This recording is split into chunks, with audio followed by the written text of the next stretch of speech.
How are you guys doing today?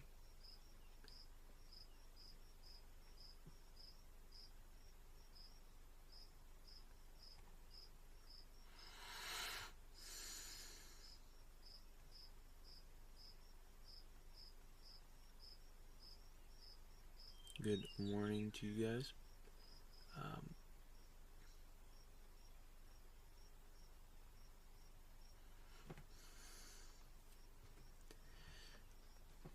Give me 1 second.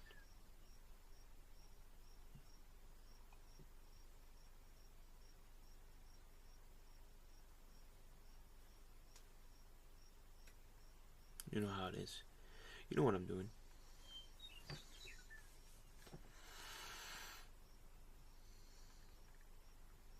Me.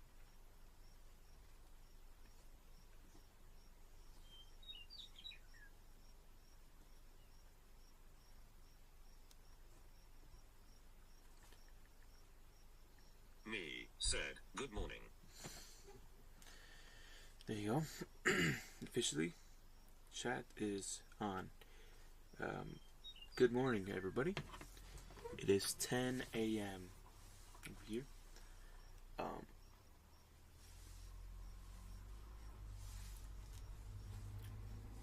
It's officially 10 a.m.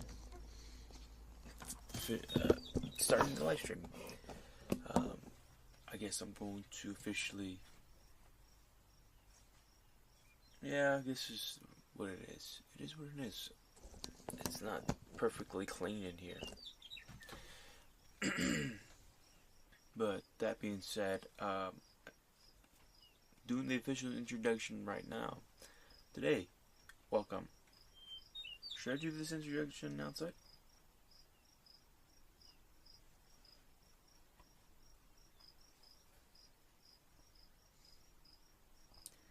I think so. I think I might. Come on outside.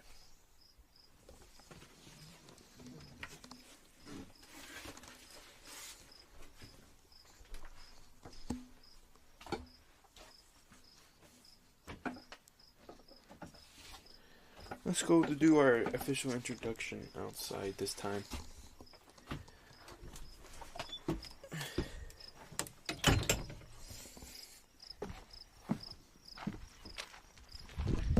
Welcome, everyone, to the official introduction of the day.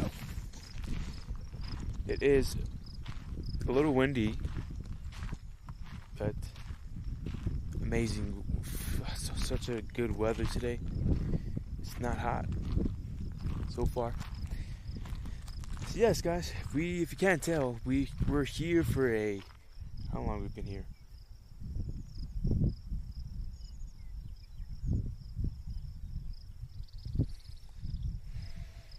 For the third night. So we've been here for about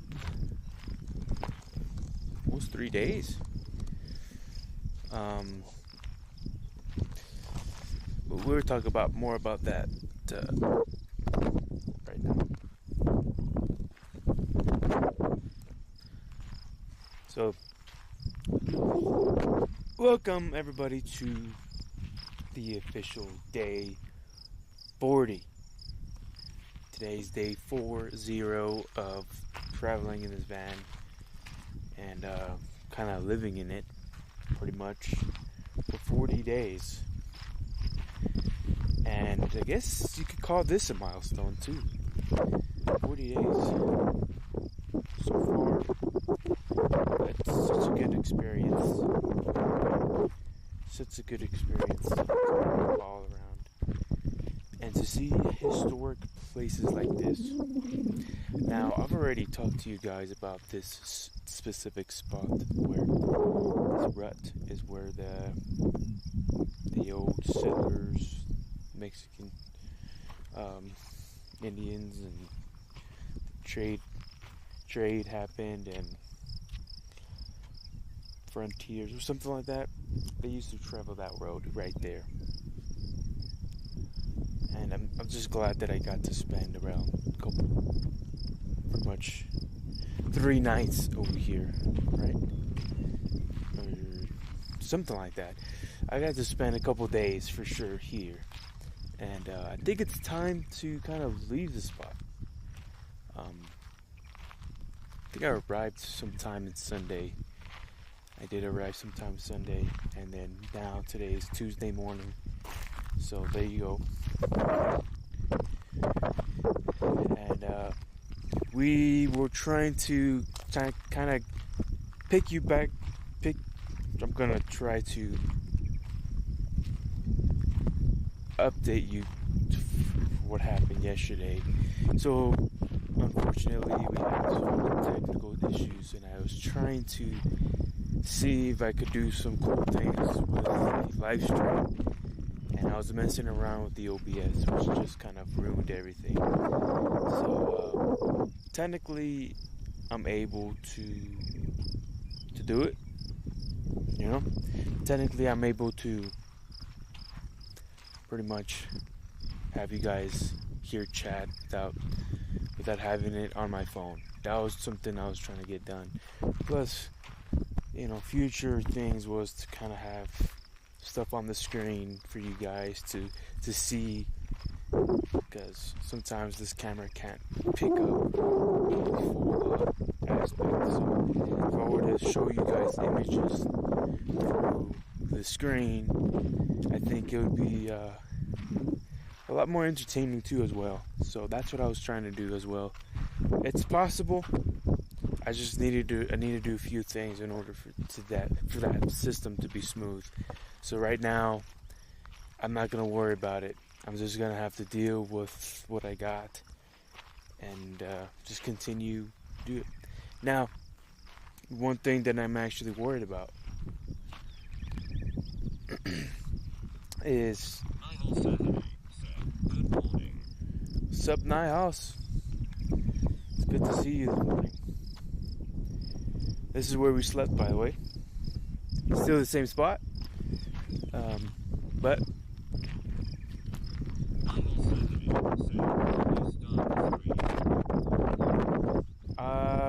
probably 3 to 5 minutes ago. Maybe 3 minutes ago. 3 to 5 minutes, somewhere around there.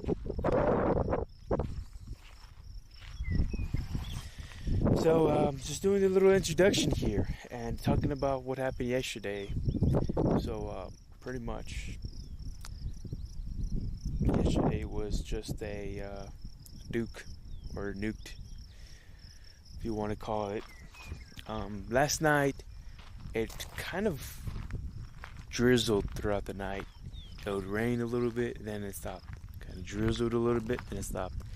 But throughout the whole night, from the far distance, there's lightning. It never really came in this spot, but there's lightning in the far distance, and man, it's such a peaceful night. And I would say tonight, I definitely was one of the best sleeps I had so far. So far, one of the best sleeps I had. Because the weather was actually really nice today. That's why I was chatting with you. You can check the chat. Idle Saturday said yesterday.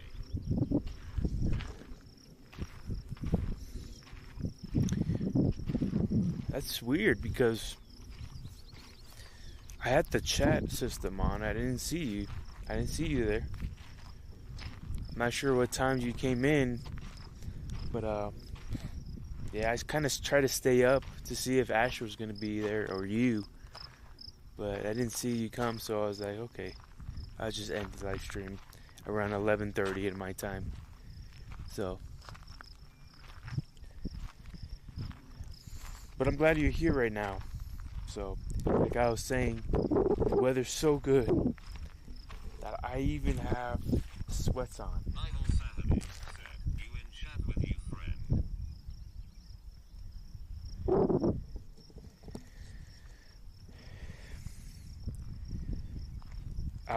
You're saying I was in the chat with a friend, or you were in the chat with your friend?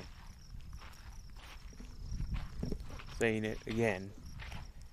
So the weather's so nice that I even have sweats on for the first time in summer.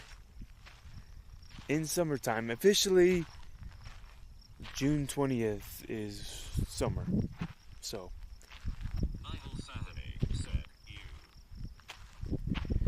I was in the chat with a friend.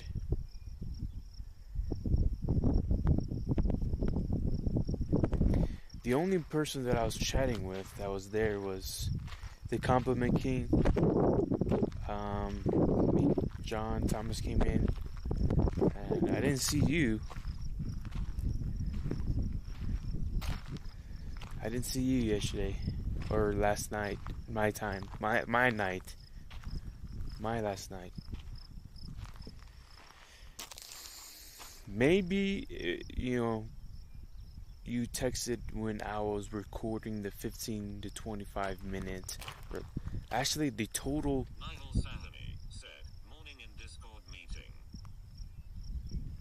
Oh yeah, you're talking about yesterday morning. Yeah, you were there. Yeah, I was talking about. Oh, okay. Yeah. Like I remember, I said that I was gonna deactivate the chat because I can't be looking. Because they're asking me questions, so I can't be looking at my chat if they're asking me questions. So I couldn't really respond, and since I'm a guest in their show, I can't really do that unless they allow me to, unless like it's okay for me to answer your questions. I thought you were talking about last night. Because I didn't see you last night, and I was like, maybe you texted me when I was recording the nature sounds, which in total it was like 35 minutes. So I guess totality. But the plan is right now is we're gonna continue on what we were supposed to do yesterday.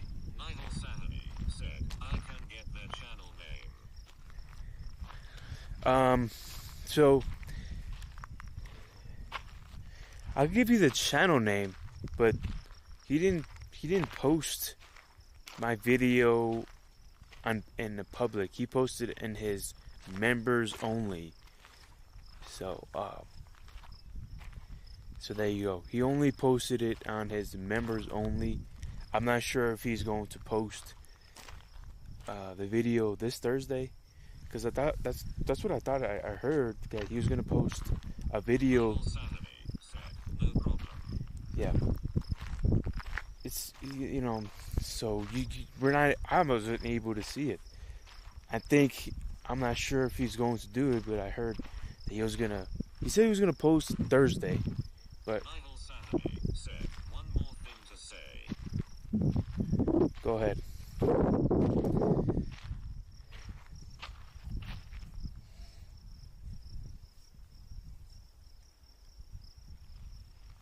You want walking around?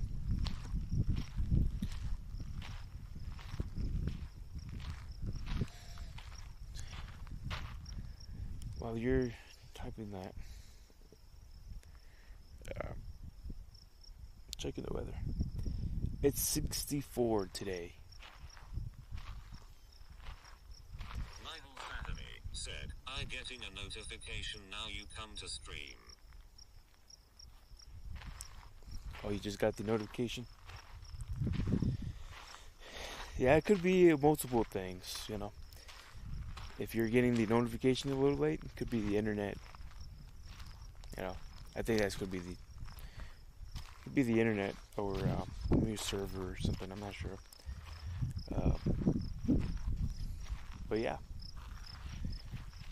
All right, man. I'm gonna continue the introduction here. So today's weather is right now it's 64. Fahrenheit, which is going to climb up to a high or a top of 72. Man, that is such an amazing weather, and it's supposed to be this amazing for about a week in the official summertime. I mean, I'm wearing sweats in the official summertime. I was thinking, wanting to, I wanted to dress really more nicer, but it's kind of like I can't do too much with the van because the space. But maybe in the near, maybe in a year or a couple months from now, we could see what we could do. But it's not a priority right now. I don't know. Maybe it is. Okay. But yeah, such a what else did I was missing here? So yeah, last night I recorded a 15 to 35 minutes around that area, me walking and the thundering in the distance, and me setting the camera still for about 25 minutes of just the nature sounds there. And I'm not even sure if I'm going to post that one. It looked like it was too pitch dark. It was dark where you barely even see anything. So we are gonna pack up, get ready to leave. Now, if you could tell, my hair is kind of more poofier. Said, your friend asked that you are stream and you have viewers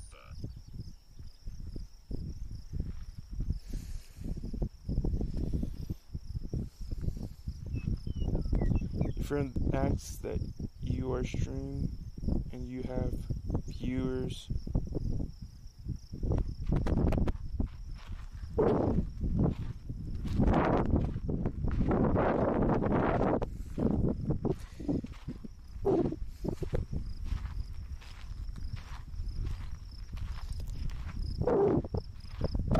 I don't understand that question. You're telling me, yesterday if they asked me, I mean, they asked me if I was streaming this, and I think I said I had like one viewer right now, which was you. I think that's what I said. I do have the full live stream of it. I do have the full live stream of that yesterday, so maybe you could check it out. And I split into two parts because we had technical difficulties. So we had like the first 39 days and then 39 2.0 Pro Max, because I messed up 100 times with part 2 and then part 0.2 and then 0.2 plus or 0.2 Pro Max. I was just mistakes pretty much. So we got 0.2 Max, Pro Max, and yeah. So if you want to go check that out and see what happens, and yeah, that podcast, I have the whole thing, and yeah. And that being said, what was I saying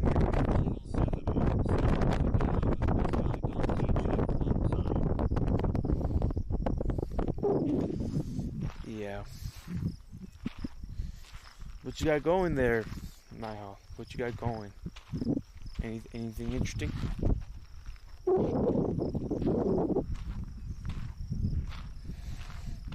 Okay.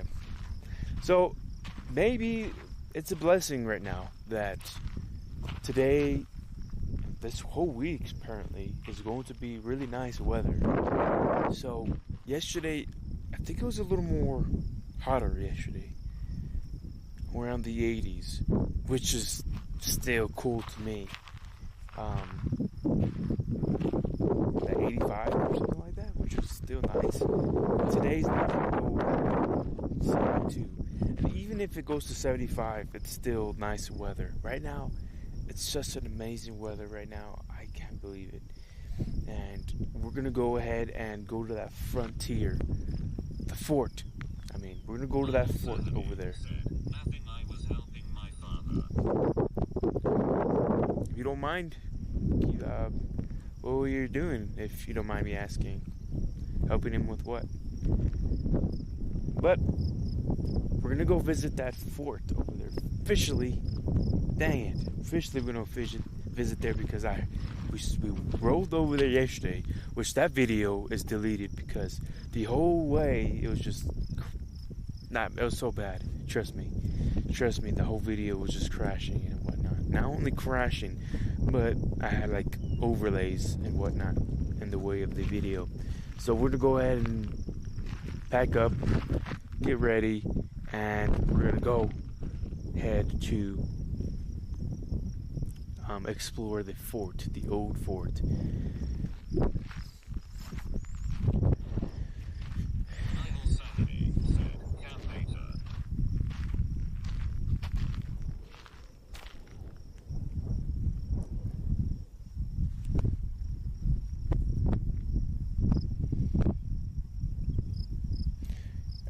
You're saying computer. Are you saying computer? With the computer? Okay. Okay, if you could tell, like I said, if you could tell, my hair is kind of poofy. And it's only poofy after kind of a shower or whatnot. So I did a little shower. And this is how officially I take a shower. This is it. Since there's barely no cars passing by, very few cars pass by, I just took the opportunity to take a shower, and I'll show you guys exactly how I do it. So this is the curtains from the front.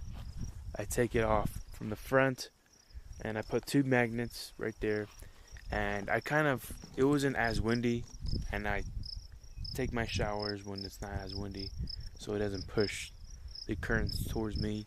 Or if it's wind blowing in one direction, I face if the wind's blowing in this direction, then I'm good.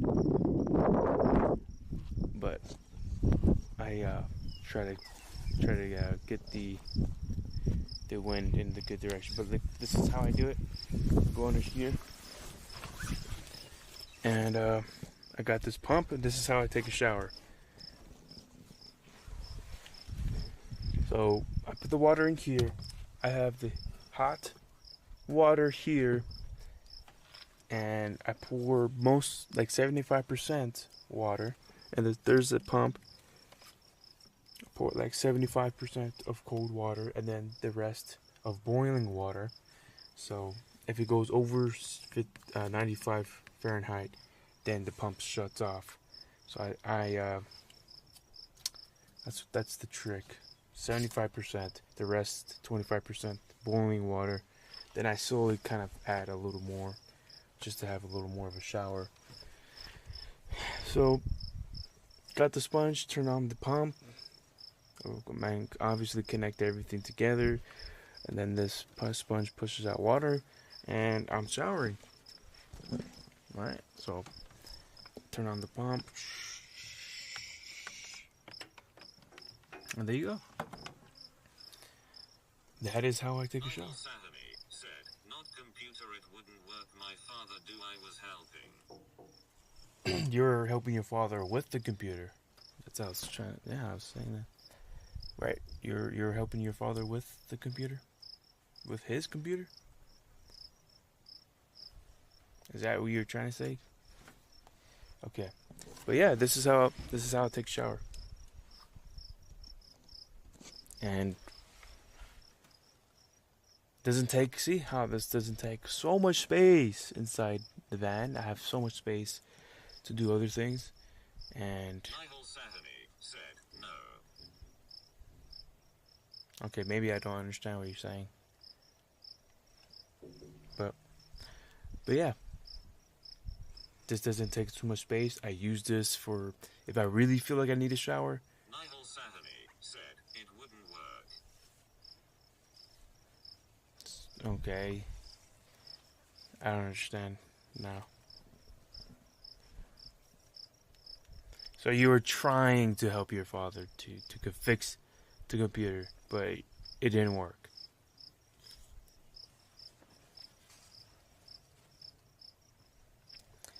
So, yeah, officially continuing.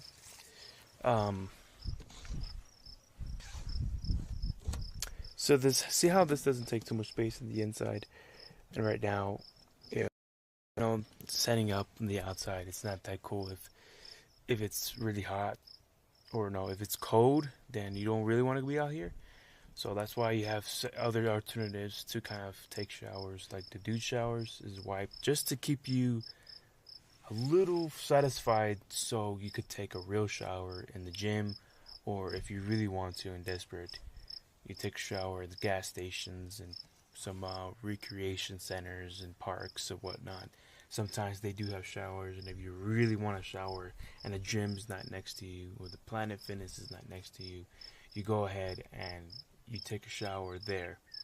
So see how this is the perfect, if I have a space where I'm out here in the wilderness, right, I get to use this system, which does me well, and it does me well.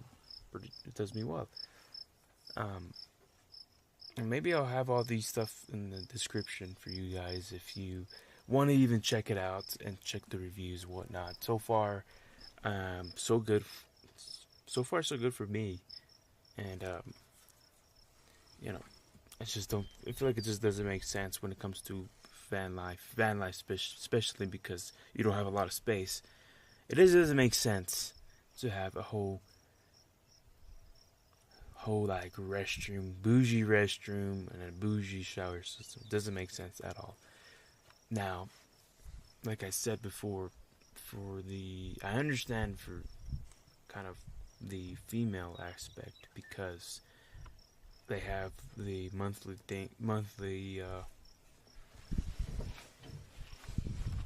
they have the monthly,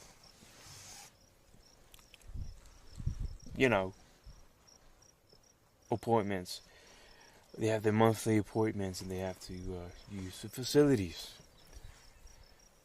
and that's more understandable. But I feel like for a guy, for a dude, not so much, So there you go. Now that's before we even started this live stream. I was thinking, oh, should I take a run? Should I take a run before I even take this shower? I'm like, you know what? I'm gonna be walking a lot anyways in this fort, so might as well take the shower, enjoy the day, and walk around and get my exercise in. So there you go. So we're going to start. The magnet helps so much.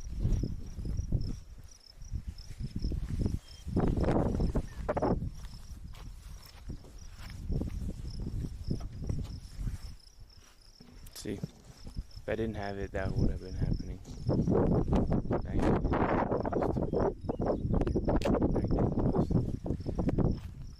Now I'm gonna try to do this with one hand.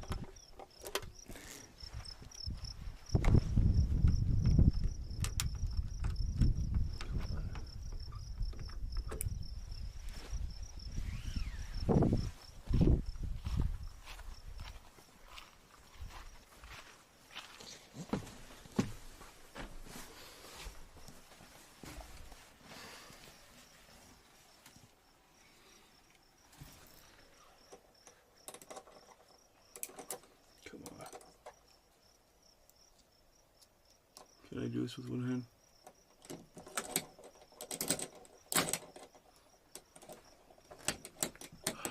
Come on. Oh, I did it.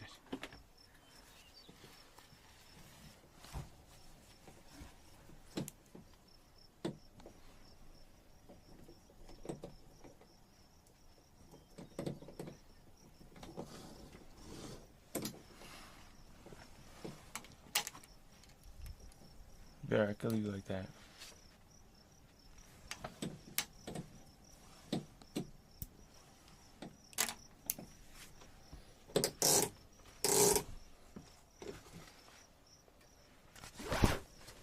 There you go. I kind of just put this up. Technically, I could take this out and whatnot, but I kind of use this to kind of block this area. Just say I'm out there exploring. If I want to kind of just block this area, so nobody has temptation to look inside and want something. So I cover it. So that's why I leave this here.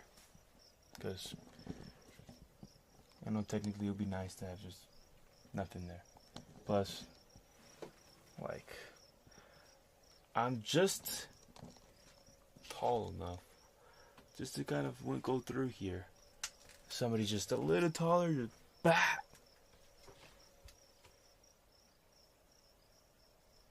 So there you go. Now continuing the cleaning. Taking off my shoes. This is the mud room. Mud room, by the way. Which is a necessary thing in van life. I try to just have socks, or just my house shoes in here, that's my house shoes. So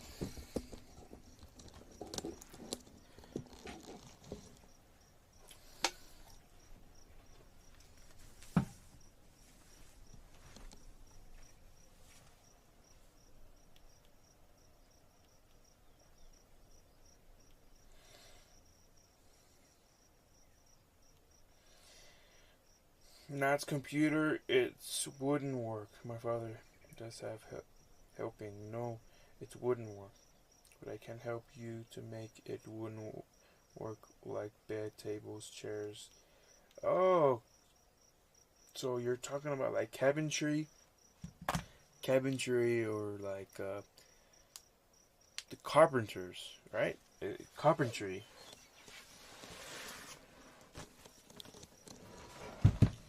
Is that what you're talking about, Neo?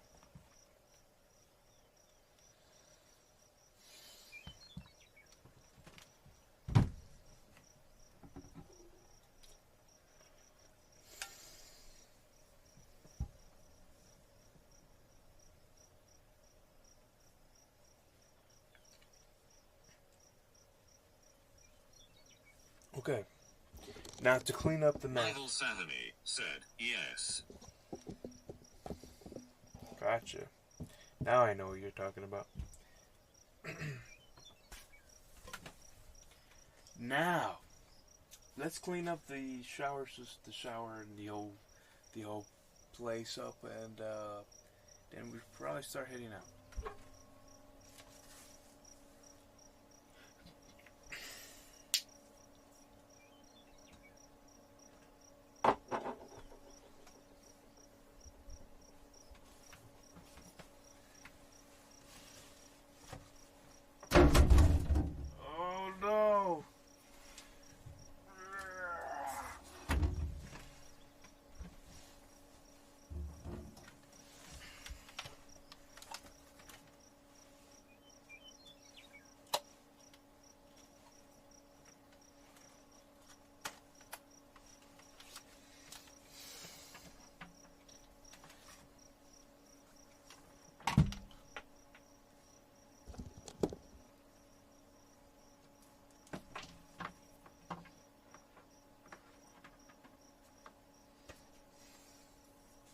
Michael Satterley said, what happened?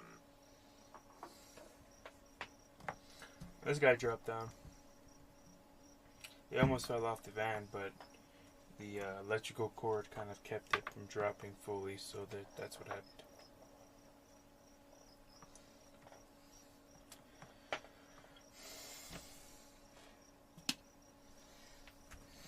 So there you go.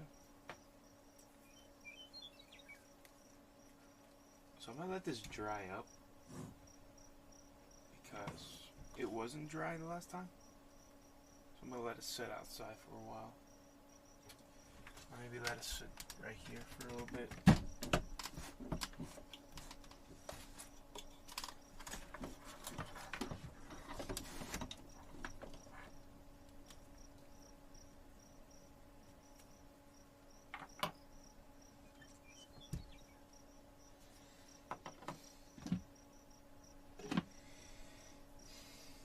this still clean.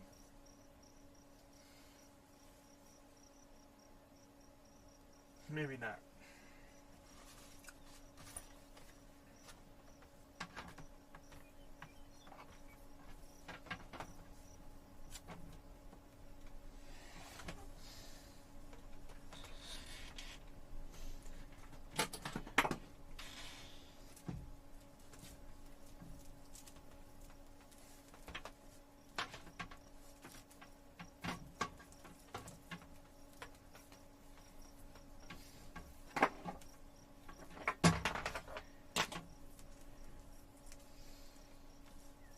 And I've always wanted those, I've always wanted, as far as a shower system, when I maybe get a bigger van or whatever, Sprinter or whatever van I get, wanted a pull-up shower system.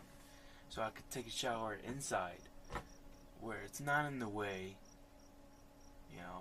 it's not in the way, you kind of pull it out somewhere, or you pull up, hang it up on the roof up here, and then you take a shower inside, so you're not exposed to the elements and it's cold. Because if it's cold outside, you just don't want to take a shower because it just gets colder, But that's, I'd rather have a pull-up shower system. Still using this. Probably still use this system. Kind of pull it up and that's it. So that's my take right there.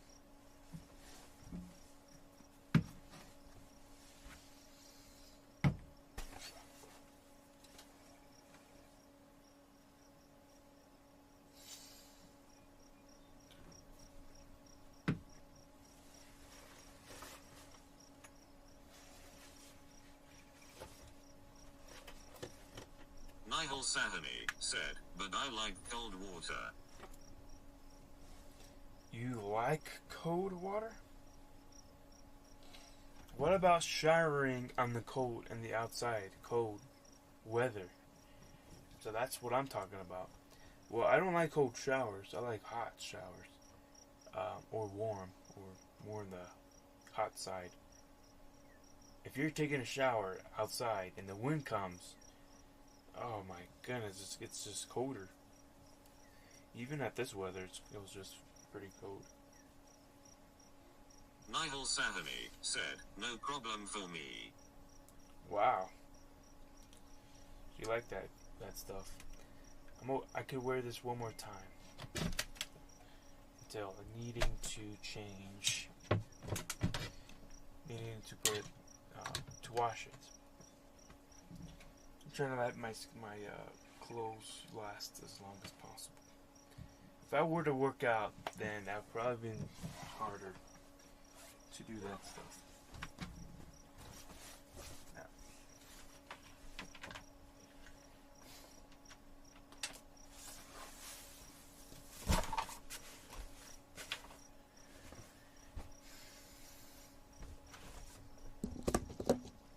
Do I like cold showers? That's interesting.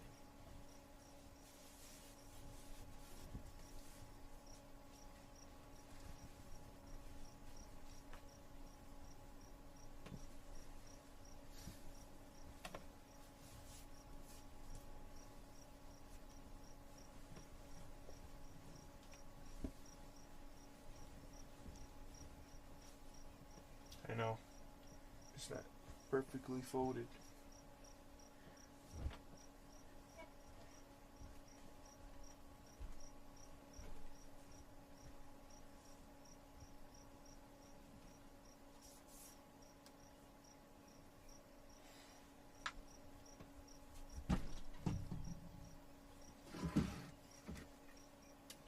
This is still hot.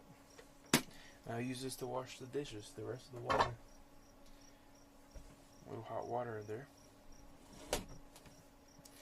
I don't even know how much battery I have in the system.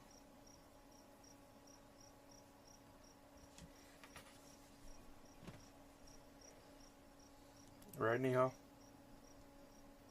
No.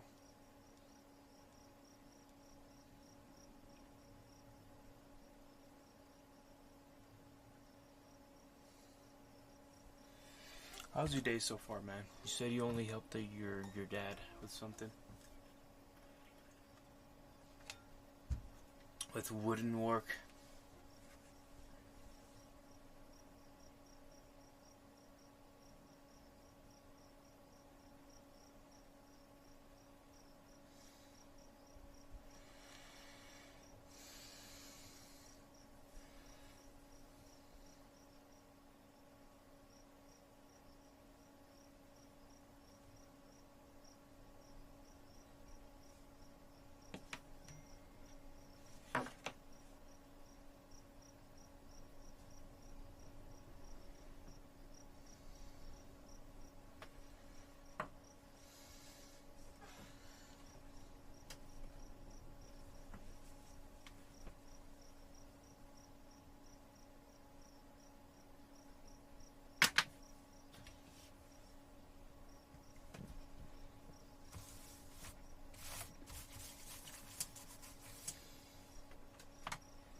It's time to kind of clean up around here.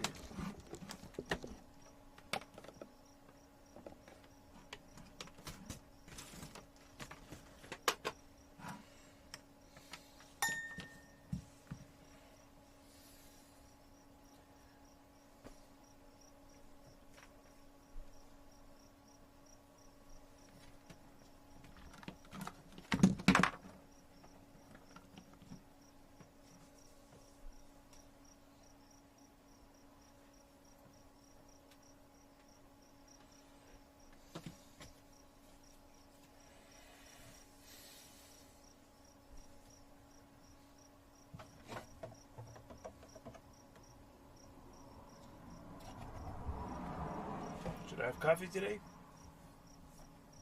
I think so.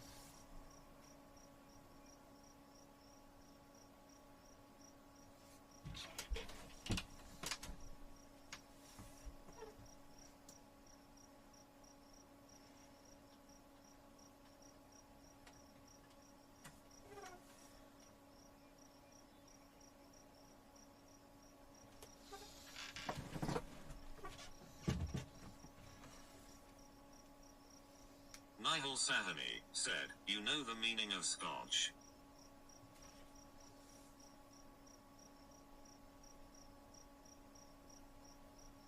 Do I know the meaning of Scotch?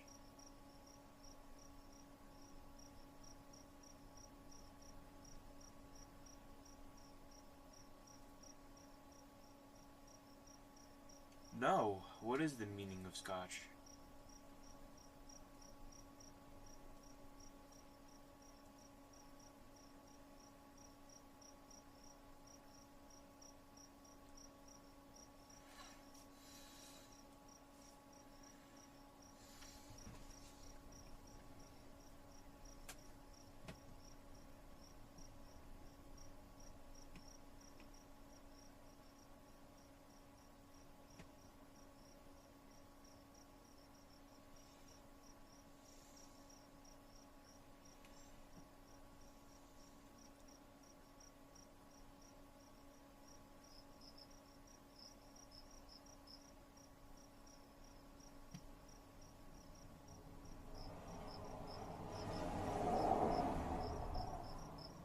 Nihal Sahani said, "Mean that beer mug."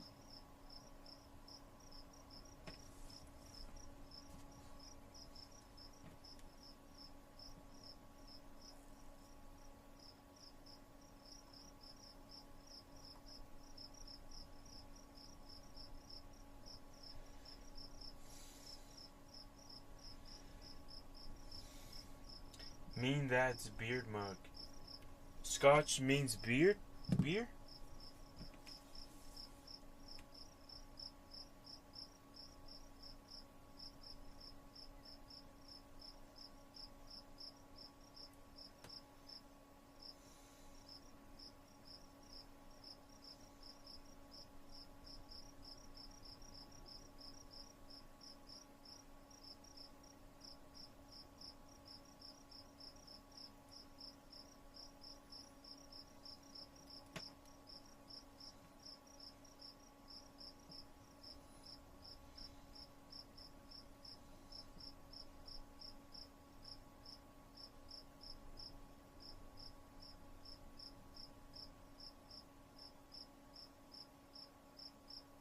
Nihal Sahani said, yes in Tamil language.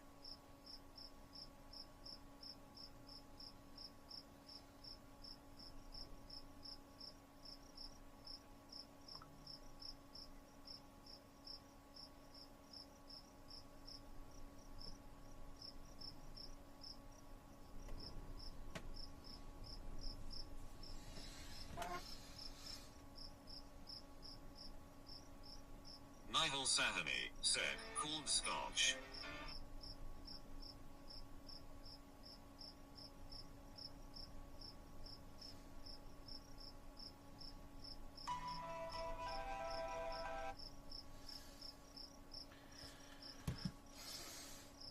Yes, in Telemi language called Scotch. So Scotch means beer. What are you saying? I think that's cool.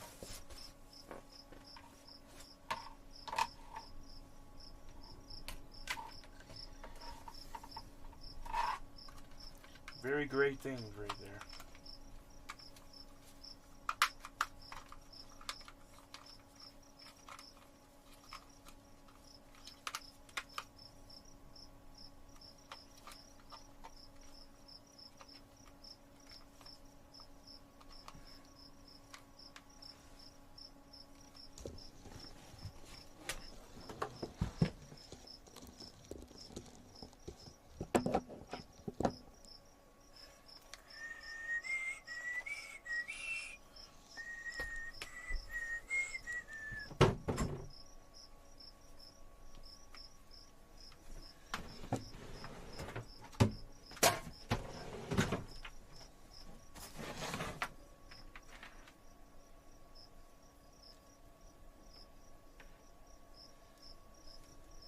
Beer is weird.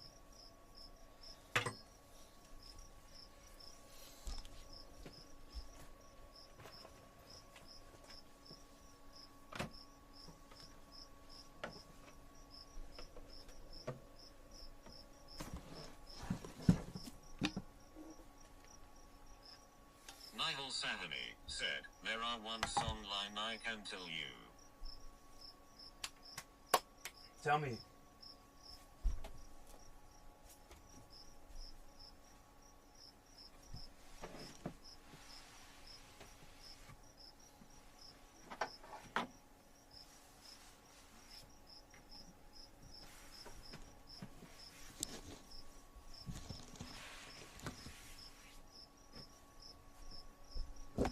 Tell me about it, man.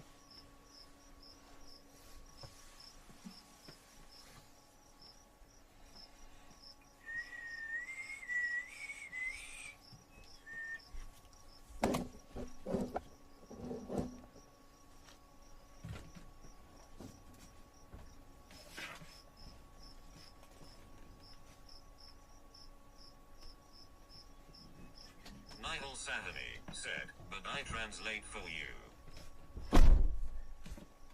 Please do so, because I wouldn't be able to understand.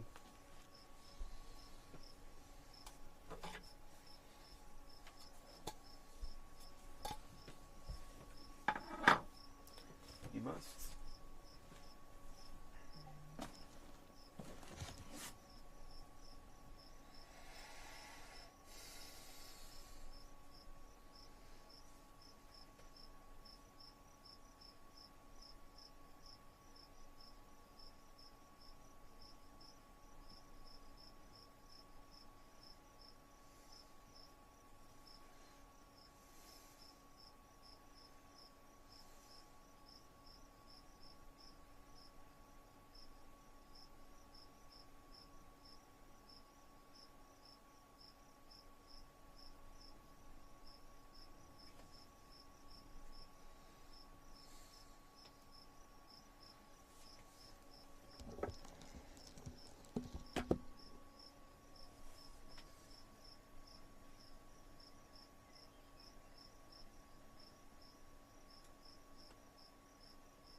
said, hand la glass la scotch you eyes you full arter you empty life you girl you come you life you reverse you gear you on love you oh my love you.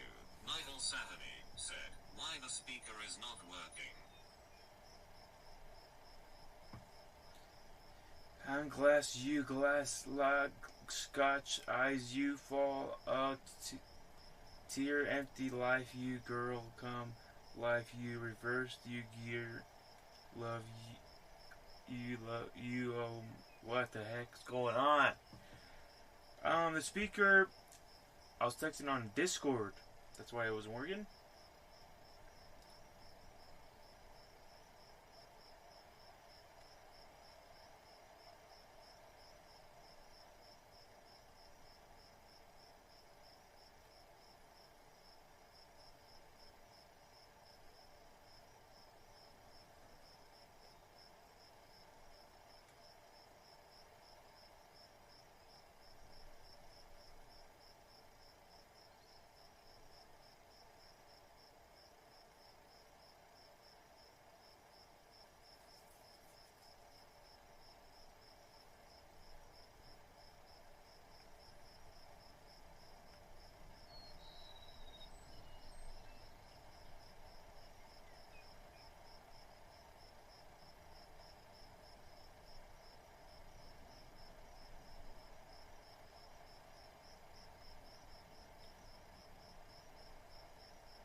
said at Swerkan. Nihal Sahani said I know that you not understand but soon name is clever you start the soon at 52 you can understand.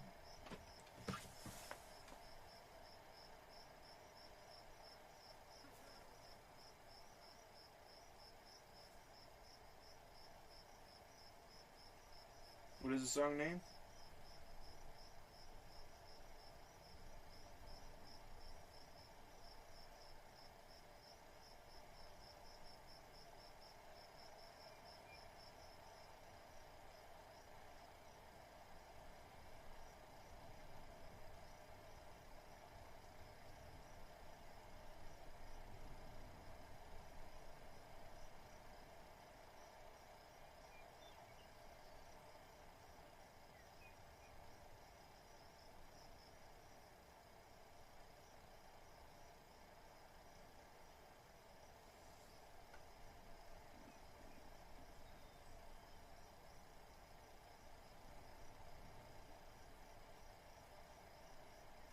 Said Tezing. There we go. Now to continue the final steps.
then you play the song name is Calaveri D start at 2:51 you can understand.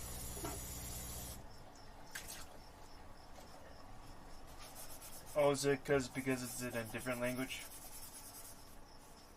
Is that what you mean?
Nihal Sahani said yes, but an English word also use.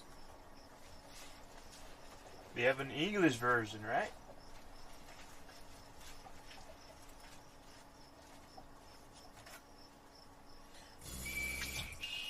Nihal Sahani said same thing in new camera.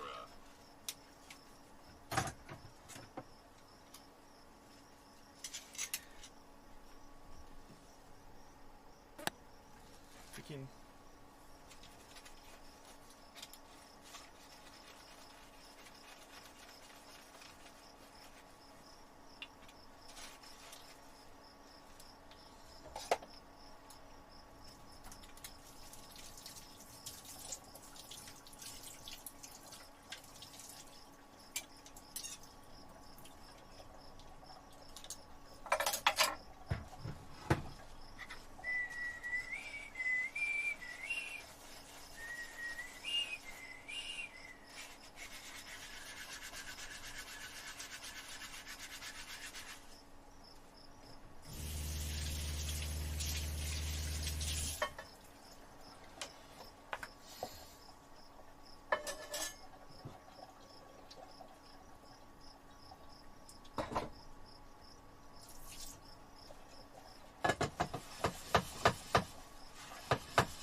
There we go.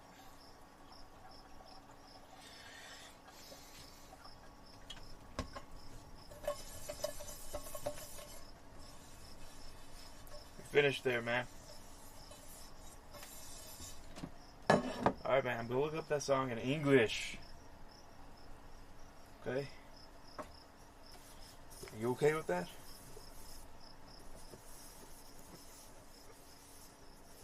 Nile Semini?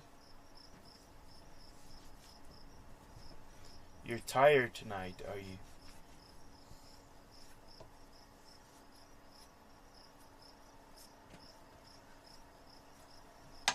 What time are you gonna go to sleep today? 1 a.m.? You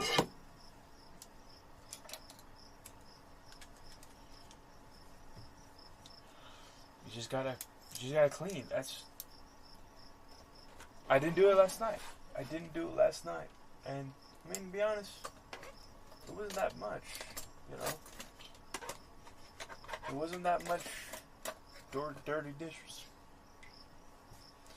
You know what I'm saying? So I wasn't tripping as much. Ouch. I just poked myself.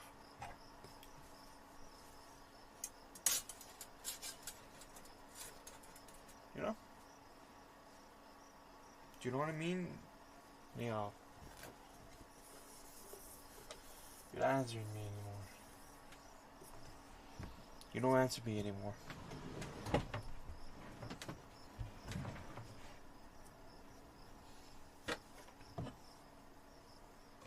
That's it. Y'all not online anymore.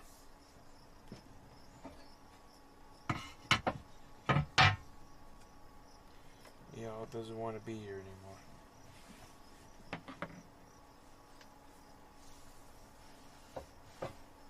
He's already out. Y'all doesn't want to be here anymore, everybody.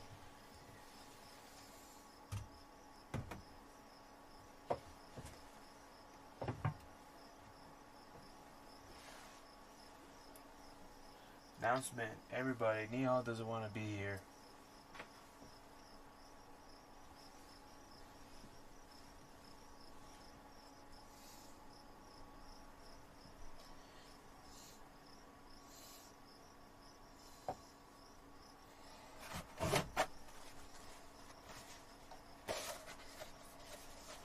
Nobody. Nihal, you don't care anymore?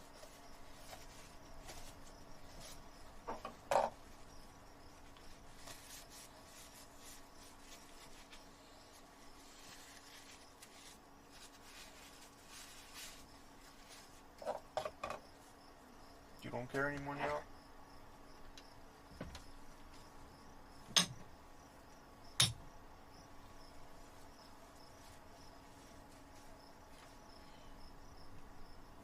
You don't care?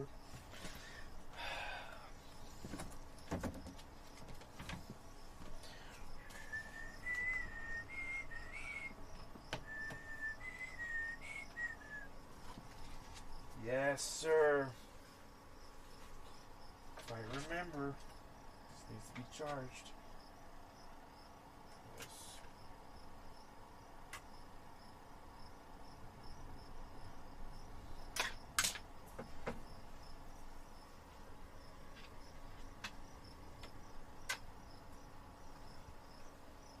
Nihal, you don't care anymore. You don't care about me anymore.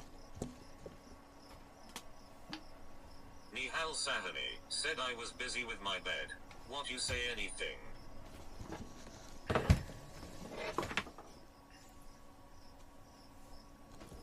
Yeah, I did. I said Nihal doesn't want to be here anymore. Nihal Sahani said sorry.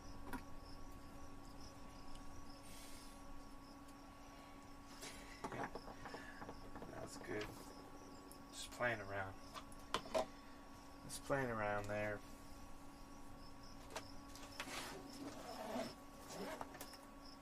This little thing's been helpful. It's not flying off anymore.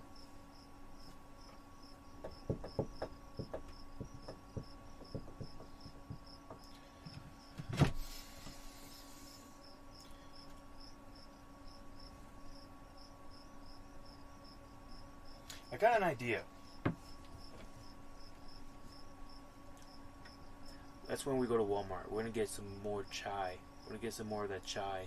But I'm going to mix the chai, a little bit of that milk chai with milk, boil it. Then we're going to also dump this one in there.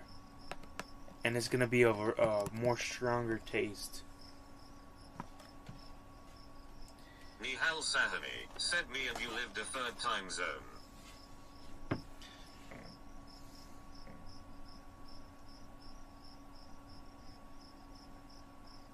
Yes, that's true. We do live in different time zones. Nihal Sahani said it good. So we're going to do that little bit of milk chai. Then we put milk. Then we add that tea bag. After we boil both mixtures of milk and chai milk, which the chai mixture, right? We put 25% and then 75% milk. Then we put the tea bag. Man, I am a genius.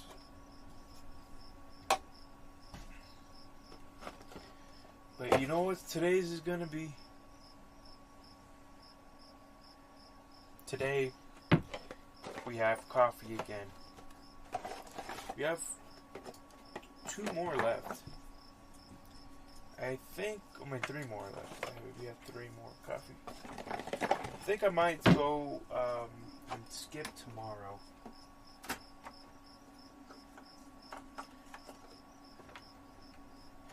I'm having a feeling that they have a complimentary coffee machine. Nihal Sahani said there are 3 types of chai. I didn't know that.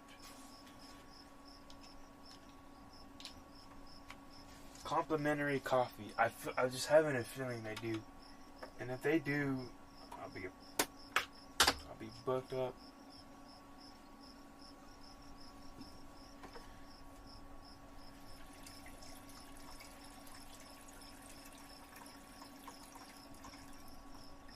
We do 10 cups. 10 ounces.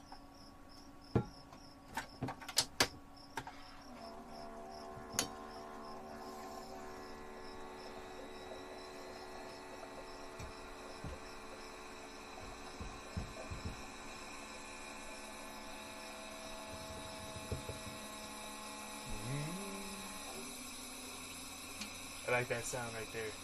Did you hear that?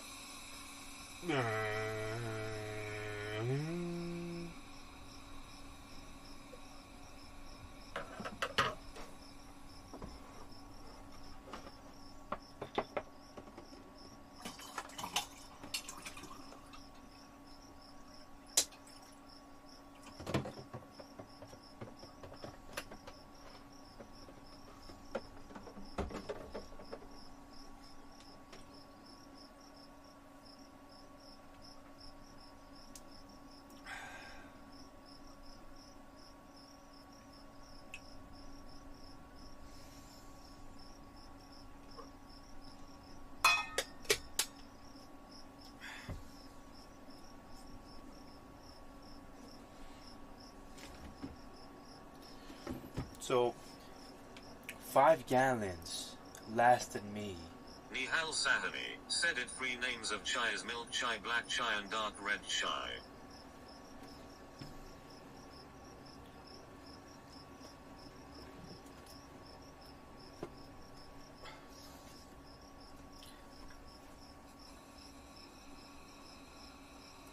What about vanilla chai? Huh?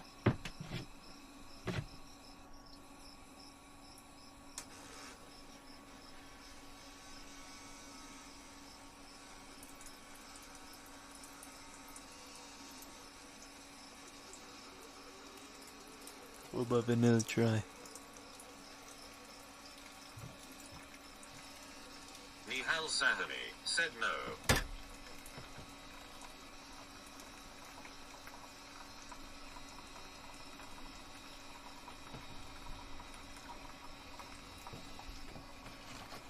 Oh, that smells so good.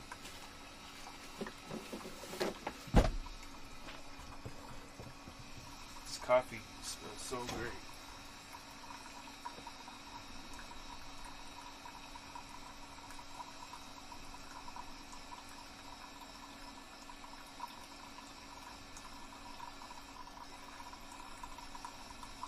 Nihal Saturday said you can use the water to make chai.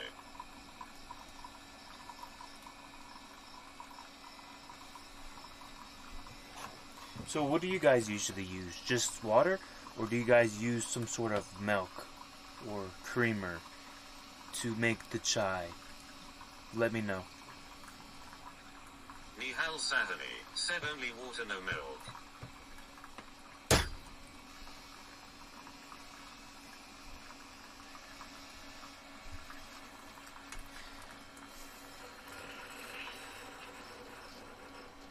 So, you're telling me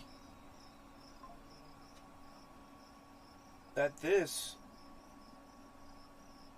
tea bag will taste like chai? Huh? You're telling me all I need to do is put this in there and it'll taste exactly the same? Said what happened? Nothing. You're telling me that this is gonna taste like it since it has all the ingredients of a chai.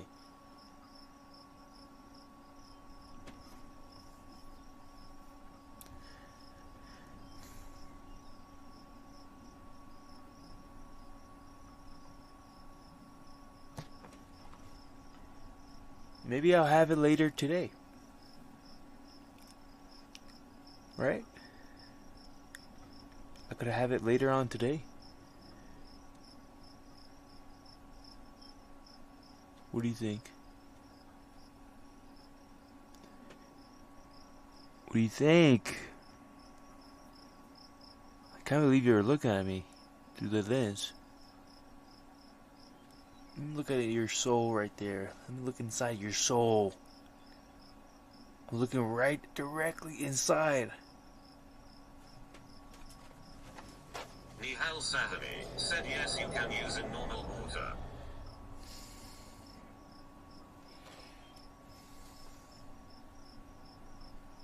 Well, we're gonna try it. Maybe we're gonna try this later on today.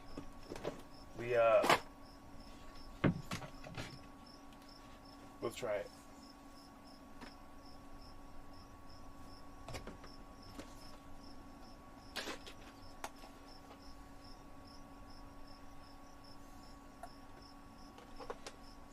Now this could last me a long time.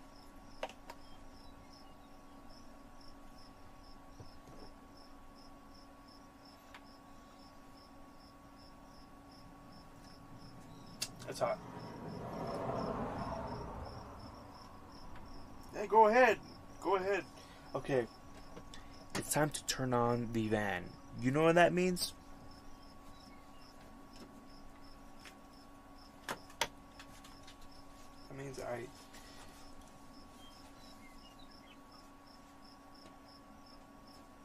I put this on for better camera.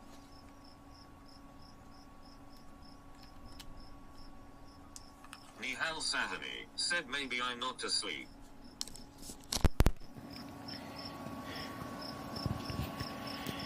Talk to me, brother. Talk to me. What do you mean? Maybe I'm not asleep. Not to sleep.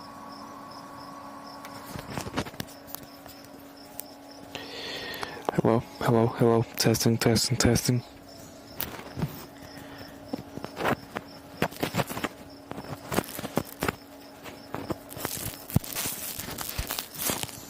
Okay, now we're gonna warm up the van. Oh my goodness.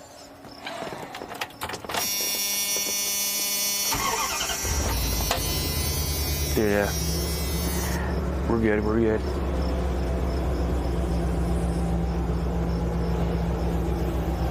Turn this back on.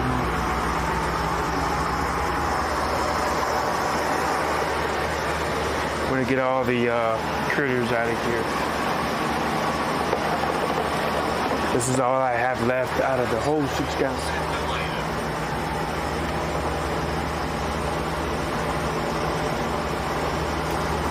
What do you mean? Is it loud? Is it loud?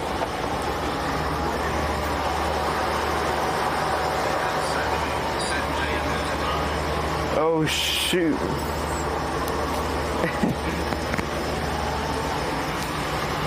I could try to take the, lower it down a little bit.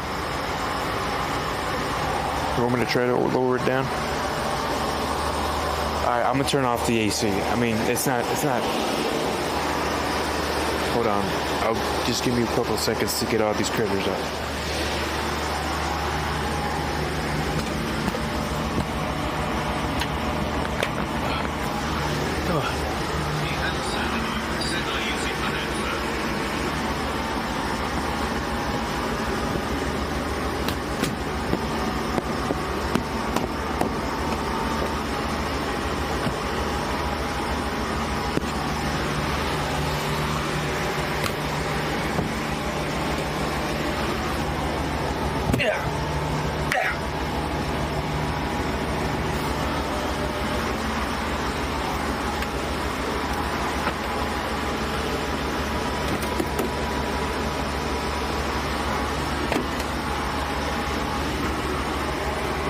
Good night.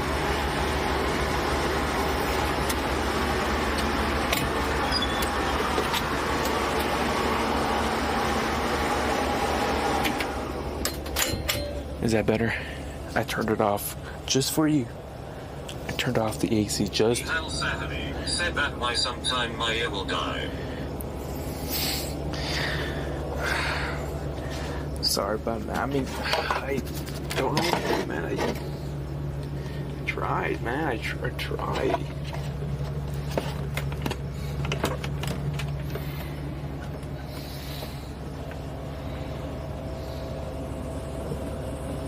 You got never. Wow.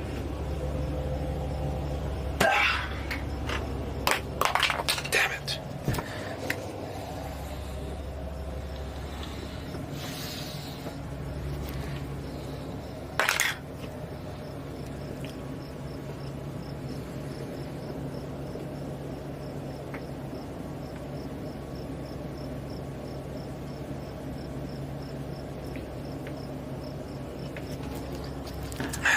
Turn off AC for you, brother.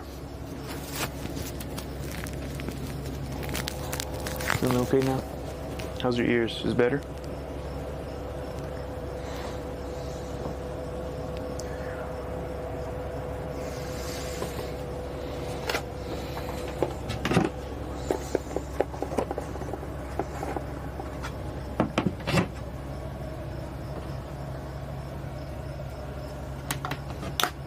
Hell Saturday said my headphone will make my ear die.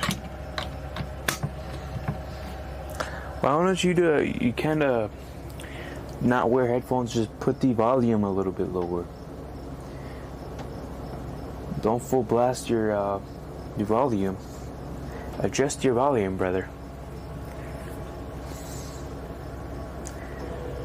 Is this okay, Nihal, is this mic super loud?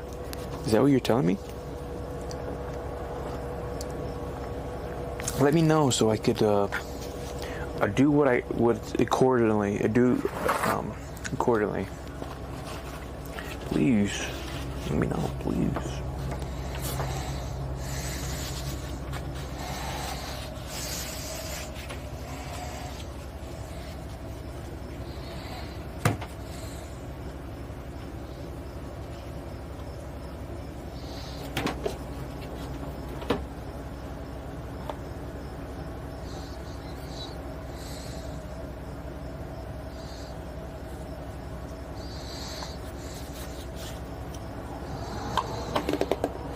Okay, now. Hell Saturday said my family is sleeping, that why I use hand phone. So are you all in the same room? Are you all in the same room? Is that why? You have headphones, or are you in a different room?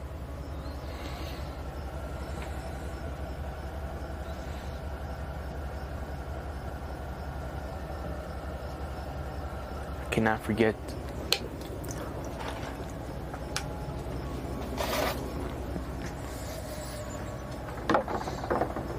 Hell Saturday said no. Oh, then. If you're not in the same room,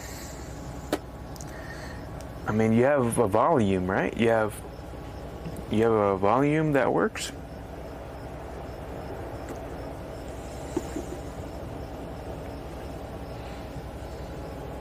The volume tab? Maybe. Maybe we could start using the volume tab. Please don't forget.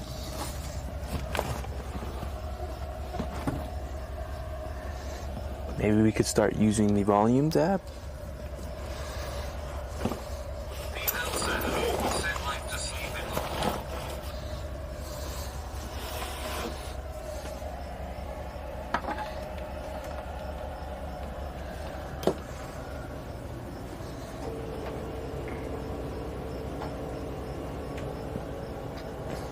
You like to sleep in the hall. I understand. I mean, when I grew up, all the way to like when I was 12-ish, I'm not remember exactly, right? But I grew up sleeping with my two other brothers in the same room. So that was normal. But like, what I'm trying to say is, is there any extra room, or is there a living room, or is that taken? Why you like to sleep on the hallway, on the floor,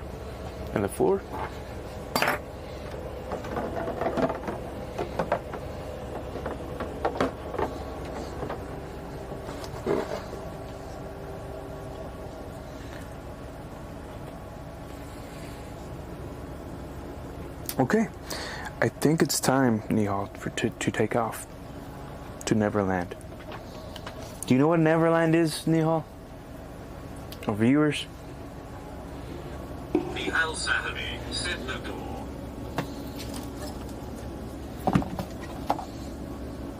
No door, no problem. Put a curtain up. No door, no problem. Put a curtain up. Put a blanket. If you're talking about your room not having a door. Oh, yes.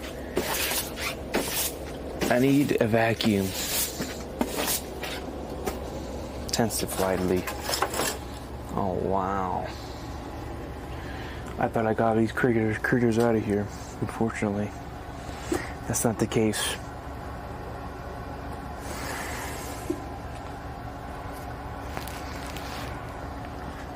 Okay, It's time.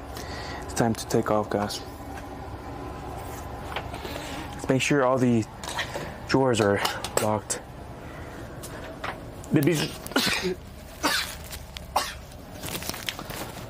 Sneeze.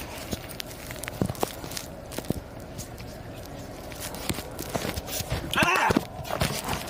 Sorry. I didn't mean to scream in your ear. I just dropped my expensive mic.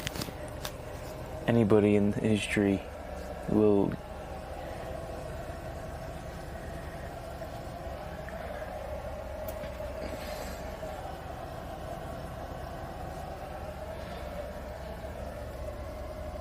Okay.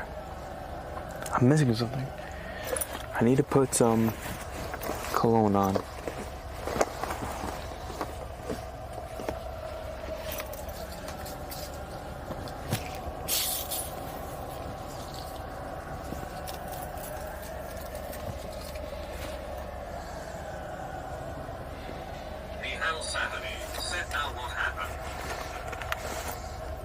I dropped my mic.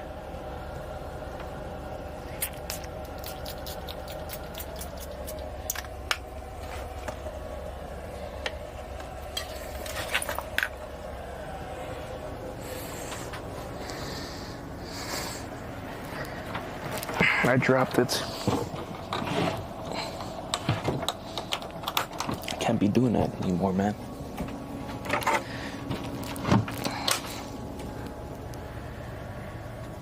Alright. Now we continue.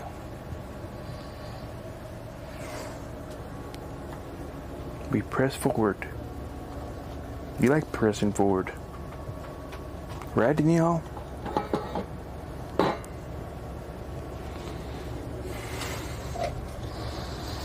Get this out of here. Please get out of here. Please. Get out of here, freaking flies. Please don't do this to me.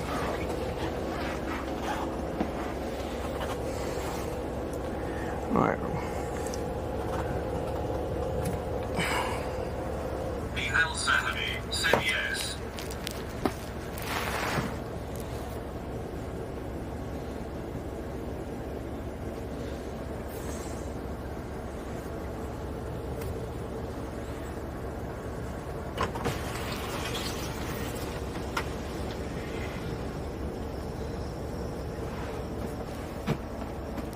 You ready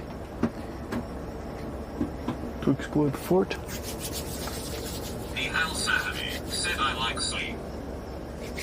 You'd like to sleep. Me too.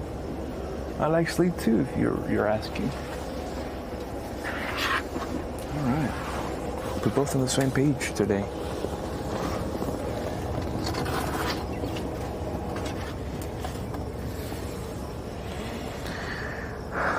Ah, what a beautiful day. Such a beautiful morning. How about we turn on the speaker? Would you like that? Even though it's like a 5-minute drive. Nihal, I'm gonna warn you right now. You want me to warn you?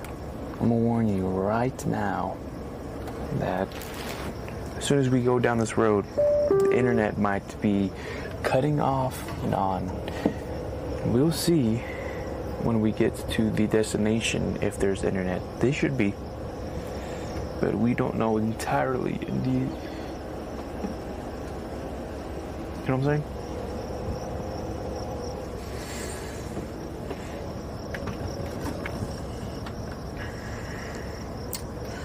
Now, might as well charge the phone. Come on.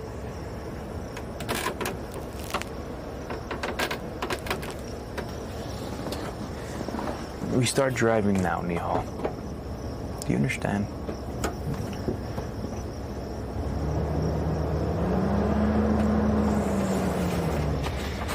Oh!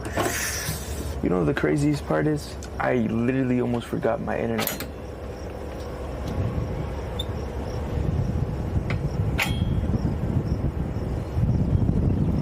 No, I sleep like this. You're telling me you sleep on the floor? I'm not sure. I can't tell what the emoji is.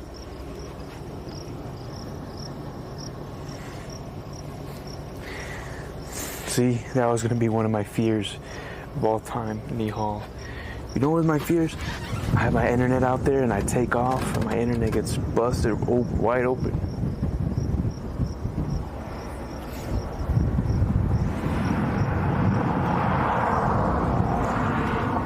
So I go to Starlink, settings, freak. See, I never could get out of here fast. You just can't. It takes me at least a good hour to get out of here, or actually about more than.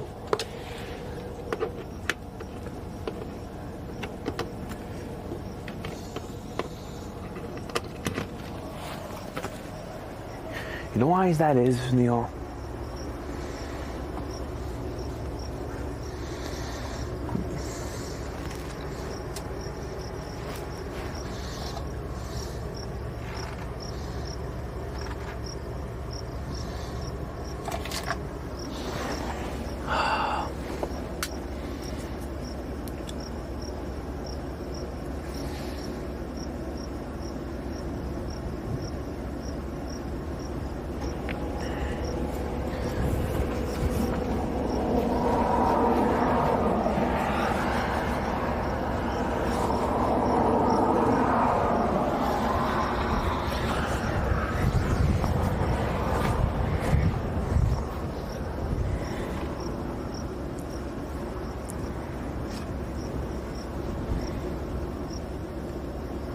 what happened. Let me show you what happened. So, when I take off, it takes me a good hour. I mean, I think you know this, but I was about to take off. I left the internet. I left my satellite out there. I was about to drag it all along the road if I didn't hear the end of it. I was about to drag it, but I heard shh.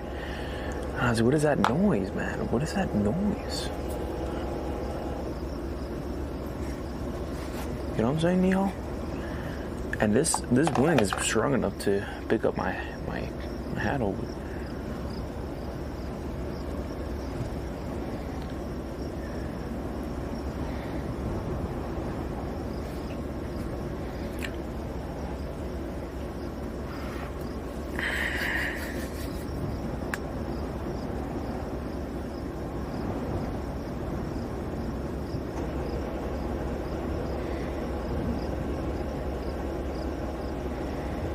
The Hal Saturday, 7 before you leave, check your wheel.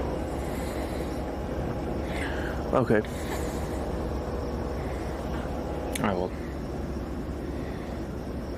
I'll check the wheel.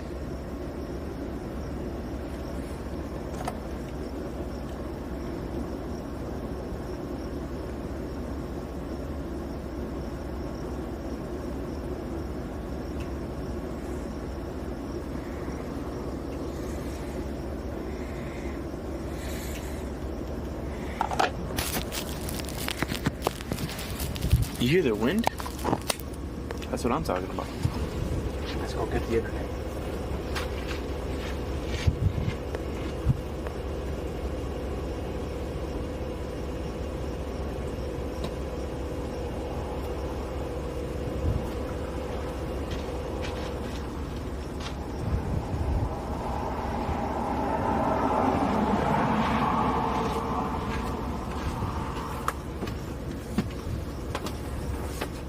The Hal Saturday said, do you like dog?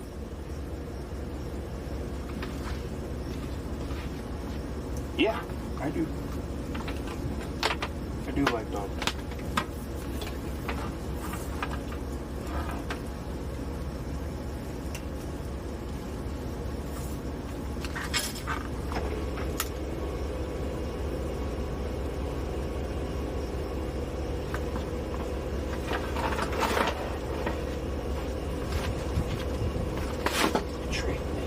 And for what?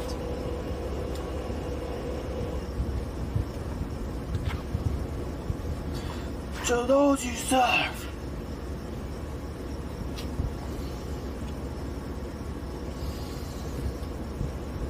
Your life means nothing.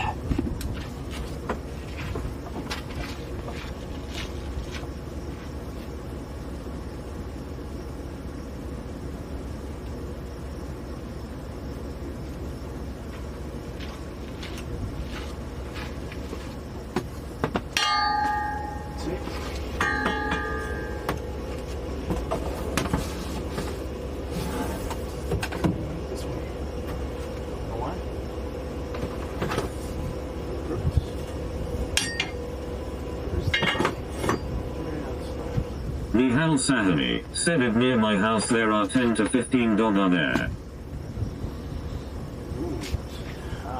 Well, I'll tell you that our house, the house that we, at the house, back in San Antonio, we have around 5.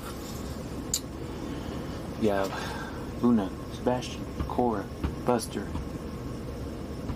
Sam, Luna, Cora, Buster, and Sebastian. We have 5 dogs. No, sorry about that. There's the inside dog, Tibbers. We have 6 dogs at the house. You understand? So we do like the dogs. We have the pug. His name is Tibbs, or Tibbers. Sebastian. Core, Sam, Buster, and Sebastian, Core. You know what I mean. We have 6 dogs at the house, so we do love dogs. 6 dogs, brother.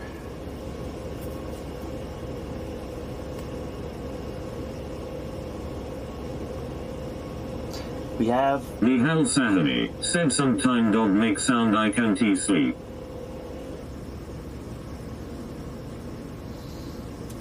yeah. If they're barking all night, yeah. But one thing is for sure, when you have a lot of land, or when you're alone in the darkness over here, something that I've noticed is the dogs kind of give you, it's an alarm system, more like if there's some animal inside the yard, they protect you, you know. And when I have about 100 acres of land, I'm pretty sure I'll get a couple dogs. Maybe those dogs that help you with huddling livestock.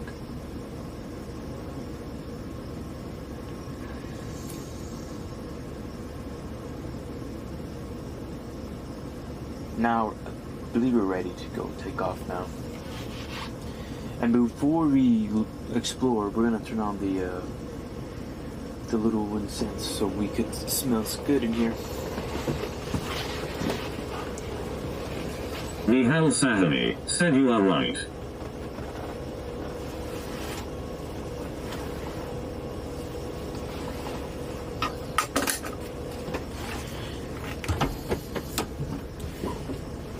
They're just such lovely, these dogs.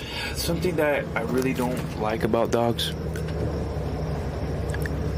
we've always had dogs in our life. We had a lot of dogs in our lifetime. Something I really don't like is we outlive them most of the time, and you just get attached to these pets to the point where you outlive these dogs, or an accident happens and it just breaks your heart. And I've went through many of those, and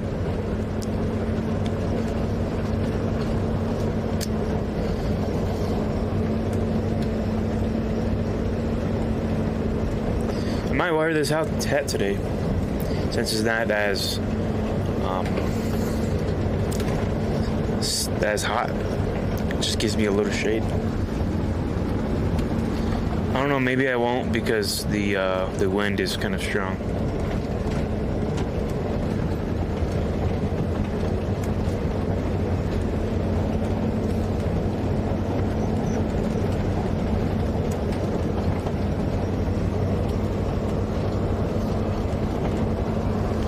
Yeah, something I kind of breaks my heart about the dogs. We outlive them, or something happens and breaks your heart,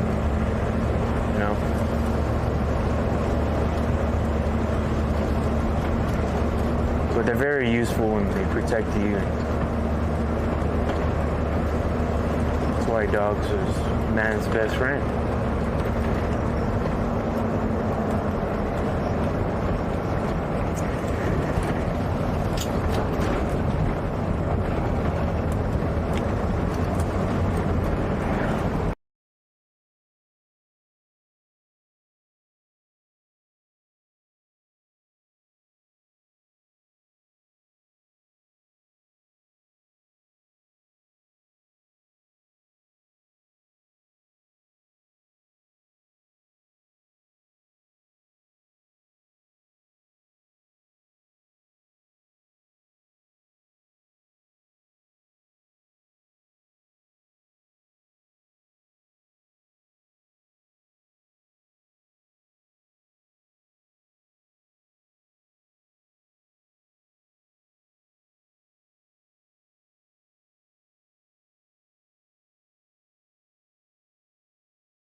as I predicted, my internet cut off. And I was just talking the whole time.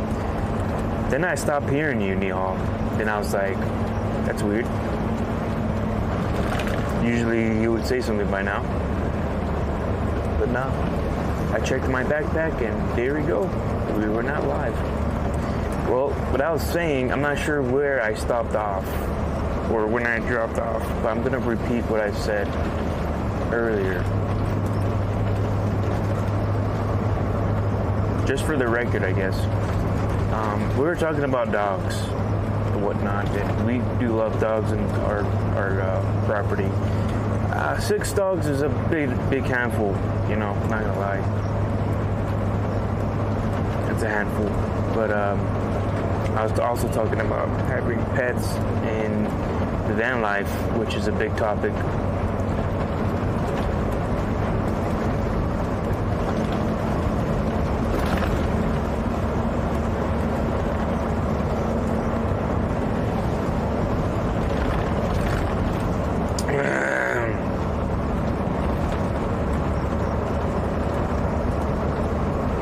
But going back to what I was saying, the one thing that I really don't like about having dogs is, for the most part, we outlive them, and it just breaks my heart every time when the dog goes away. And they've been a part of your lives for a good chunk, and they just have memories there.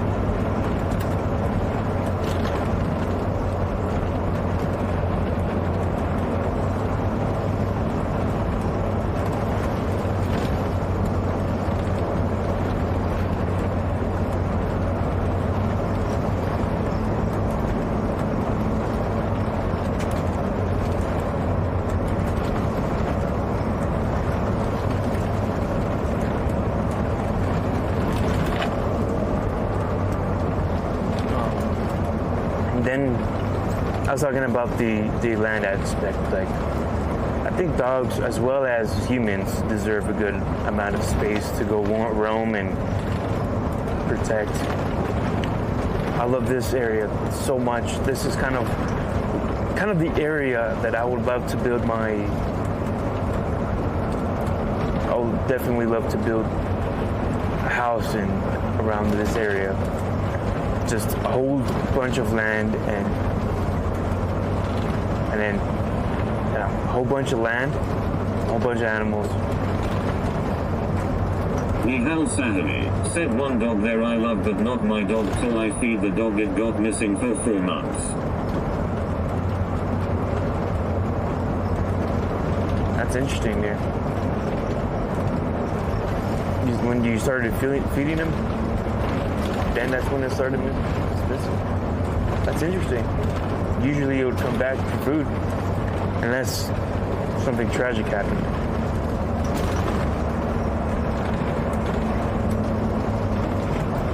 We're pretty much arriving to the fort, which looks so beautiful.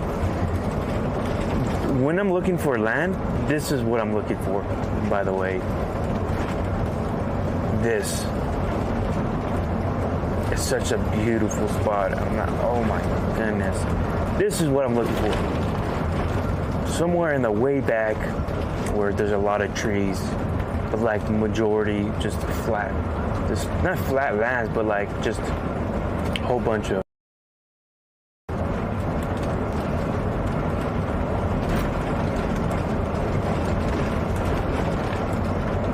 yeah, we're arriving. This time we made it. Nihal Sahari said, one thing I lost everything, I am happy. Tell me about it. What do you mean you lost everything?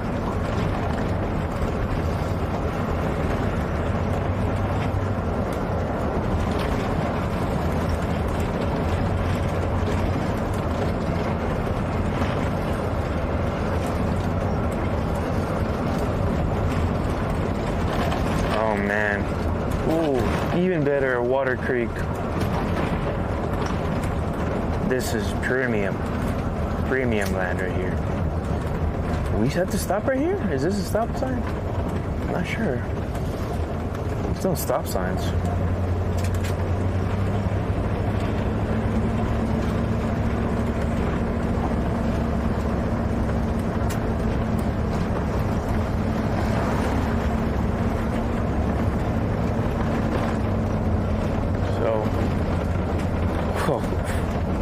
Whoever lives here, they got some beautiful land right here.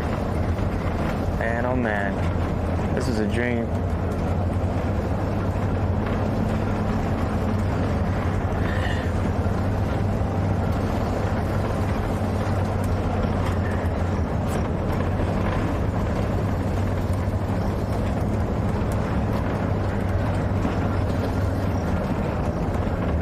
Speed bump.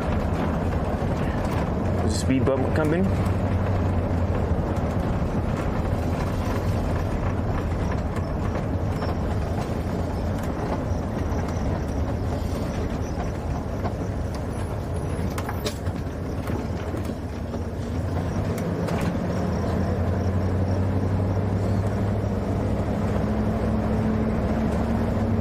Nihal Sahami said because I fail in student, fail in son, and in everything I fail. Hey.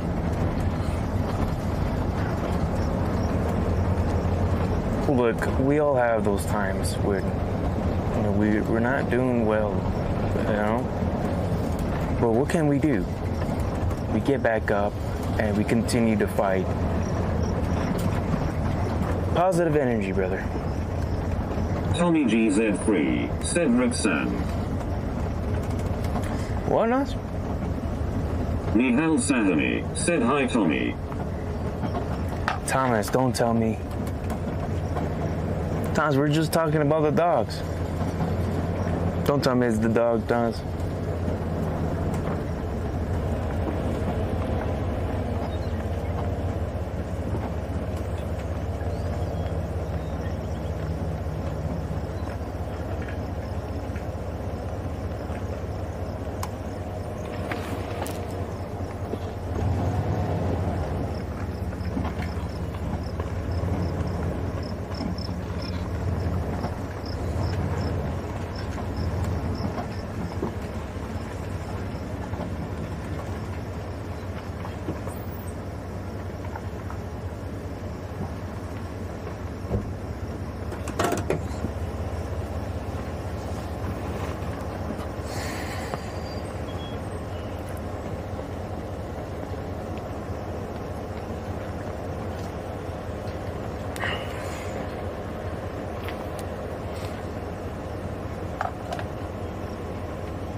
Are we talking about? What are we talking about, Thomas?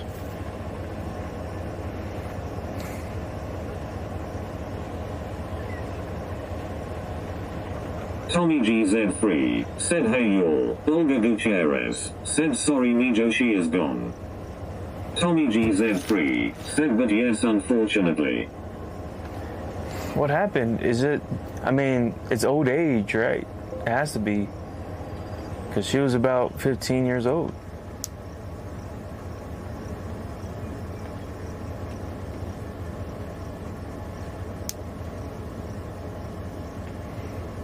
Hi, Mom. Damn, I was just talking about the dogs with a viewer.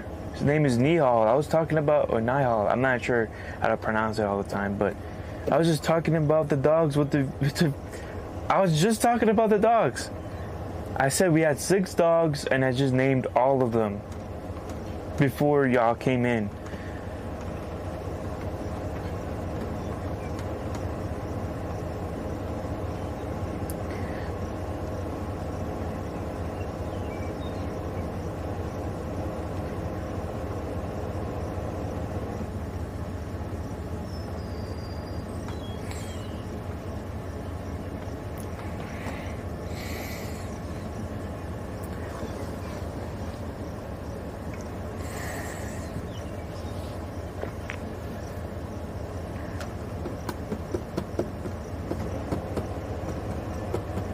Wow. Nihal Sahani said, you know that last year I listened that 3 man try to kill 1 man 4 dog come Kodak the man. Olga Gutierrez said, I heard you.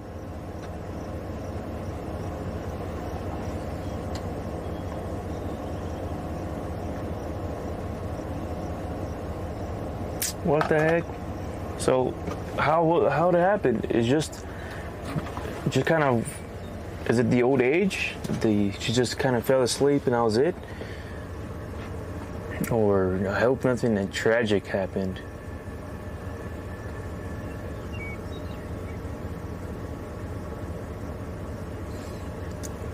Dang, I was just talking about them.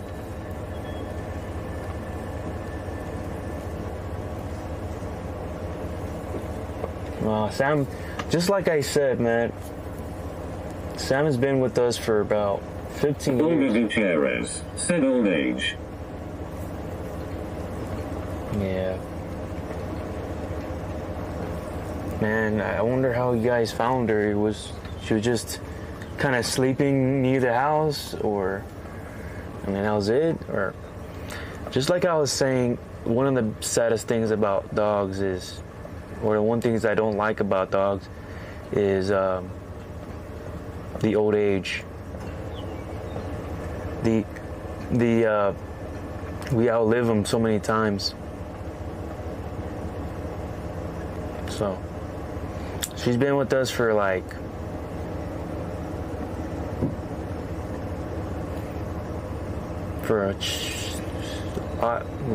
for years.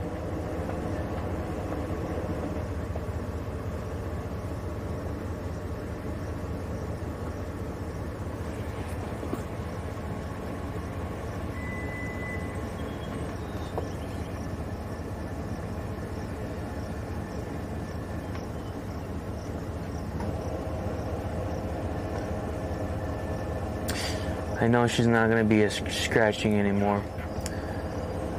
You know, she was scratching all the time with the mange and whatnot, and we try to help, but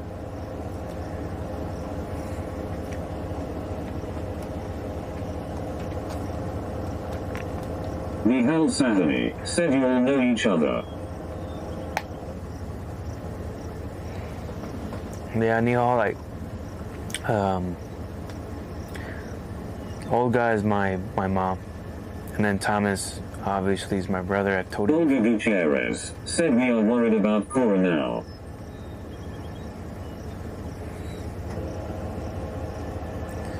I know Cora's been getting worse and worse. She couldn't get out.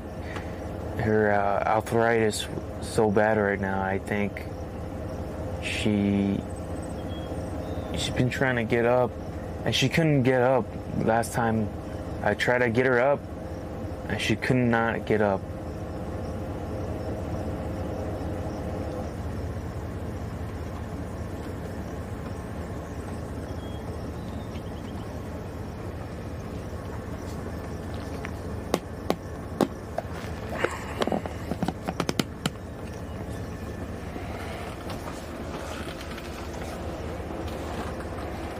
Damn.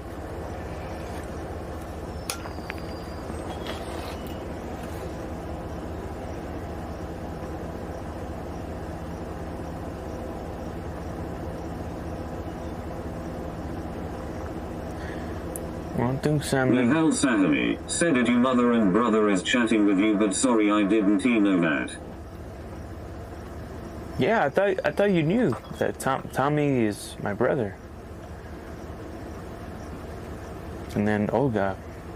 I know Ash knows. I thought you knew.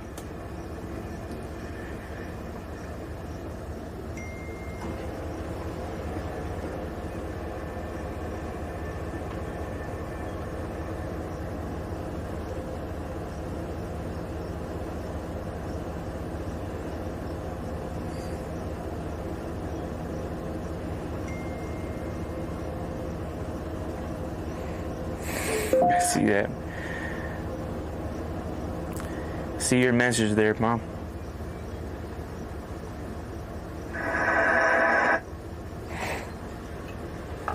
Well,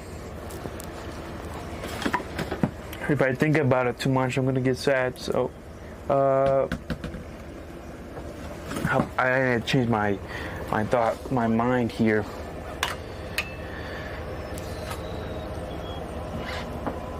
That is where I'm at.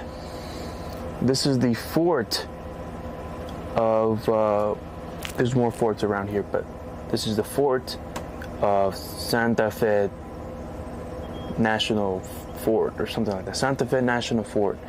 And I was going to explore this area here. So today, you won't believe it, the temperatures is the most amazing thing there is. I think the high today is going to be 72. So I think I'm going to wear this hat since it's not going to be blazing hot, or this will give me a little shade.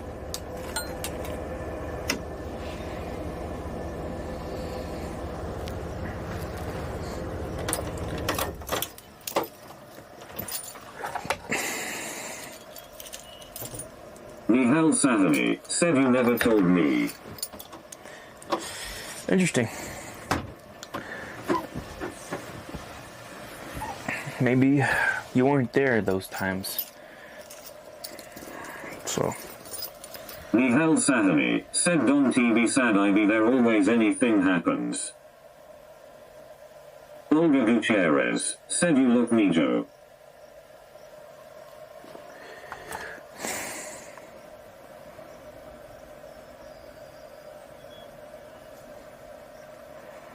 You look Mijo.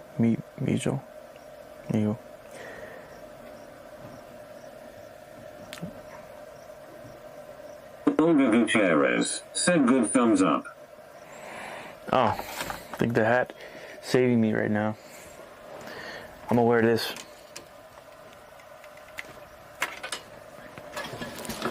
I'm wearing my favorite sweats today for the first time in the summertime. So it's pretty cool. I think I'm gonna take this off. You know, I don't ever use this mount here.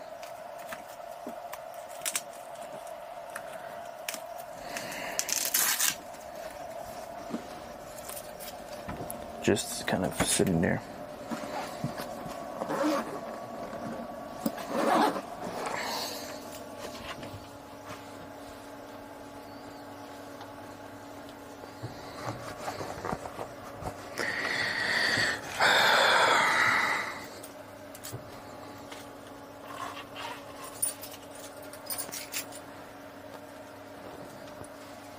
Nihal Sahani said sorry I didn't notice that chat with family. Sorry, man. It's okay. Well, now you know.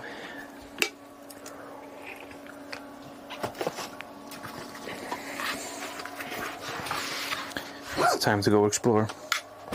Let's get our mind off before I get sad. I'll do a little this prayer later about how Sam's been in our lives here. I'm not sure if the buckle's supposed to be showing. I feel like my hat's gonna be falling off all the time.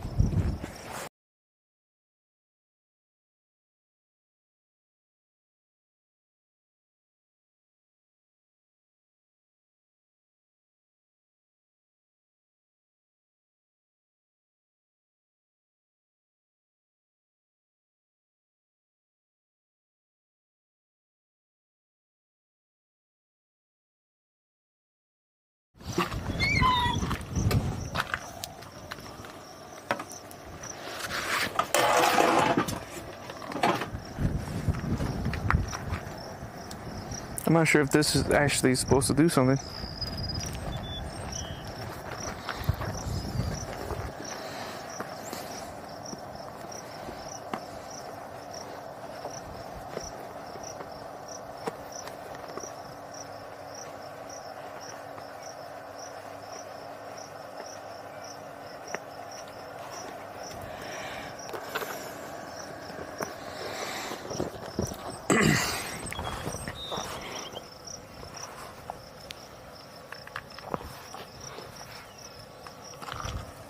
Okay.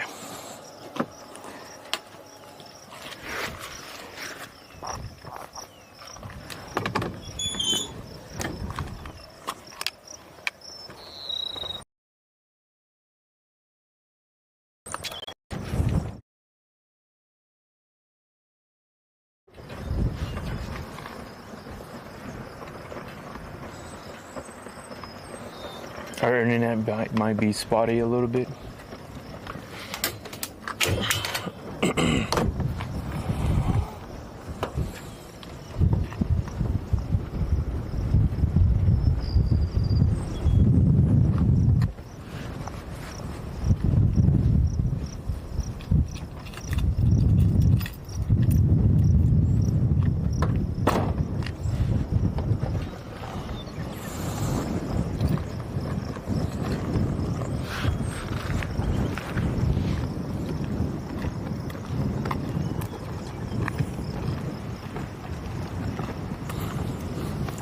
We'll lower the volume.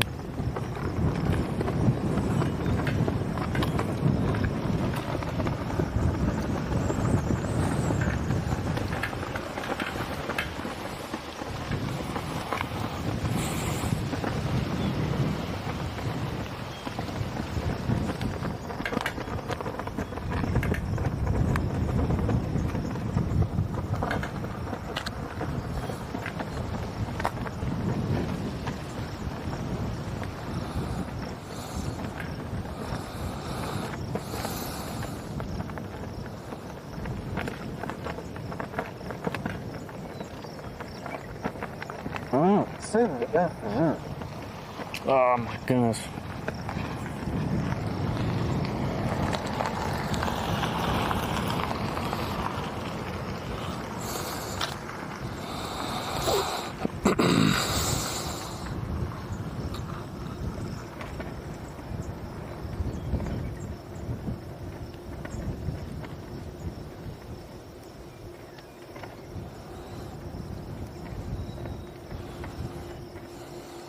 Nihal Savani.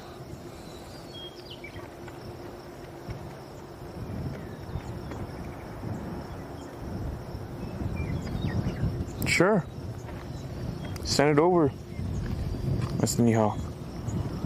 Alright, the chat is activated again.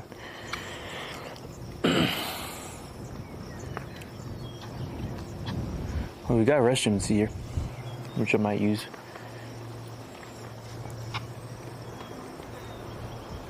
Alright, I'll turn down the audio here. I act like I'm not recording.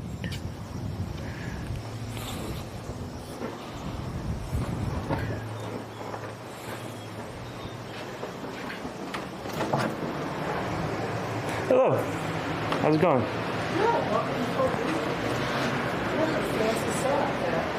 Yes, my whole camera setup. Yeah. The whole camera setup? Uh huh. Are you doing social media stuff or what? Uh huh. Yeah? Yeah, we'll go around the place and Awesome. see what's up. You're gonna get something? Go ahead. Are you supposed to like pay for?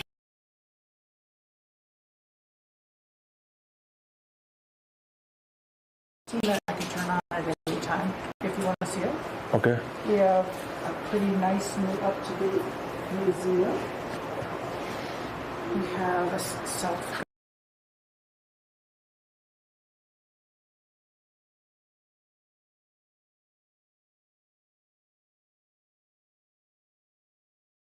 this direction. You'll see it out there. You can have that. It's free too. Awesome. Deal here. You? Oh, that's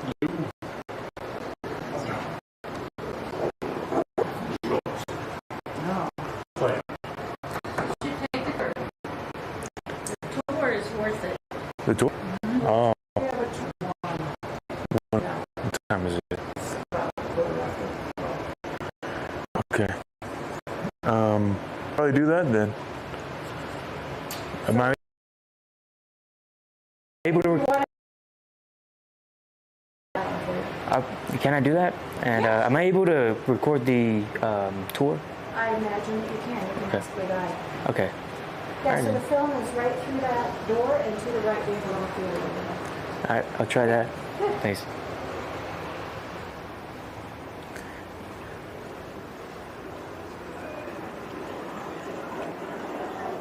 At the oh wow.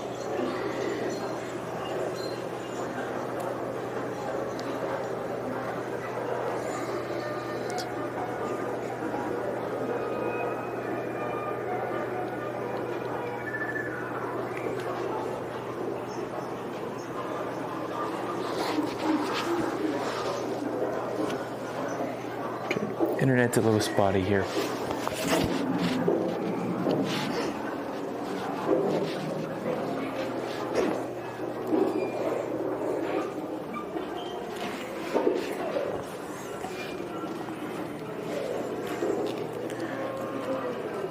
I hope the internet does it right. Okay, we're gonna go to the tour.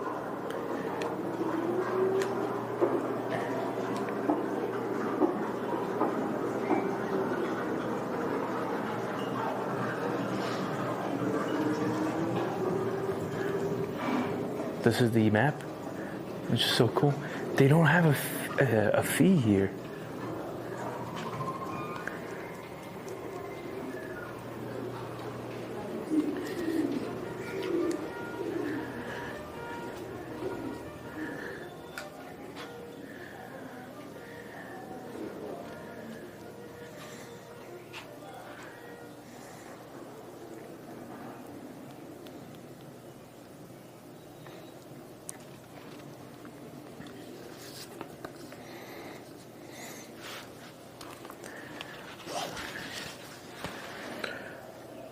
Okay, we got good internet speed.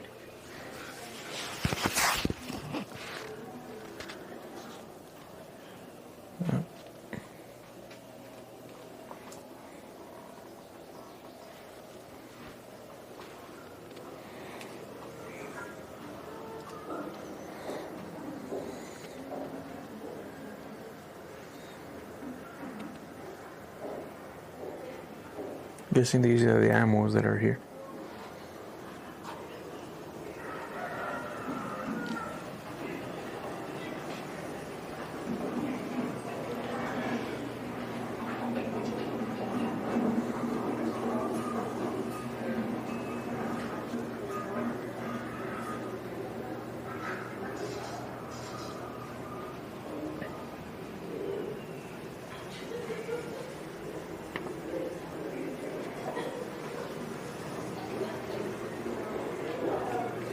So that's an awesome plus.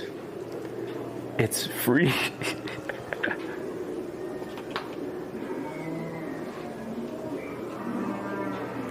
This is so awesome.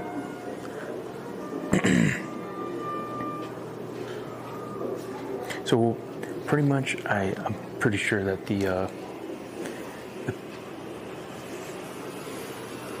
what is this?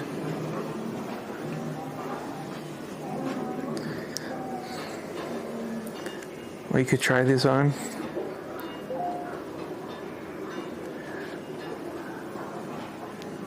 Okay, so I guess we'll wait until the tour comes. It's at 1 o'clock.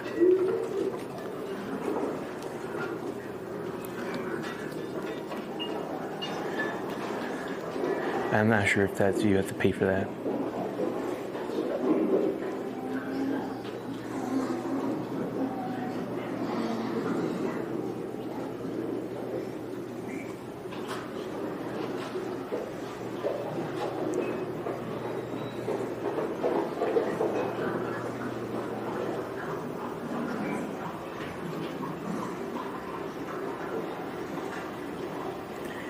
So I'll do the intensive review of this place with the tour when the tour guide comes and whatnot. Yeah, so we have about 40 minutes until that starts.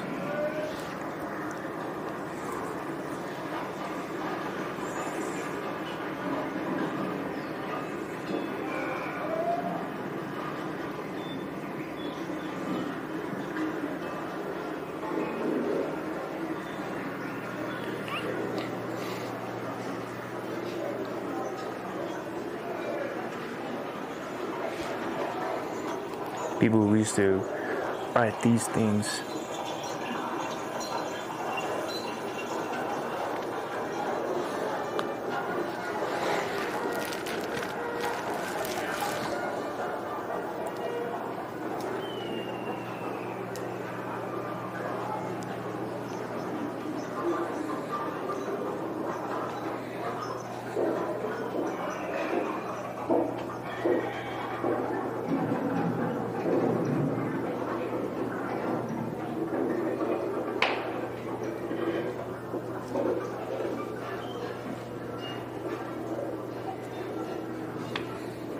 Ooh.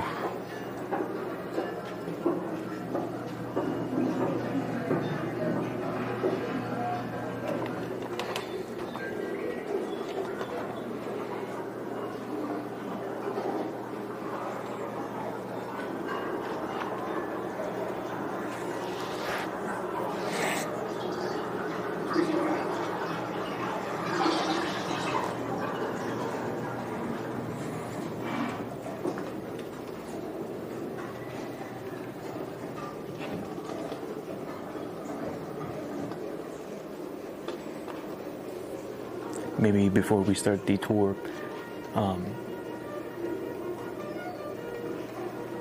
we could go to the restroom before that.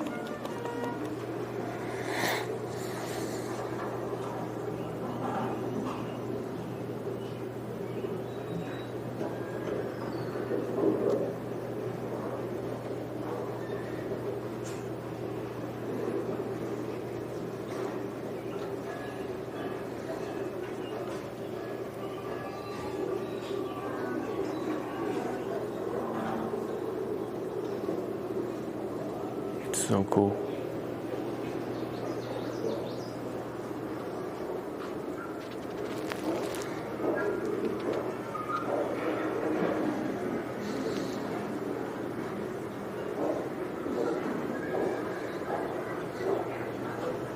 I love the sound effects too.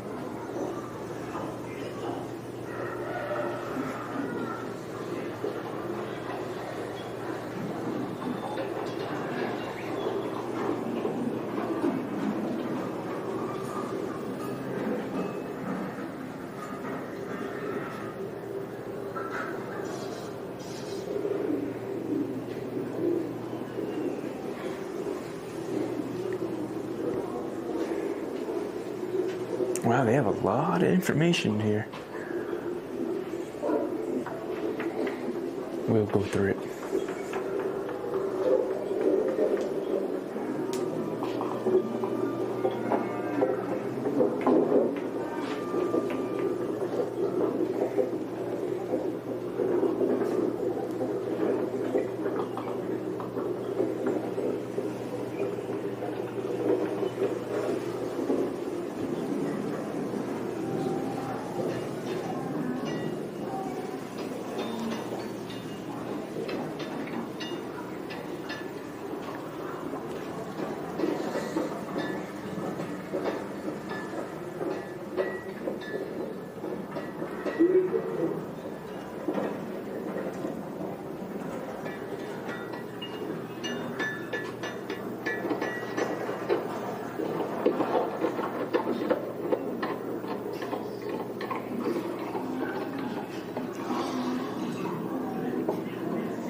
Imagine hearing that all day. If you work here.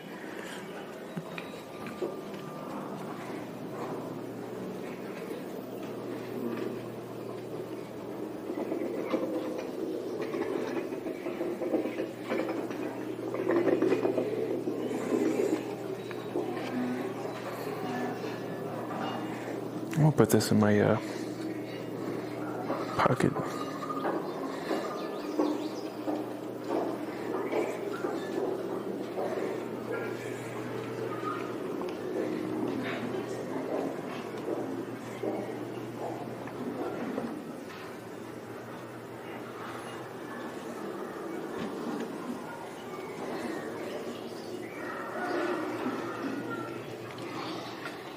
Hey, I didn't tell you to turn off.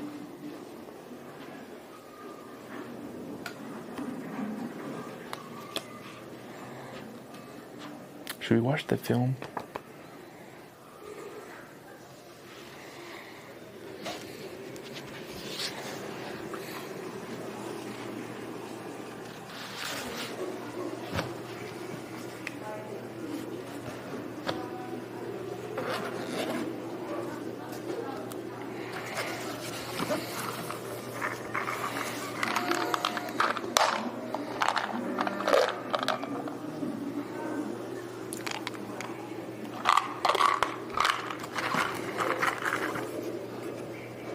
I'm gonna use the restroom before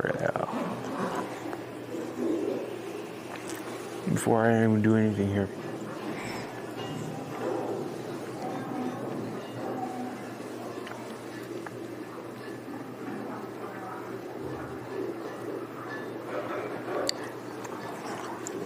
Well,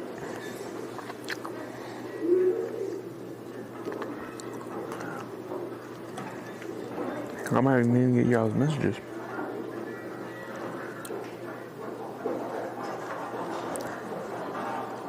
So, Janae. So I'm gonna get a tour in about 1 p.m., which is in 30 minutes. So before the tour, I'm gonna go to the restroom, and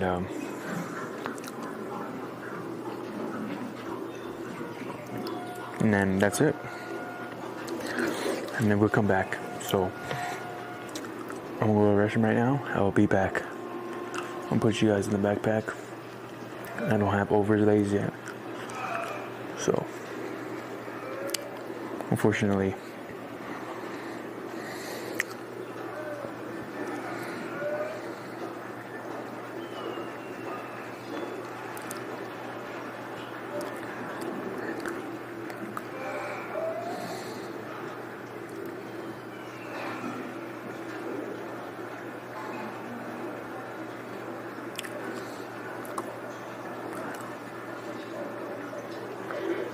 Sir, let's be awake 10 minutes starting now.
life.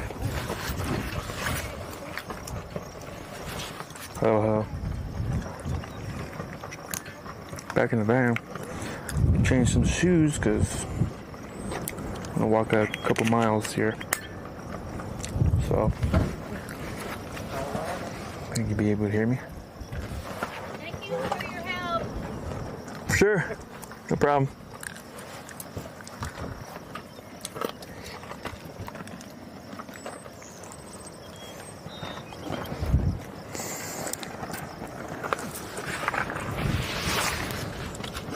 Thinking whether to take this hat or not, because it's actually kind of windy, and I'm not sure whether I should take the hat or not.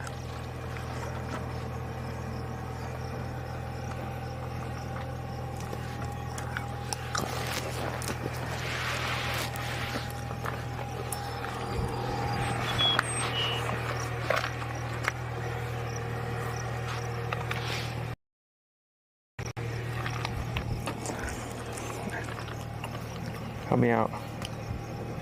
W? W for hat? L for...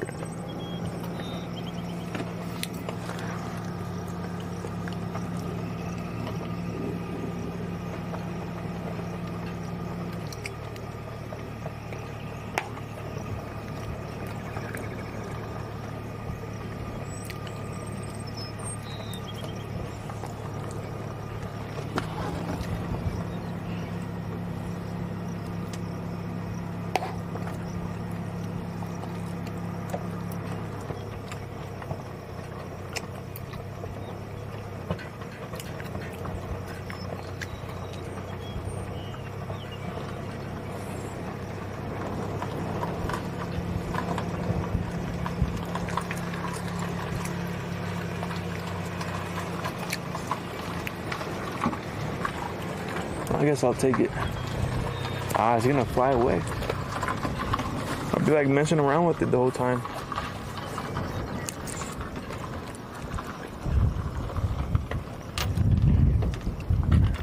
Debating.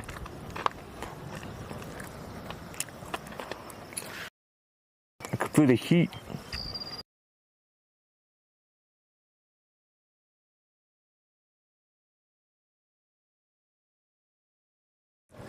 Maybe I'm big. I'm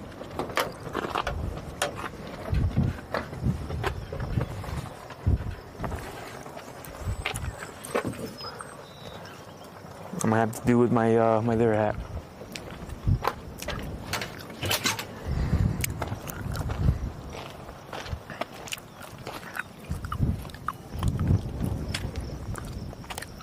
Come on.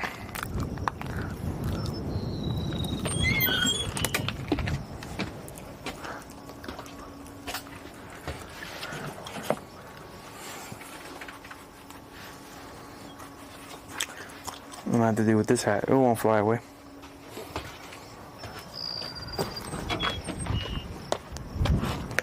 You know what? Forgot to do something.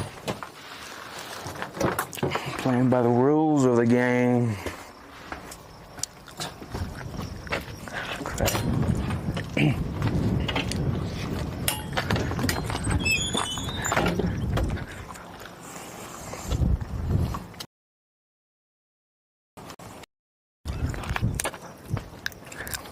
Okay, change the shoes, the hat.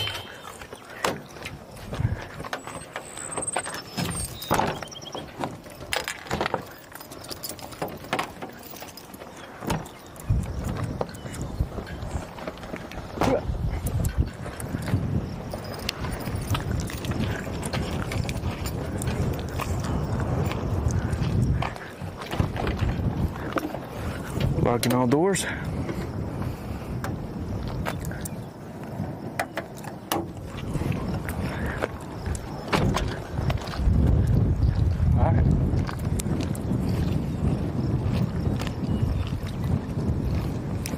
The chat activated. What?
Here, there's one about. Here's one that's Sandy Trail.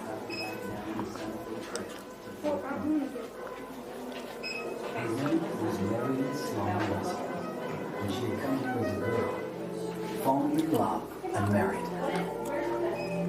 But the fort was no longer the lively place she remembered. I found great crumbling walls and tottering chimneys. Great rooms stood roofed.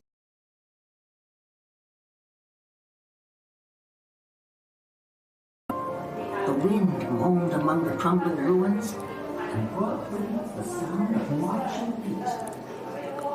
I saw the eyes that dropped to look back at the wagon train coming along the old train.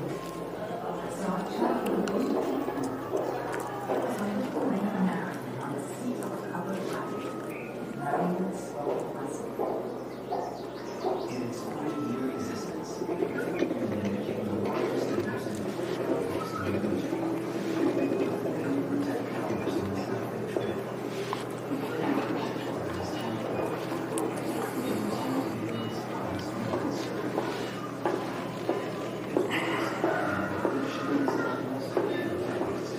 I'm not sure if we're going to do a tour in this building.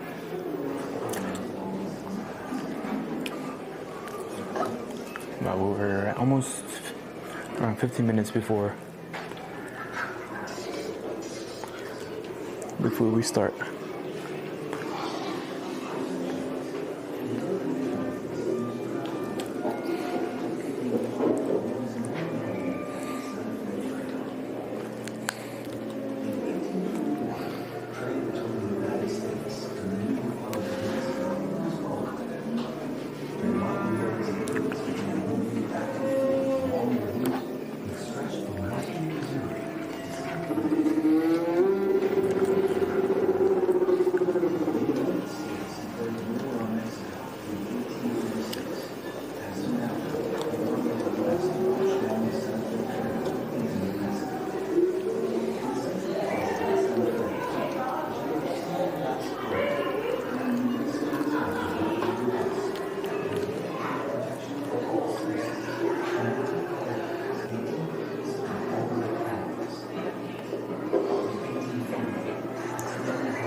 Yeah, that's sound effects.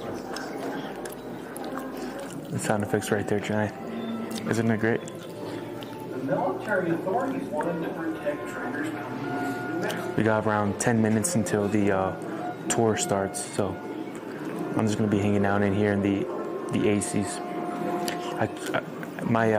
The cowboy hat was kind of falling off my head all the time. So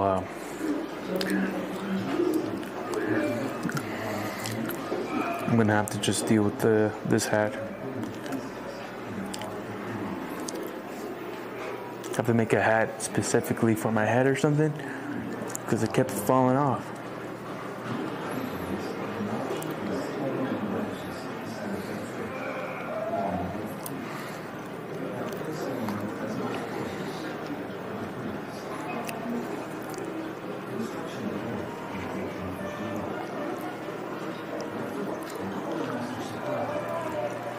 Let me do a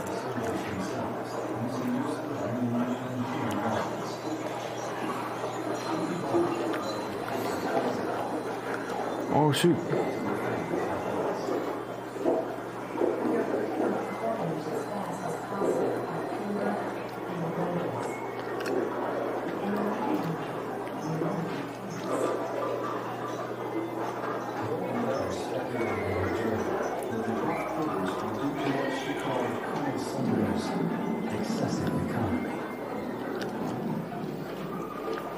In 2 years, Fort Union had a fairly impressive assembly of buildings, maternity hospital, mechanic shop, and what researchers call the hood.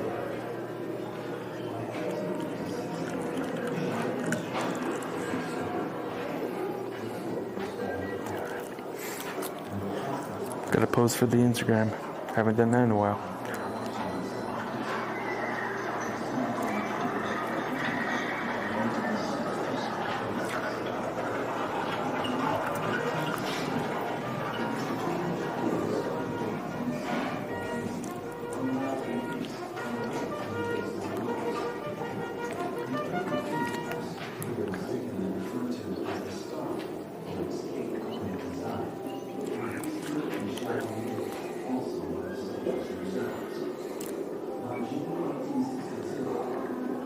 said.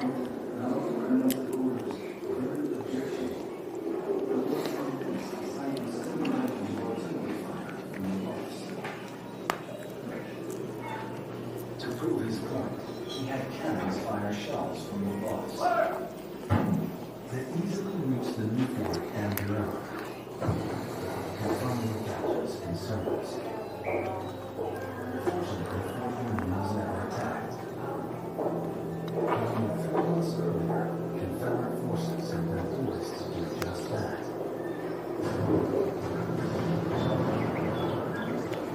With the showing of Fort Sumter in 1861, soldiers across the country were forced to decide if they would remain loyal to the Union or return to their homes in the South.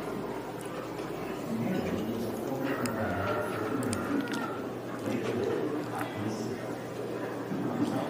the Union. Said FGH. Okay, now we got the chat on.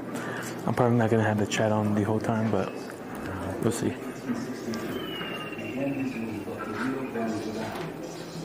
Sierra Naples said, aye. Oh, wait. Yeah, what's up, Junai? On March 26th, the Confederates led the Union force out of Fort Union at Apache Canyon. The fighting raged independently with the Confederates.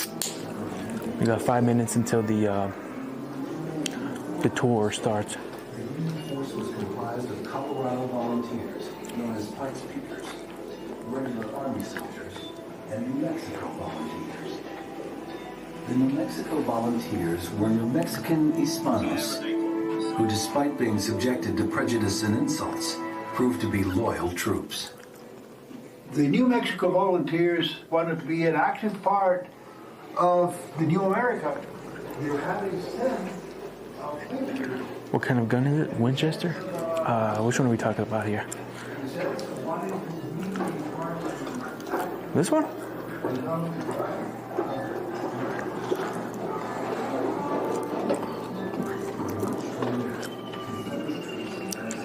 There it is. Yep, it's Winchester.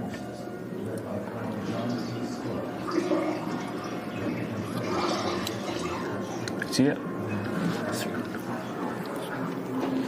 I'm pretty sure, maybe that specifically, maybe it is.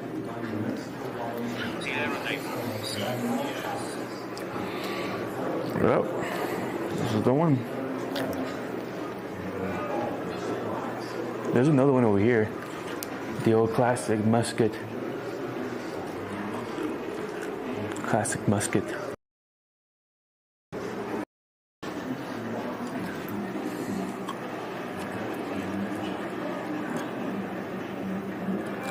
It's the Bible. I can't read it, expressionless face. Dang. Well, damn. I can't. I don't know what to do. Like, I don't have a. Read it for me. All right, let's go back to the. Let's go back to this place here. Okay. Winchester Rapier. Many warriors armed themselves with these weapons, which were able to fire multiple times without reloading. There's a carriage belt, metallic projectile fired by modern weapons like the Winchester Rapier were carried in carriage belts. The barrel hoop tribes made these of manufactured product, which they sometimes adapted for their own purpose.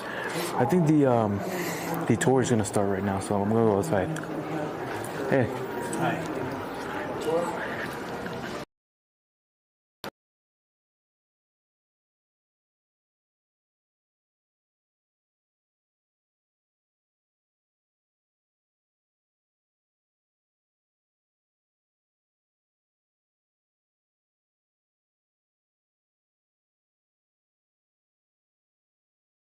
when I was Santa.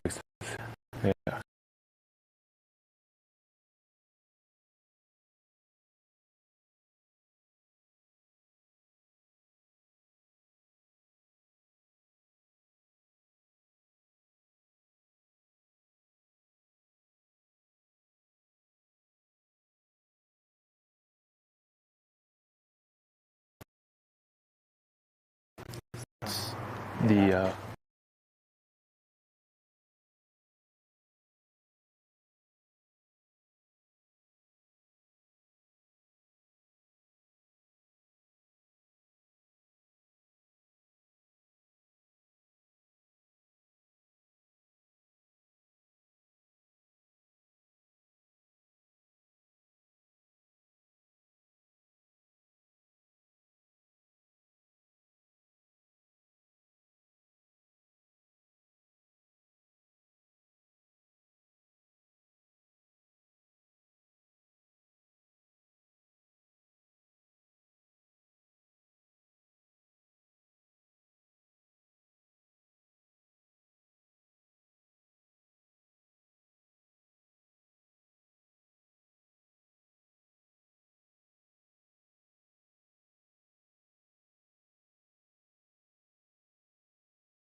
The years, 1851 to 91.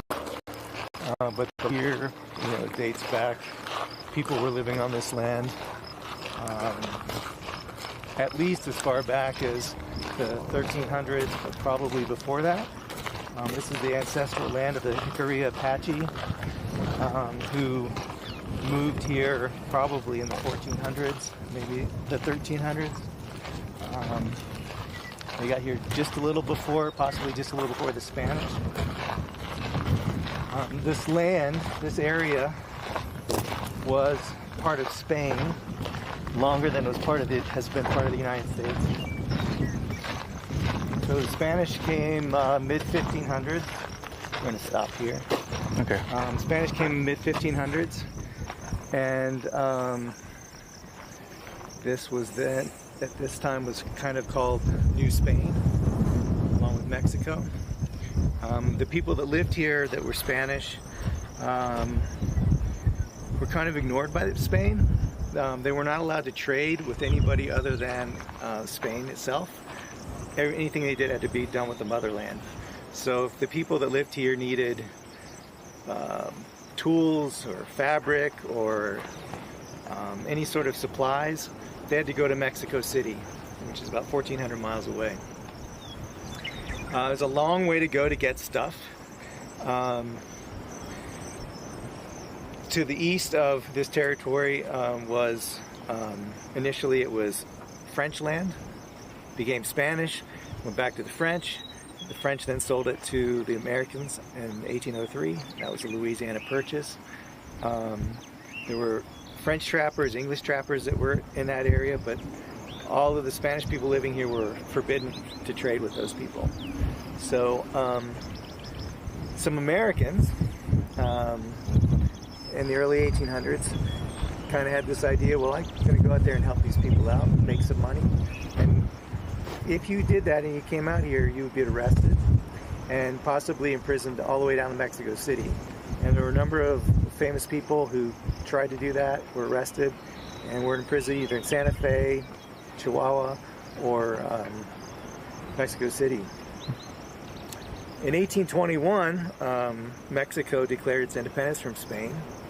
And that same year, a failed businessman in Missouri named William Becknell decided that he was going to come to Santa Fe and try to make some money. And he had 3 mules, loaded them up with about $300 worth of goods, came out here fully expecting to be arrested. And when he came over into what he thought was Spanish territory, saw a group of soldiers coming toward him. Sure enough, he thought, okay, this is it. I'm going to go into prison. But those guys welcomed him. They said, hey, this is Mexico now. This isn't Spain. This is Mexico. We want to trade with you. We're open to trade. So they escorted him to Santa Fe. Had a little party in his honor. He sold all of his stuff, and he went home with about $6,000 in profit. Wow. So it was a pretty good gig for him. He came back the following year with wagons pulled by oxen, made a bunch more money, came back a third time with even more wagons, sold all of the stuff, made even more money. At that time, word got out that you could do this, so other people were starting to follow, do the same thing. And in 1825, that's 4 years after he made his first trip, the U.S. government hired him to map the Santa Fe Trail. So those first trips that he made was him basically exploring and figuring out how to get to Santa Fe the most effectively. Okay. And by the end of the 1820s, Santa Fe Trail had become about as wide as I-25 is now. It was a super highway basically for the time. When Becknell came out here, he was following animal trails and Indian trading routes. And at one point, merchants were doing about $400 million in sales, modern day. That's $400 million in modern money. Oh, damn. Sales per year on the Santa Fe Trail. So the Santa Fe Trail became a really important economic highway for the United States, basically. 1846, the President Polk sent a man named Kearny out here to claim the New Mexico Territory and California as American, parts of America. He went to Las Vegas and he stood up on top of a building there and said, this is the United States, you're all Americans if you want to be Americans. If you don't, you're welcome to go to Mexico. As American citizens, you have all the rights of American citizens, and the American government will be here to protect you from the Indians and all their enemies. And he went to Santa Fe, did the same thing. That same year, on that trip, before he went to Las Vegas, he camped around here somewhere. We're not sure where he camped, but one of his officers was a man named Edwin Sumner. So Sumner camped around here, and he would later be the person who established this fort. And he picked this spot because he'd been here and seen it. In 1848, Polk he was hoping to start a war with Mexico so that he could take this land, basically. And he sent General Zachary Taylor out toward the border, hoping to instigate a fight, and Mexican soldiers fired on him, fired back. Word went back to Washington. The Congress declared war on Mexico, and that began the Mexican-American War. Santa Fe Trail was then used to move soldiers through Santa Fe down into Mexico. And generally, the American Army had no problem working its way all the way down to Mexico City. So, sorry, it was 1846. 1848, the war starts in 1846. 1848, the war finishes. Americans take New Mexico City, they hold it hostage. Basically, they say, give us California and New Mexico, and we'll give you your capital back. And they made a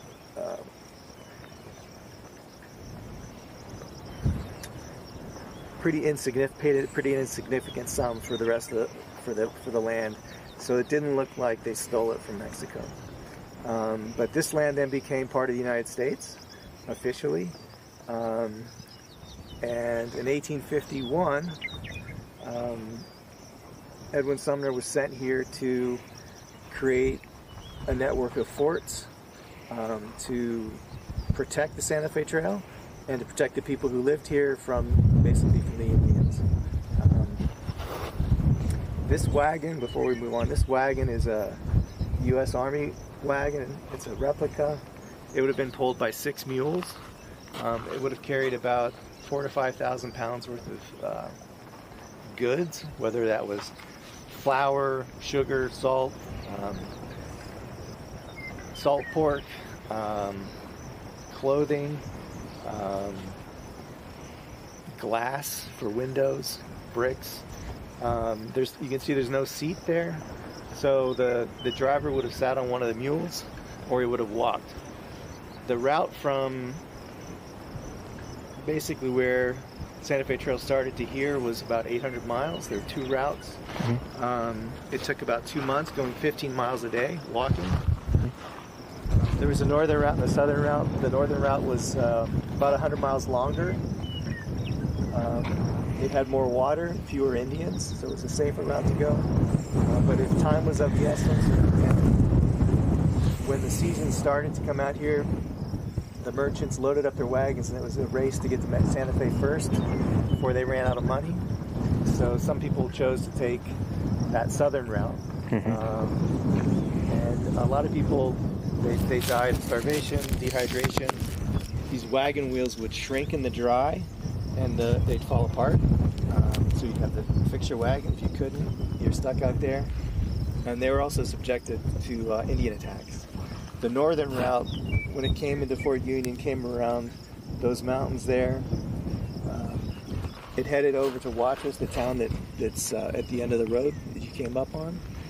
Both the northern and southern routes met there, and that's part of the reason the fort is where it is today, where it was established in 1891. So we'll walk down to the next spot. All right. So in 1851, Edwin Sumner was sent out here to establish a series of forts to protect the Santa Fe Trail and to protect the people from Indians out here.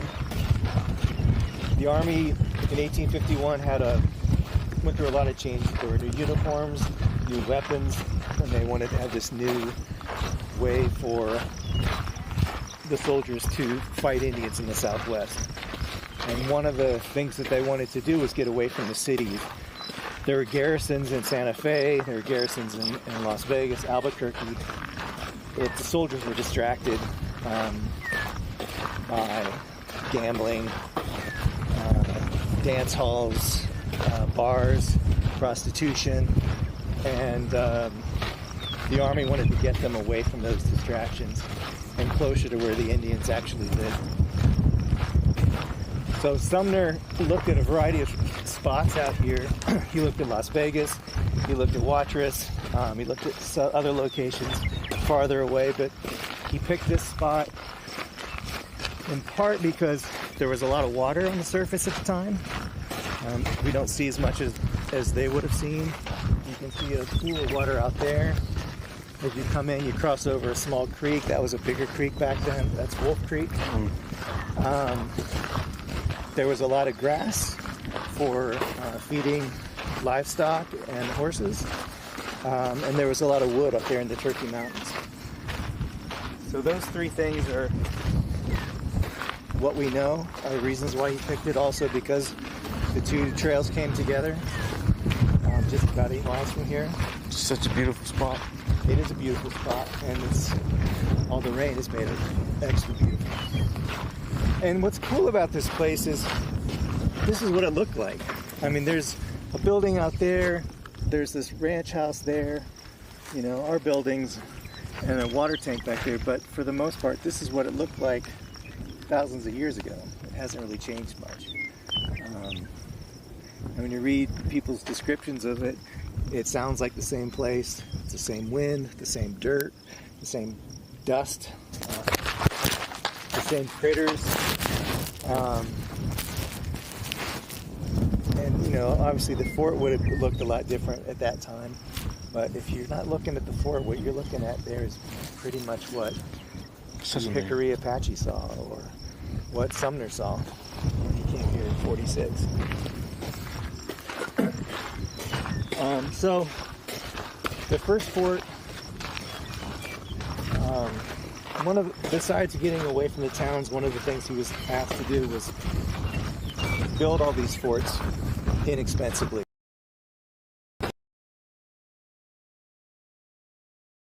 people to build it, which is what they typically would do.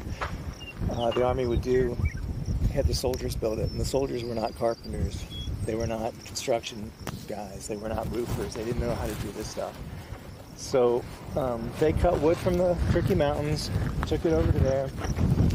You can see where those ruins are, the red walls. Okay. That's where the first fort was. The ruins are actually when this was built, and that's the arsenal. All that's left of the first fort, because the buildings were all built out of wood. The wood was not, they didn't strip the bark, they didn't dry it, they didn't cure it, it was green wood. They basically built a bunch of log cabins. This was the commander's house. You can see the ridge behind it, which is over there.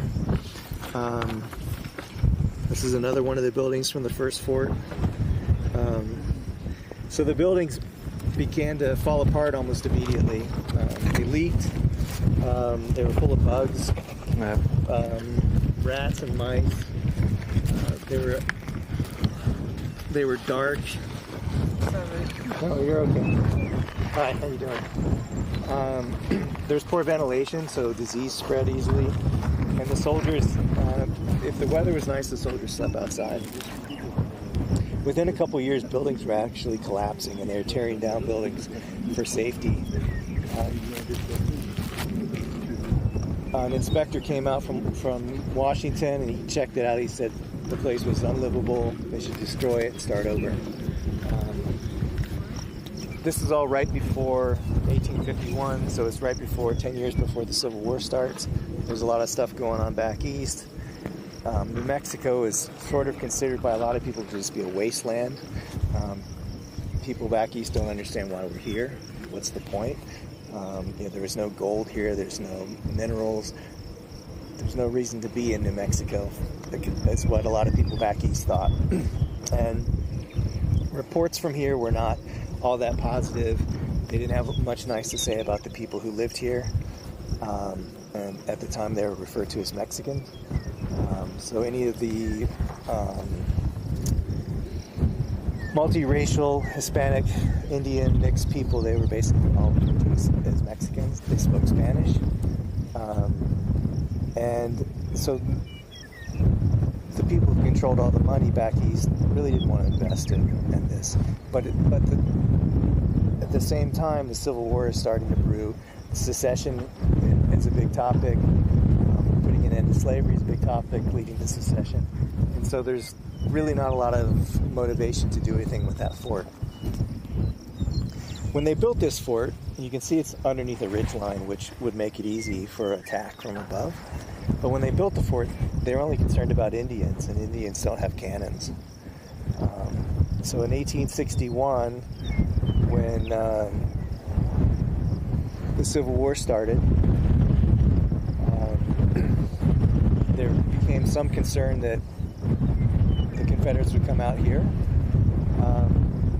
All but 3 of the officers that were at this fort left. They resigned their commissions and went to fight for the Confederacy. One of those guys was a man named Henry Hopkins Sibley. He was from Louisiana. He was actually a major, and he was given command of this fort while his letter of resignation was on its way to Washington. When he got that promotion, he took a leave of absence, hopped on a stagecoach and went to Texas. Then he went to Richmond, Virginia to meet with President Jefferson Davis of the Confederacy. And he pitched him an idea that he would raise an army in Texas, work his way up the Rio Grande River corridor through Albuquerque, Santa Fe, and then come to Fort Union, take Fort Union, which even then it was bigger than it looks from here. It was not as big as the third fort would be, but it was chock full of weapons, ammunition, clothing, food, and he thought he could come here, gather up all that stuff, continue to build his army, work his way up through Colorado, take the gold and silver mines there, and then go to California and take the gold mines there, and cut off California from the rest of the Union. That was his big plan. And when word reached the fort that these guys were working their way up from Texas, the commander, Canby, took a group of soldiers, went down to Fort Craig near Socorro, New Mexico, hoping to cut them off before they got to Albuquerque. So in early 1862, they met at the Battle of Valverde, which was near Fort Craig. It was basically one day of fighting. The Confederates won the day. They pushed the Union soldiers back into the fort. The day ended with that, and the next morning, Sibley and his Texans just took off. They didn't want to continue fighting. They just snuck away and made their way to Albuquerque, which they took easily. The garrison there had been abandoned. They took the soldiers took all the goods that they could. What they couldn't take, they burned. Then they worked their way up to Santa Fe. The Confederates found the same thing. They found an abandoned town with an empty garrison. Before Canby left, he had sent word to the governors of Colorado and California and asked for help to fight these Texans. And both governors agreed to help. The soldiers from Colorado marched double time to get down here as fast as they could. They got here in March of 1862. The commander of that group went against Canby's orders to stay and protect the fort and decided to try to meet the Confederates at Santa Fe. Before they got to Santa Fe, they met them at Glorieta Pass, which is about 20 miles from Santa Fe and about 80 miles from here. They met at Glorieta. There were 3 days of battle. The Union won the first day. On the last day, the Union was losing. A group of soldiers that were commanded by Major Shivington were supposed to outflank the Confederates. They got lost, but when they came over the ridge that they were on, looked down, they saw the wagon train, all the supplies for the Confederates. They rushed down there, took out the guards, and burned everything. So even though the Confederates kind of won the day, they lost all of their extra ammunition, all their extra weapons, all their clothing, all their food. And they were basically forced to give up and head back to Texas. About 3,800 men left Texas to come here. By the time they got back, there were only about 1,200. Most of them had died on the trip back. They died of starvation, exposure, disease, dehydration, and some of the stragglers were reportedly eaten by wolves. So that was the end of the Confederacy's attempt to take the West.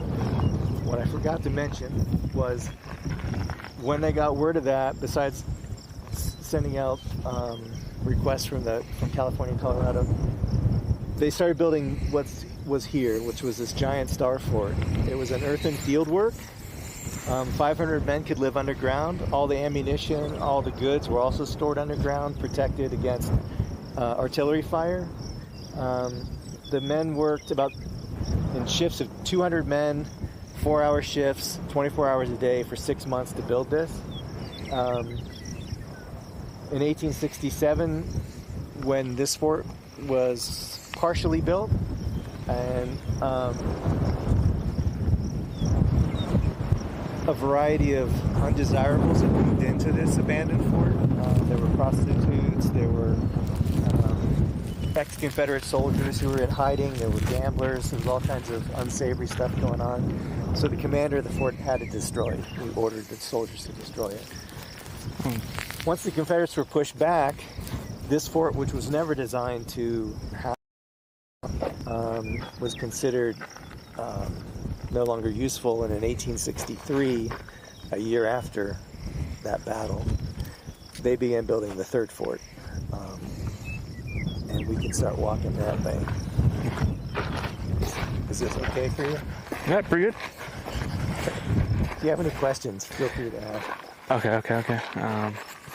So in 1863, they decided to build a more permanent facility. Fort Union was to be basically the distribution hub for 40 forts throughout the Southwest.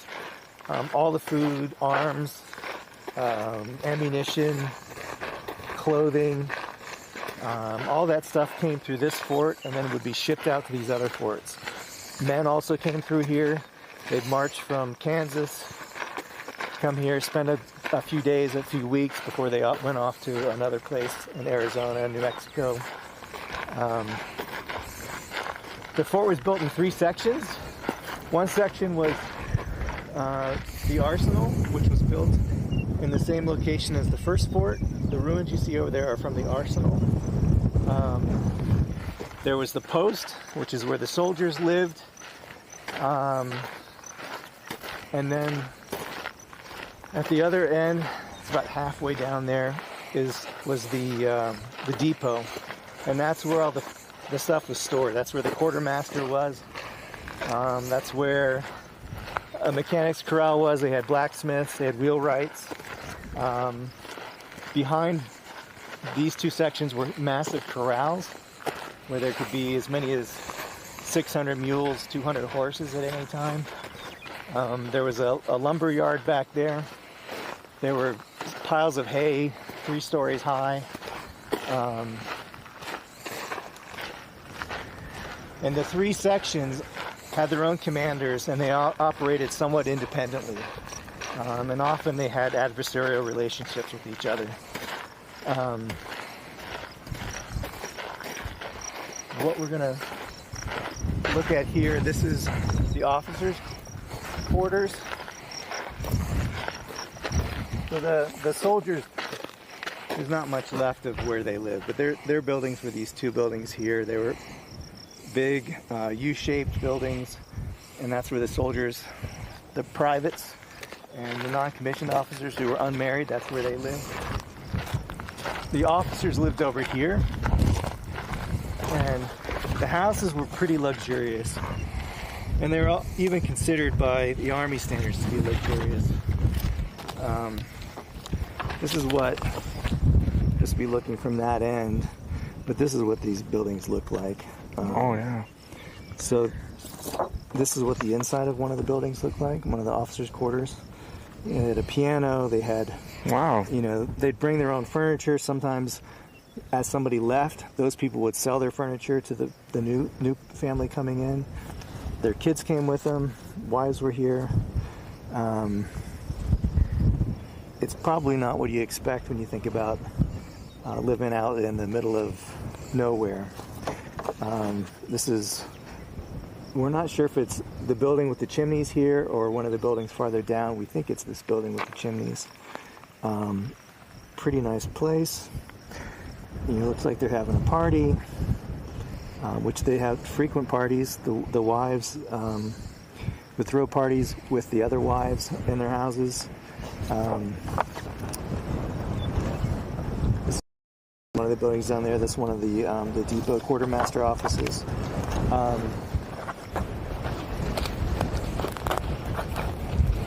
These houses had 2 apartments in them, but typically only one family would live there. Behind them was, going about 100 feet out, would have been a walled backyard. They would keep livestock back there. Maybe they had a cow, maybe a sheep, a pig, chickens. They had gardens for fresh vegetables. So I think the officers' lives were actually pretty nice. Like I said, the wives would throw big parties for each other. They would break out their fine china. Maybe another wife would bring all her fine silverware. The husband might have, shot a deer that day. They might have fresh game. Behind this, about 100 feet out that way, was the sutlery, the trader stores. They had, the fort had to give them permission to open up these stores. There was a hotel there. There was a bar with a bowling alley. There was a store where you could buy pretty much anything you wanted. We have record of somebody special ordering a pair of ice skates. But you could buy boneware that had been imported from Europe, from England. You could buy sodas that had been imported from Ireland. You could get all sorts of canned vegetables, canned meats, which were all new at the time. Canned food was a new thing, kind of a luxury. You could buy perfume, you could buy clothing, you could buy fabric. So how'd you say, how'd they get access to this? What do you mean? Like, they would send like a letter to in order to gain access to some of these products? No, so there was a store back there that sold. Oh, it has everything. Yeah, it was, there's almost all you see is that one wall back there. That's all that's left of the sutlery, and that was an exterior wall at the back of one of the buildings. The building that was in front of that burned in 1889. And if you go back there, you can walk around and there's just unbelievable amounts of stuff on the ground. Lots of melted glass. Wow. But, I found a bugle mouthpiece. I found a baby doll arm. It's the ceramic baby doll arm. So you could buy anything there. And the soldiers who made $13 a month would buy a lot of stuff on credit and get massively in debt with those guys, and they never had any money. So if they didn't waste their money at the sutlery, they'd go 5 miles over that ridge to a town called Loma Parda, where there was a dance hall, there was bars, and there were brothels. And the soldiers spent a lot of time over there. They weren't allowed to go, but they'd sneak off at night, walk up that ridge, walk 5 miles, get plastered, and then work their way back and try to get here before morning. That town was a rough and tumble town. People were murdered, shot, knifed, gunfights. There's a story of a drunk guy getting his horse up on top of one of the tables in the bar, and then somebody ended up shooting the horse. That town is still there. There's a small ghost town still there. It's pretty cool. You can go there. It's part of Fish and Wildlife. It's also some private land, so it's kind of a weird place, but you can go see that if you want to. The three biggest forms of recreation here were drinking, gambling, and prostitution. Besides that, though, there were healthier hobbies. They did a lot of wrestling, running, jumping contests. There was a horse track up over here. They had a baseball field. They had tennis courts. They did a lot of, we can walk. They did a lot of plays. They would sometimes even go into Las Vegas and put on their plays. The officers' wives would put on dances for the soldiers. Sometimes they'd invite women from local towns. Sometimes the men just danced with each other.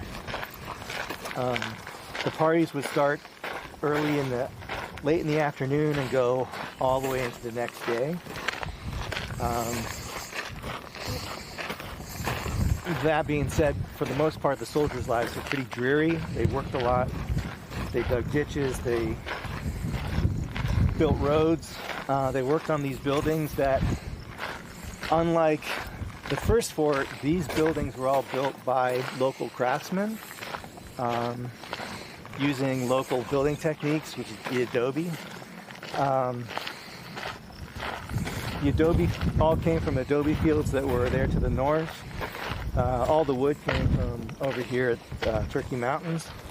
All this stone came from, this is sandstone. You can see that rock ridge there. Most of this stone came from right around that corner. Oh, wow. At the time, the buildings were all covered in a smooth white lime plaster, and you can see some of that on that wall there, and some on that fireplace, some on that fireplace. So that's the original lime plaster. That was made from limestone in kilns that are still in the hills today. All the glass, all this brick that you see that's not adobe, and all the tin for the roofs was brought in on the Santa Fe Trail in wagons. Despite the fact that they've used local craftsmen and used local building techniques, these buildings also had problems almost from the beginning. The original plan was for them to have pitched roofs, but to save money they went with flat roofs. The flat roofs were covered with, there was squares of tin that were soldered together, rolled out on the roofs. tin rusts, which means holes, gaps, water gets in. They tried a variety of different methods to seal it. They tried paint, which would peel off. Everything they put on it, the New Mexico sun burned off, basically. So all these very luxurious homes had leaky roofs, and some were worse than others. And as a higher-ranking officer would come in, he'd move a lower-ranking officer out of his house. He'd say, I want this place, you're out. Find another place, kick the guy out, take over. Somebody might come in a week later and kick him out. That happened quite a bit. This house here that is the big house, this was the commander's house. It was a much larger house. It's bigger than even than the 2 apartment homes. And we're pretty sure that that house I showed you before is that house, this place. So it was pretty nice. Soldiers spent a lot of time fixing roofs here. The adobe was swelling and the plaster would fall off. Today we still have to do that. We're still dealing with that. And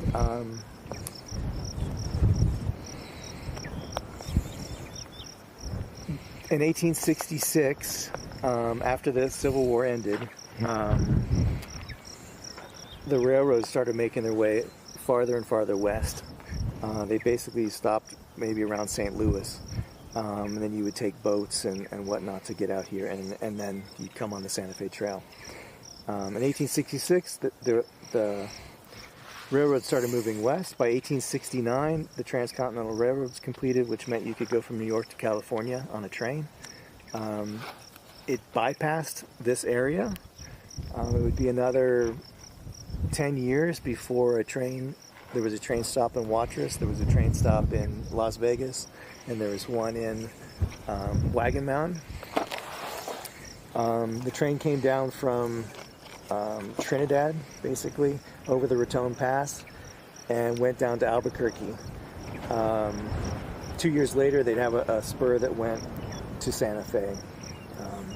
The railroad that's out there along the highway is basically the same railroad that was built 1879. With the railroad meant that all these goods that had been coming out on wagons could now come out on trains. So the Santa Fe Trail died. It was no longer being used. There was no reason for the soldiers here to protect commerce on the Santa Fe Trail. Everything was going on rail. And at the same time, most of the Indians had been moved to reservations. Really only Geronimo and his Apaches were left fighting. So in the 1880s, this fort really didn't have much use.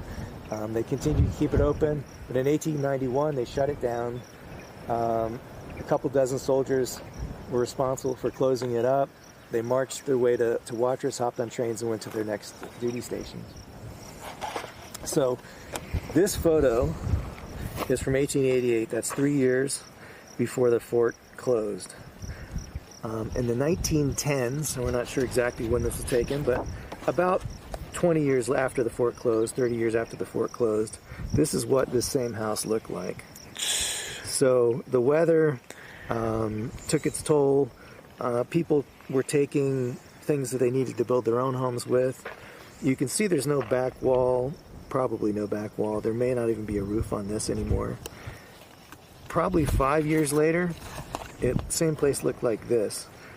The whole porch is gone, the columns are gone, and it's not on the ground, so these things have been taken. All the windows are gone, all the window frames, everything's been taken. And you're starting to see exposed exposed adobe. About 20 years later, this is what the same building looked like. So when this fort was in operation, there were about 143 chimneys here. All these buildings had 4 chimneys. There were chimneys all over those buildings. When this photo was taken, there were probably about 3 dozen chimneys. And in 1949, so this was about something, we think it's in the 40s. In 1949, the ranchers that owned this land and owned this fort were planning to tear it all down. They were filling in the wells. They're filling in anything that had a hole in the ground. They didn't want their cows or horses falling in. And they knocked down 20 chimneys. Prior to the war, there had been an effort to turn this into a monument, or to protect it. And by the war, I mean World War II. Prior in the 1930s, there had been a movement started. When the war started, World War II started, nobody really cared. After the war, 49, that's when the ranchers decided, well, we're going to get rid of all this stuff. And the people around New Mexico, the people in Las Vegas and Watrous, got together again and started making this push to turn it into a monument. The big holdup was that the owners of the ranch and the family that owns the ranch all around it now was the same family. They wanted to make sure that if the government abandoned this park, this monument, that the land would revert back to their ownership. And the government, the federal government at the time said, well, that's not how we do it. That became the sticking point. When they started to tear this down, the state of New Mexico realized they had the ability to just take it. So they went to the owners and said, look, we're going to take it, or you can give it to the government.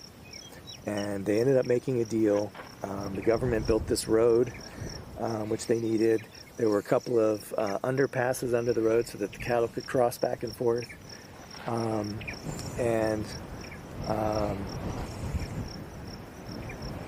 That reversionary clause is still in there. So if the government abandons this, shuts the park down, this goes back to the ranch ownership. So in 1954, this became declared a national monument. In 56, it opened its doors. There was a small visitor center out here. It was 16 by 20. There were 2 trailers that the park employees lived in, really small, crappy trailers. But that first day it opened, there were 600 people came here. In 59, there was a dedication for the visitor center. So in 56, the Park Service came up with a program called Mission 66, which prior to the war, everything that they made, the signs, the writing, the fonts that they used, it all had that sort of quirky, outdoorsy. You still see some of it, like it's kind of a whimsical, sort of outdoorsy kind of vibe. All the buildings were log cabins and stuff like that. So after the war, they decided to go with a modern look. They were going to go with basically a mid-century modern look. All the fonts changed, the signage changed, and then buildings were built to be, visitor centers were built to contain bathrooms, information, museums, everything that you see there today. So in 56, this building was dedicated. There was a big bunch of people here, military flyover, plane jets flying over. It was a big deal. And the mission of the Park Service here at Fort Union is to preserve and protect, and it's to preserve all this stuff. So, you know, this was in, we'll say, about 1945-ish. There were about 36 chimneys. By 49, we know they knocked down 20 of them. We know that when the park opened, there were 6. There are 5 today. So this is that same building today. And our job is to take care of this and preserve it. Every spring we have a group of preservation guys who come out. They walk around, see what needs to be fixed. You can see where some of the stucco is falling off on that wall in the center. This is all in pretty good shape. You look at some of the other buildings, they're in really bad shape. So what they do is they have a mix of sand, adobe, water. They call it mud. They mix it up. They slap it on those spots where the stucco's fallen off. Then they do a second layer with it's the same mix, but they've added a thing called Broplex, and it's got a plasticized kind of material in it, so it's waterproofs these adobe walls. It only lasts a year, So after a year, they've got to come back and do it all over again. Depending on the size of the crew, and this year we only have 2 people. Last year we had 6. In the past, there were as many as 24.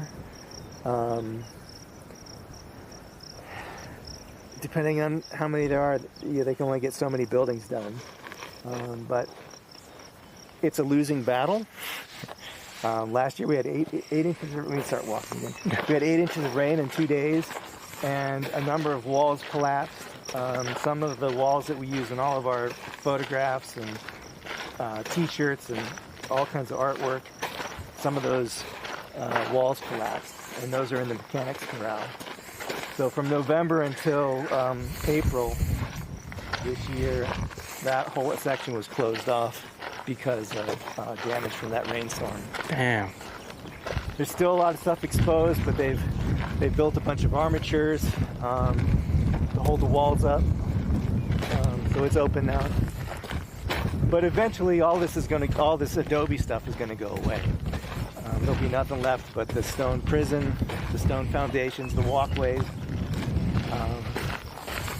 You know how much it takes to kind of like maintain these this Like place? money? Yeah.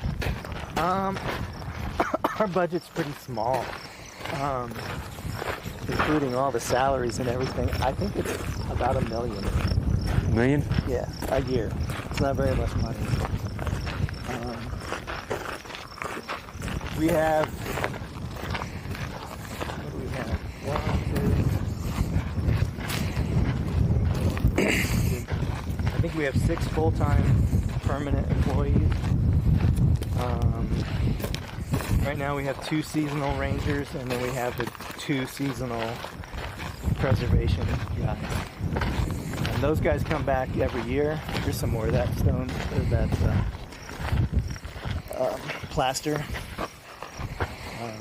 You can find chunks of it on the ground sometimes, and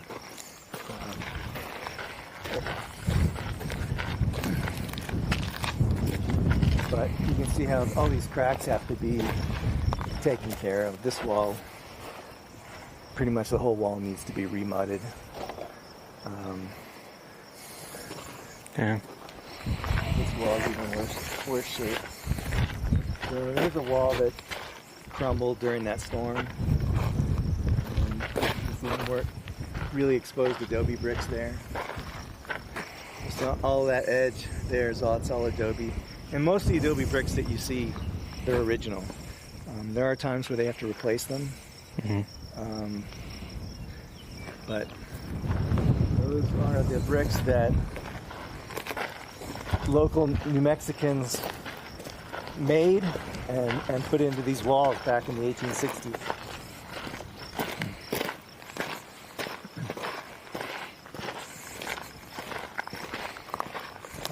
That pretty much concludes the tour. I'll just say that's the prison. It was designed to hold 2 to 4 men. The rooms are pretty small. What they had to sleep on was basically some straw thrown on a rock floor. You can imagine how cold those buildings were in this winter. There was actually a building around it, another adobe building. Looked like all the rest of them. This was the guardhouse. Guys who had lower level crimes would be kept there, maybe drunkenness, that kind of stuff, fighting. They might be kept there overnight. This was more for murderers, rapists, cattle rustlers. This was one of the only prisons around the area, so civilians, prisoners were also held there. Indians were sometimes held there. There's a story about 1862, while the Battle of Glorieta was basically going on. It was a couple weeks later. Some Indians were told they were going to be executed. For whatever reason, they were put in those cells with their bow and arrows.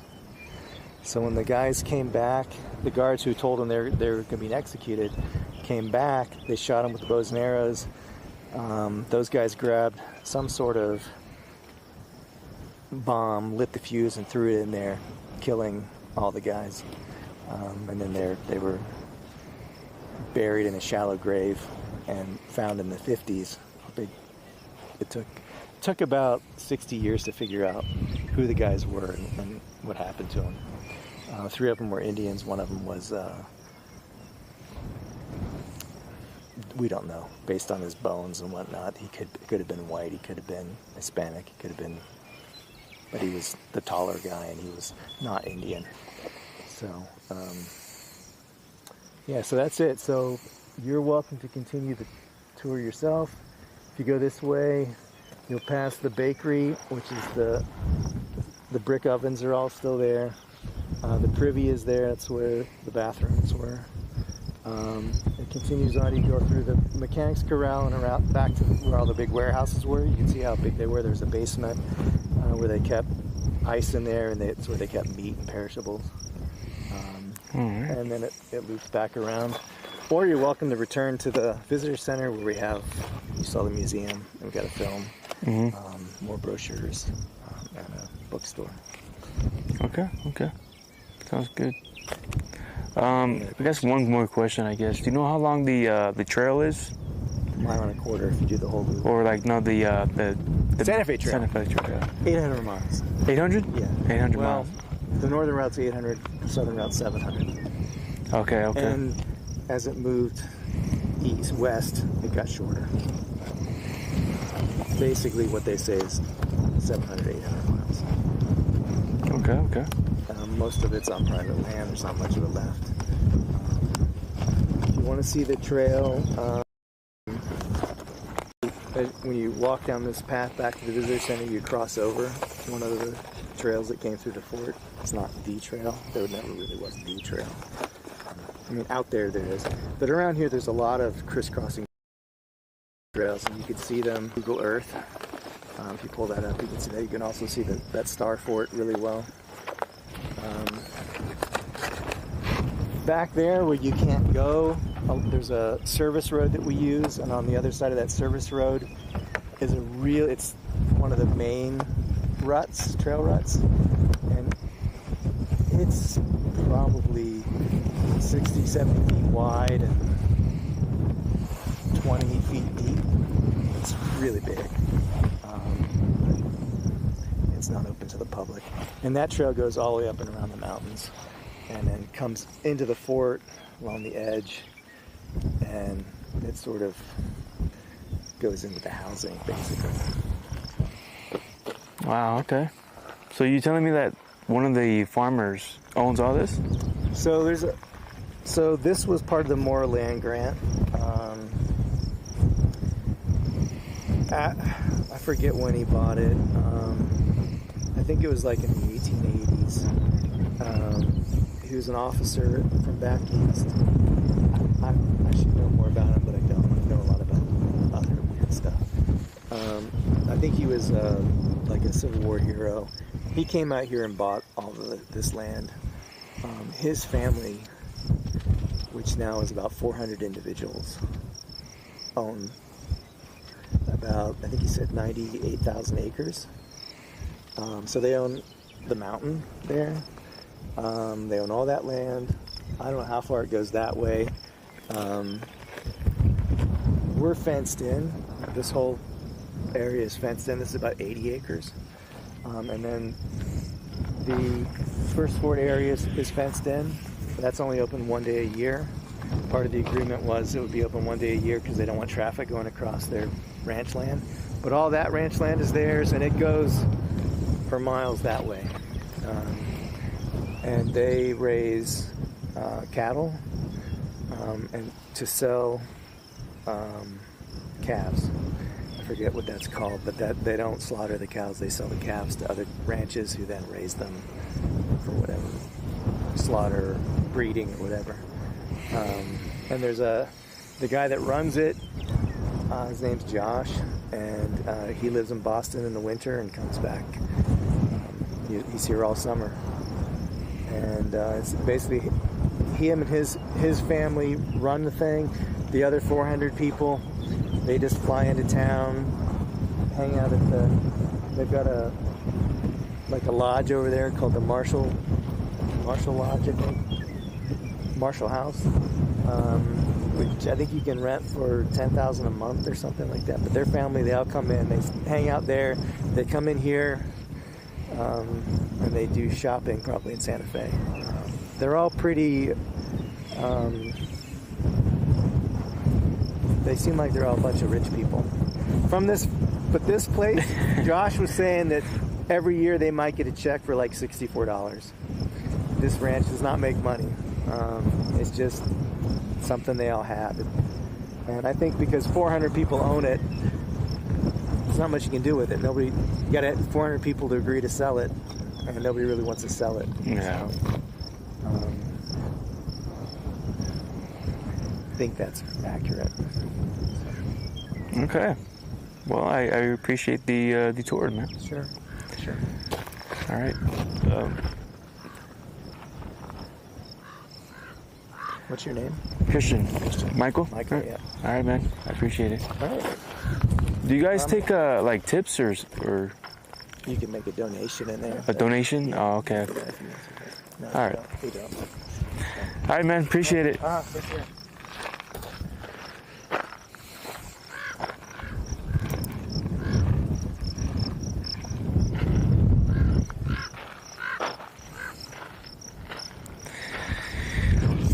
Okay. Maybe that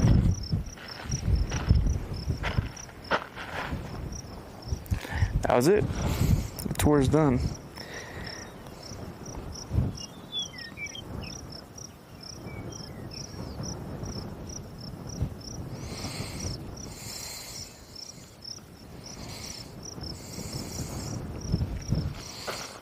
I'm gonna have the chat activated again.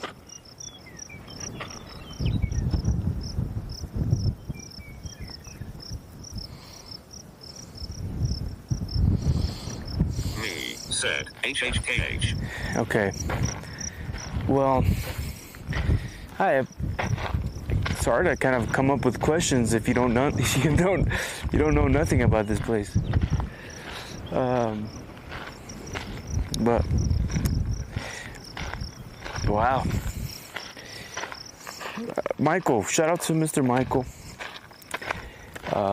Give me a tour there. It's pretty much a private tour. It was just a private tour. So shout out to Michael at this Fort Union, they call it. $1 million.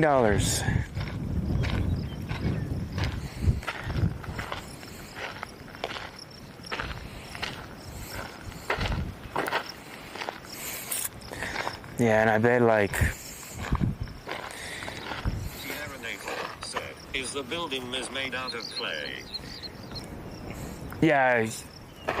Tommy GZ3 said, capital W. Big W. Yeah, he said some sort of clay. And the resources is literally on the mountain, and then the wood they used to use was from the mountain over here, which was a specific type of wood. And this the Santa Fe State Union Fort Trail. Said, do you have to stay on the path? Yeah, they recommend you to kind of stay here. And they closed this down. They said that this was closed down, so they would have probably had a sign somewhere right here, because he said that everything was falling apart right here. It says stay on the trail. It says they probably would have had a sign somewhere right here saying path closed due to safety hazard, something like that. So I'm glad that it's open right now, and I want to touch it low key, and I hope the internet does okay. Like I said, big W to Mr. Michael, and he didn't want to be filmed, and low key I didn't tell him it was live, but but he knew I was recording. Pretty much he didn't want to be recorded, if you guys heard in the beginning. So if you guys heard in the beginning, so I was just pointing the camera all over the place. So here's how tall these buildings were, and it was so, from the pictures Mr. Michael showed me, these places were very, very nice, very luxurious. And what the best spot to be in. Like, whoever owns this land right here, it's amazing. This is like one of the best spots.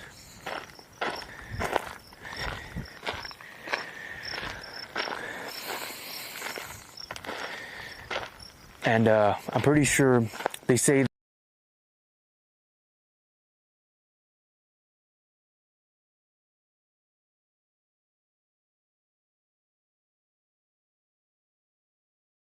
Medium skin tone. Tommy GZ3 said, best for thunderstorms.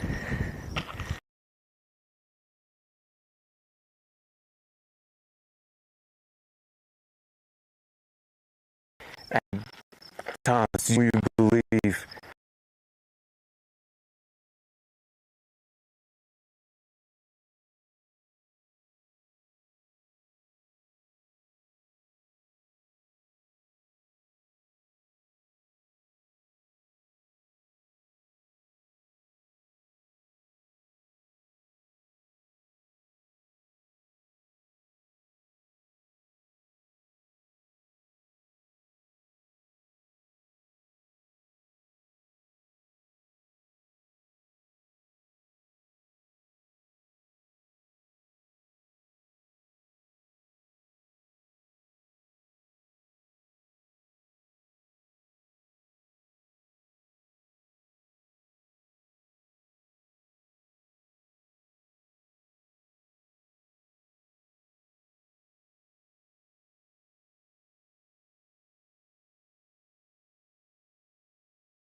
Come on, internet. Work with me here.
Me said, yeah, dang it.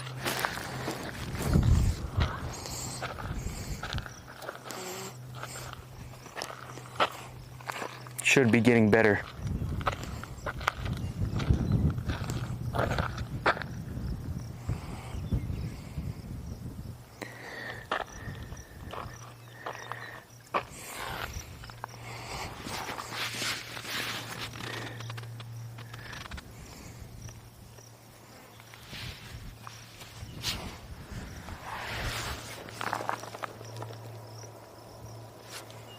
know you guys probably can see me pixelated right now.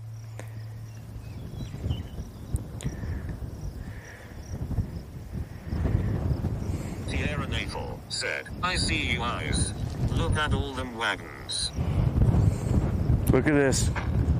I'm not sure if these are I'm pretty sure that's not the original wagons. It can't be. But this is how it looked like. So there's all these windows right here. You got workers, carpenters, all these people. Just, we're all working here. I'm standing in history.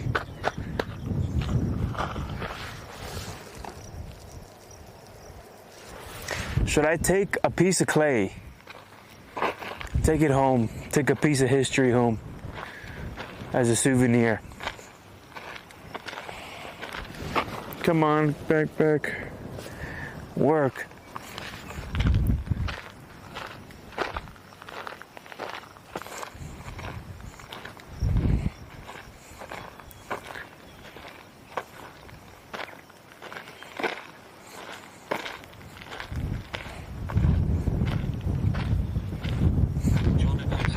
Said, yo yo. What's up, man? This is the this is it, man. I am gonna touch history right now.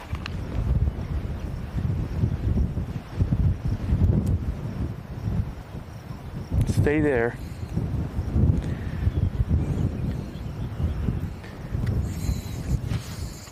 Johnny Boy Taco said, not no way. Johnny Boy Taco said, bro destroyed it. Should I take it? I want to take it with me.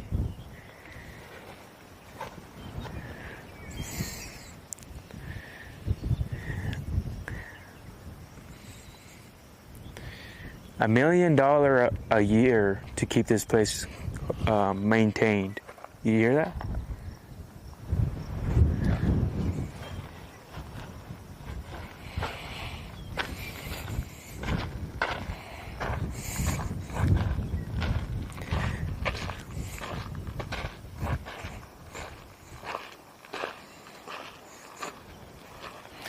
Maybe there's a chimney here. I took a shower right here.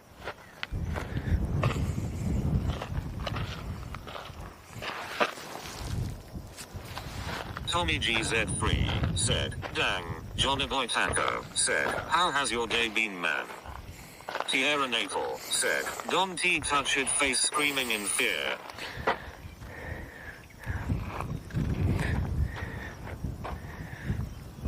But I want to keep a rock for memories.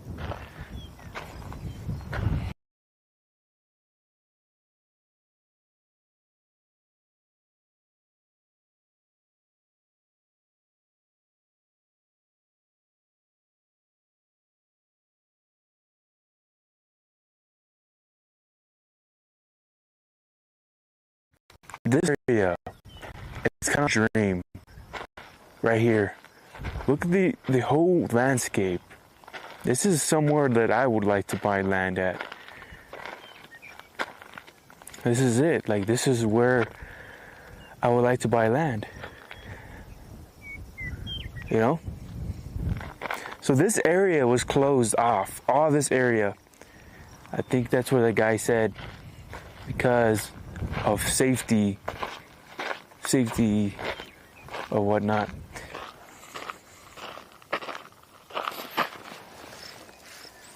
Internet's going out and in.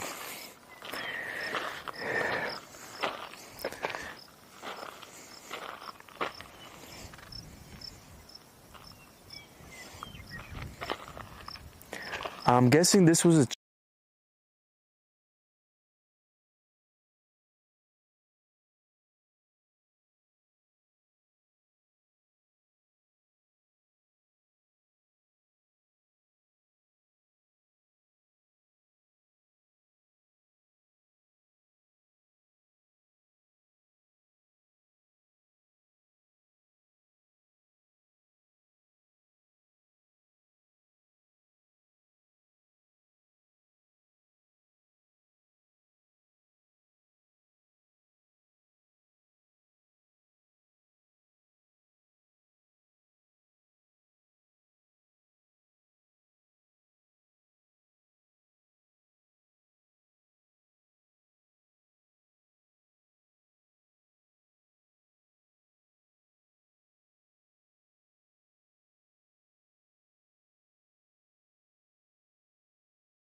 not sure if you noticed that now.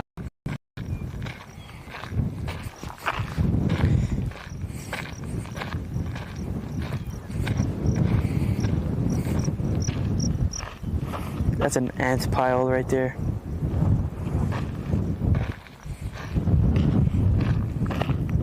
Let me see.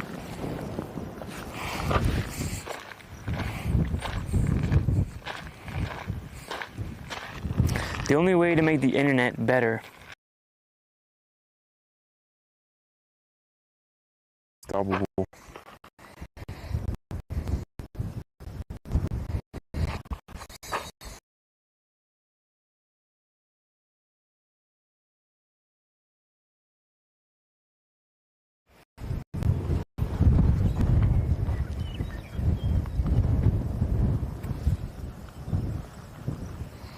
the ice house,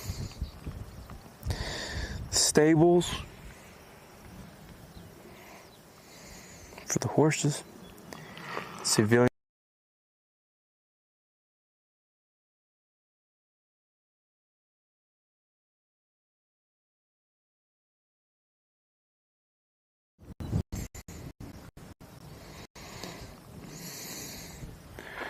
So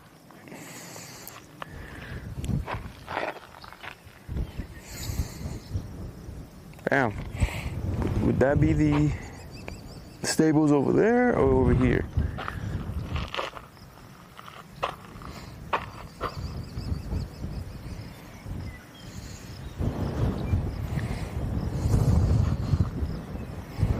The whole civilization was living here.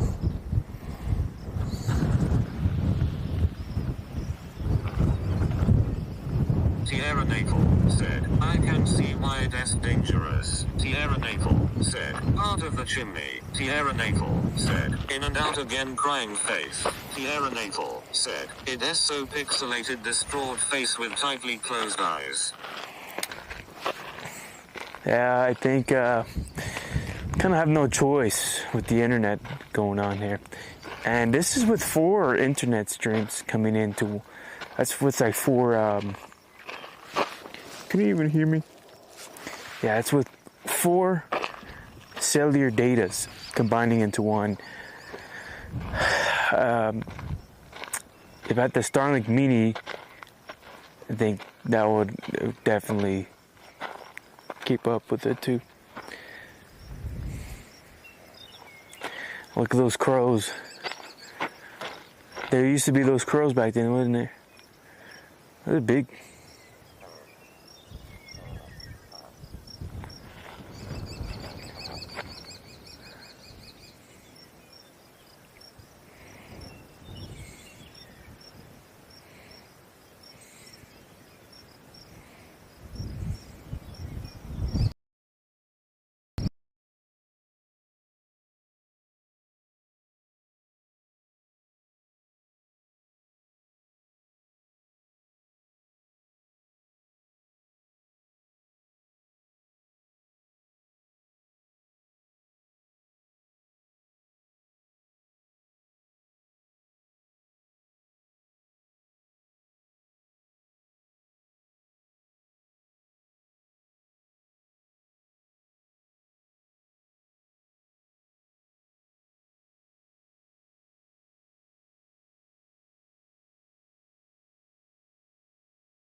Well, as soon as I was in there, the internet dropped completely.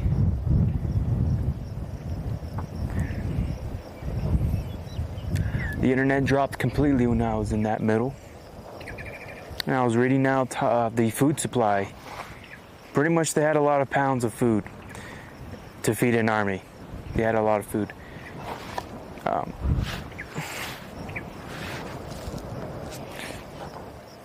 Unfortunately, when I don't know, maybe this clay have some sort of disruptor or something like that, because we got to research about this. When I was in there, everything just dropped.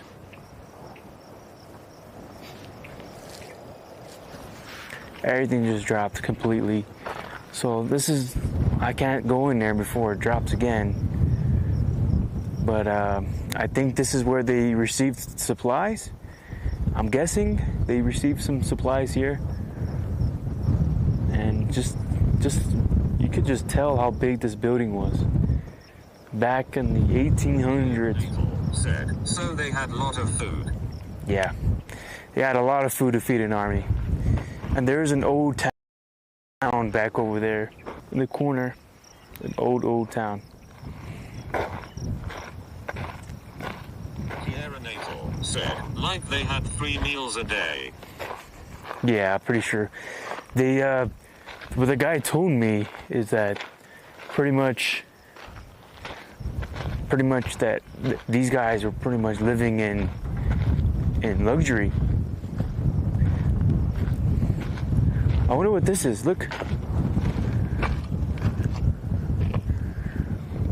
What is this area?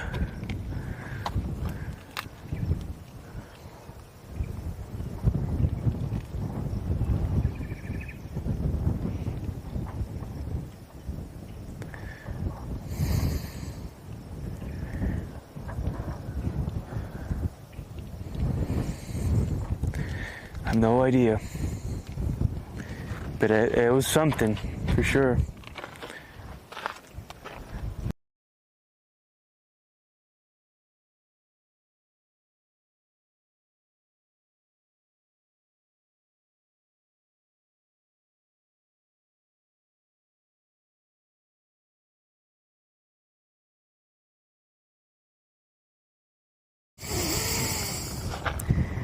Can you guys see it? Pick it back up. We're right here.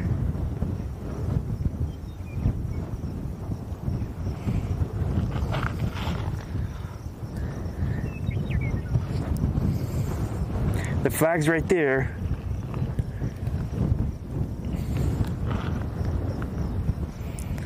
So that means, oh look, that's the fire pit that we're gonna go look at right now. So this, There is the directory on Eridus.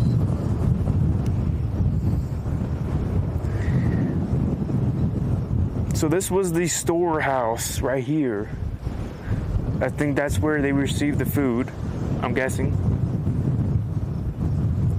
They received the food right here. That's what that is right there.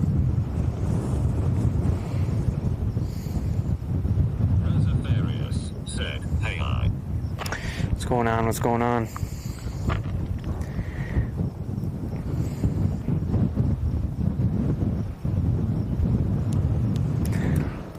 Well, that's cool. Now we know what that is.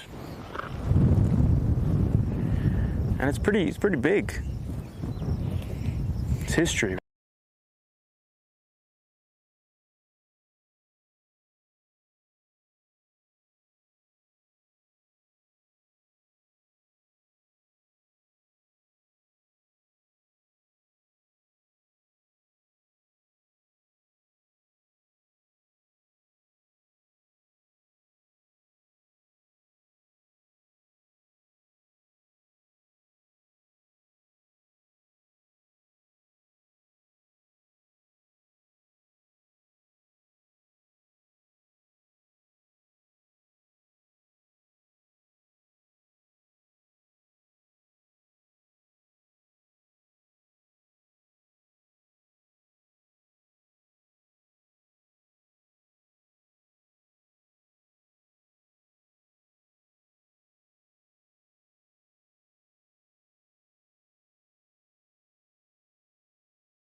said, DFV.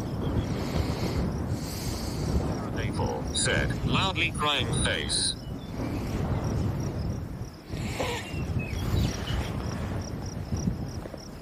Damn it!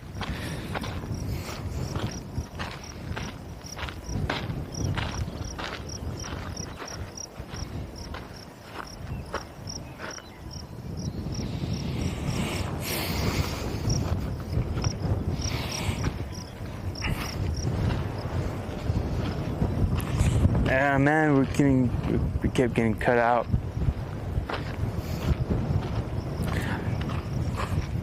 I should have a secondary camera. I do have the GoPro,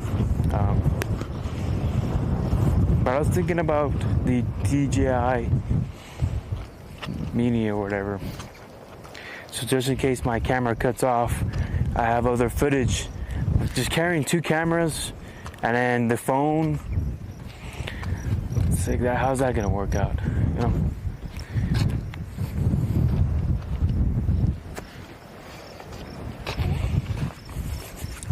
I know the internet kept cutting out, and pretty much we were where the chair is in the distance. All these places was the officers. Over here were the common soldiers and all the other people, pretty much. Because that's where the, I guess, food came in. And I'm not even sure what this is.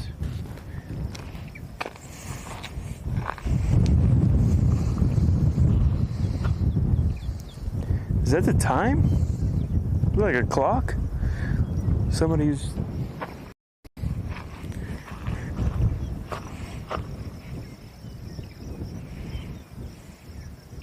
Mendarian, that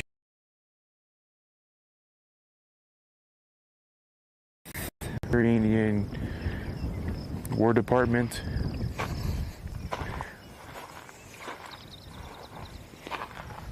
Sierra Naval said, that is a clock.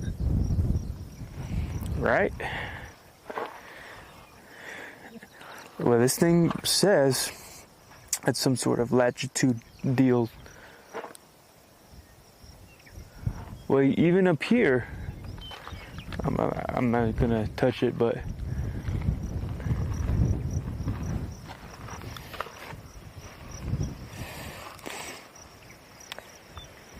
that looks like a ruler, or the latitude longitude deal. Yep.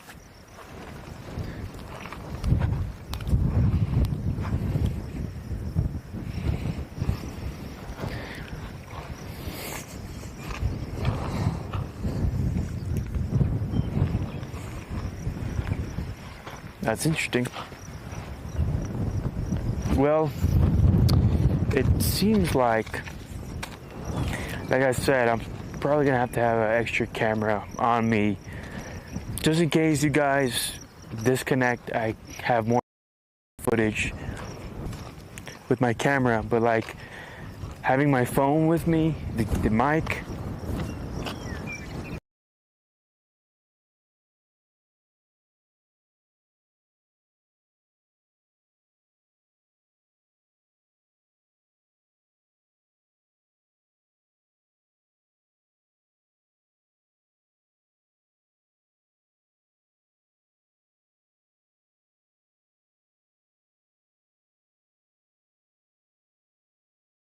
Best spots as far as the farmland goes. This is it. This is High Peak. This is where I would like to settle my place. A place to live would be somewhere right here. Somewhere right here, or maybe on top of the hill with like a view like this.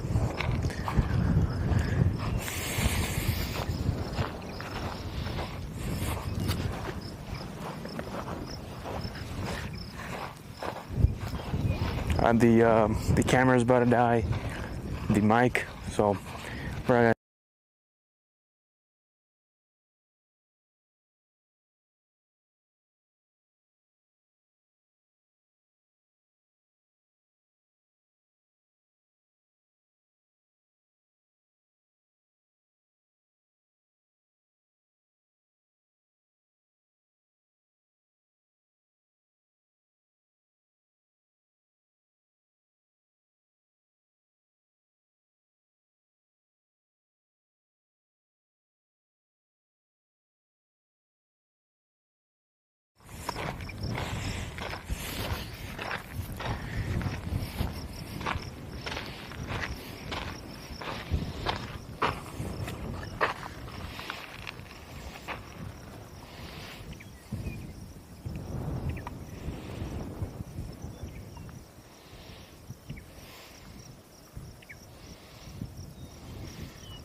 Thank you.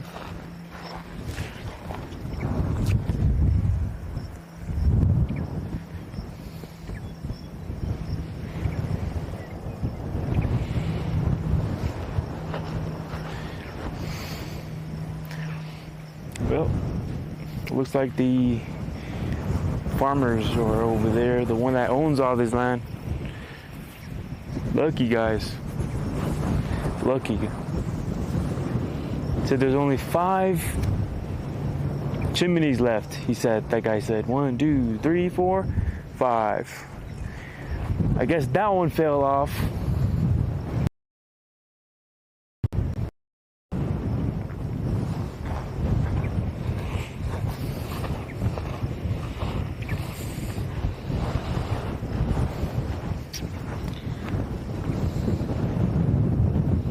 And the clouds are coming.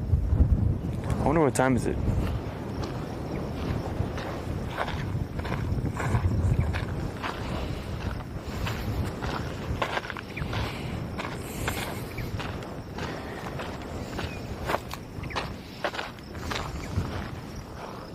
Another thing that I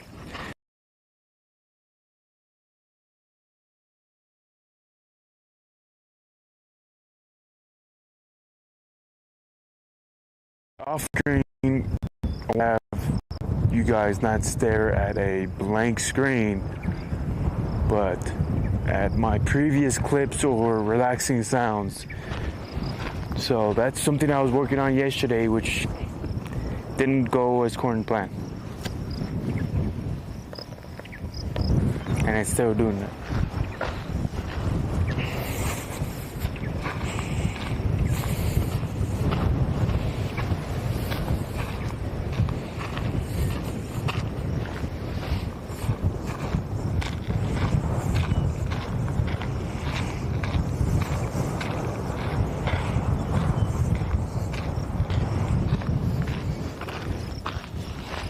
Damn, keep coming in and out.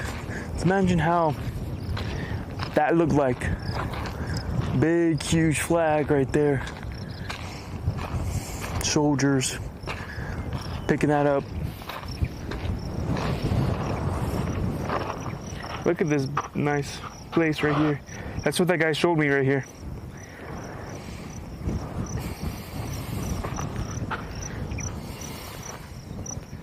John Brokey, Nathan, and Henry.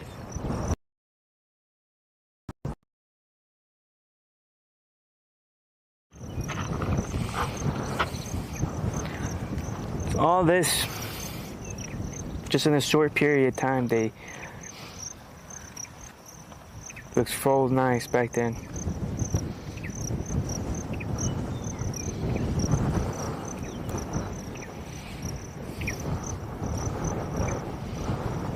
We're right here.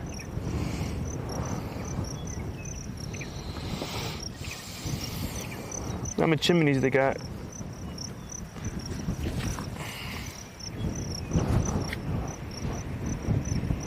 Look at that. These 2 chimneys right here.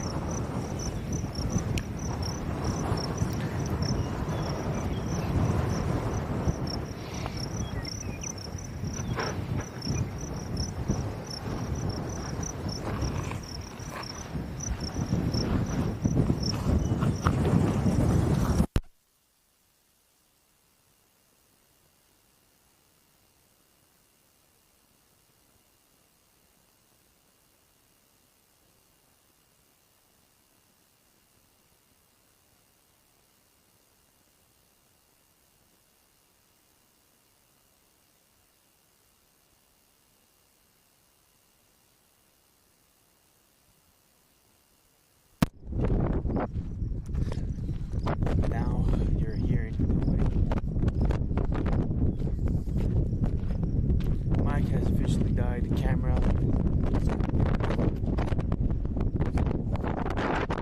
It's time to head back.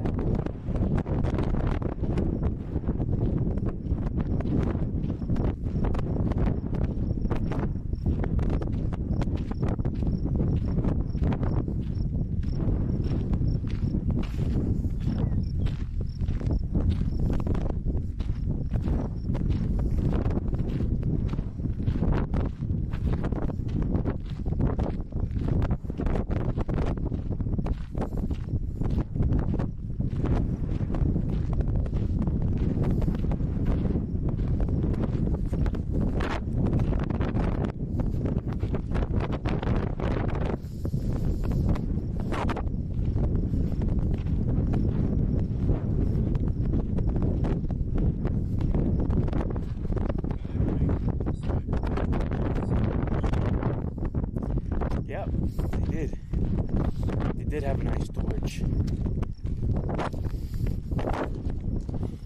And I'm not sure what this is. Just for you to kind of see what the material is.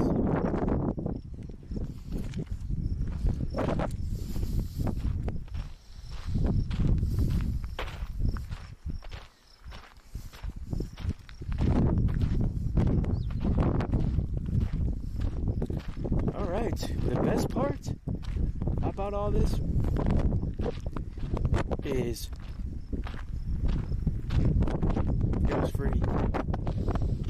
Free. That's amazing.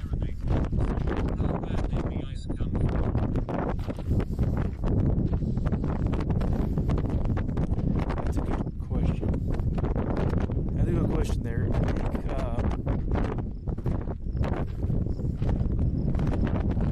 I don't know. Probably through the trail.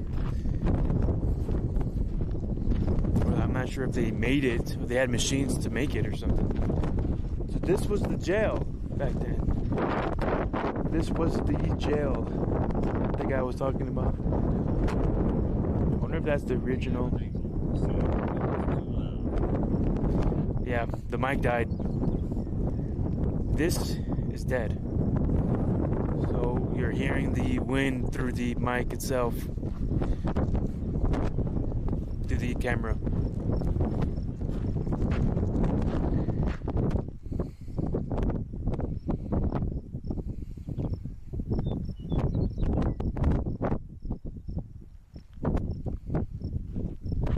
Crime and punishment.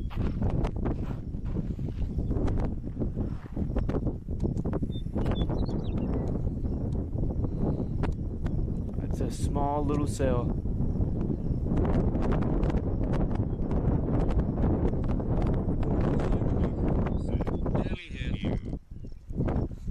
What about now if I talk right here next to the mic? Can you hear me now? So this used to be the jail. All kinds of criminals be. And I bet some of these criminals died off of the elements. I'm literally having my mouth right next to the mic. Literally this close.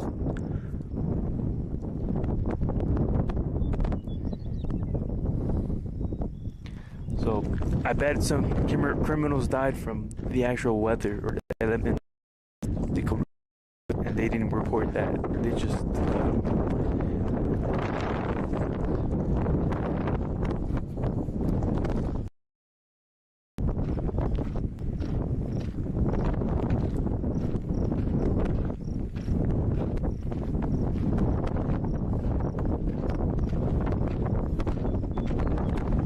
wow, the wind is strong.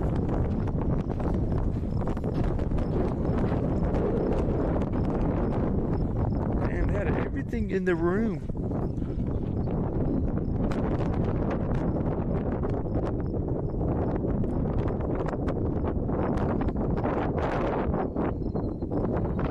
They even had their wives here and whatnot. They had all their family here. That's pretty cool. Oh man. Yeah, that's pretty cool.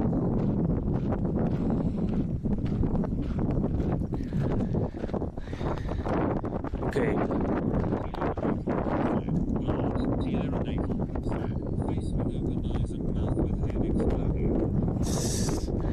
I don't know if you could hear yourself because the wind is harsh. They had all their families here and whatnot, which is pretty cool. Getting paid through the, what do you call it? They got paid through the government and they had their families right there. Man, what a good deal. With this views, imagine the people living here, which I'm pretty sure it was more than like around 1,000. I don't know, a couple hundred for sure. The people living here are feeling the exact thing that we're feeling right now with the wind. people were feeling the exact same thing with the wind. And the guy was saying that they have like, I guess, writing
My back.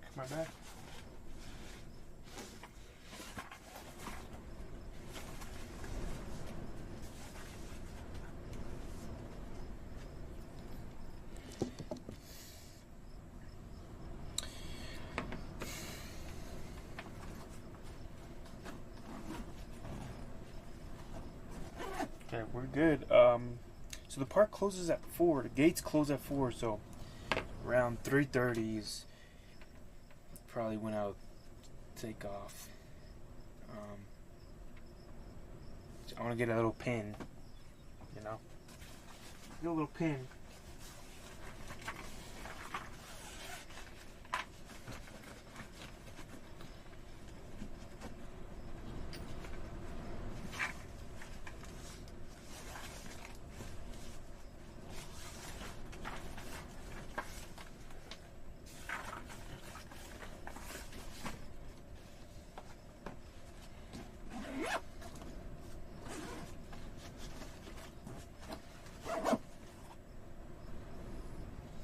It is super windy out there.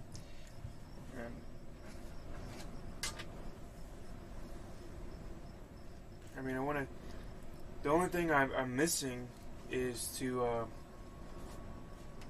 kind of take a real good tour in the hospital right here, and then the inside. And then after that, we're done.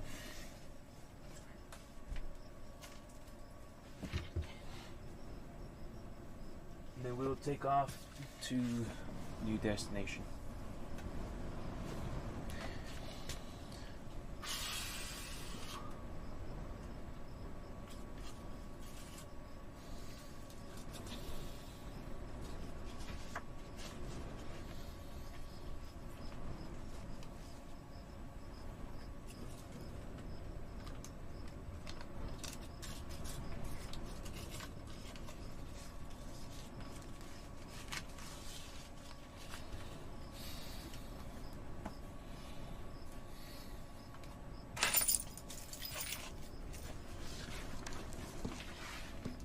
Alright, even though it might be a little windy, we're just gonna do whatever we can. Post-production, be able to kind of tweak it a little bit.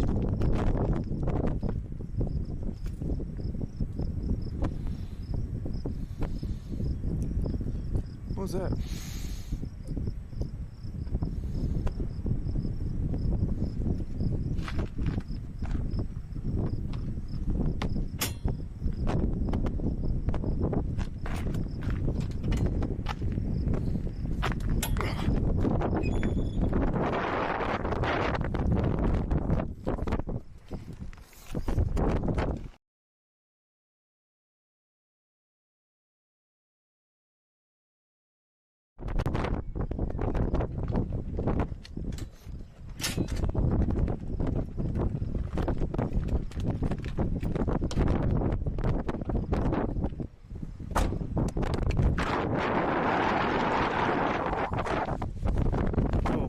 Last but not least, the guy was saying that this was a hospital,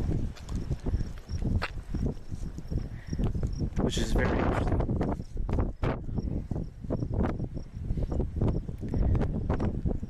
Cool. So there's all these soldiers who are feeling sick, whatnot. Hospitals, even back then, they were huge. Let me see.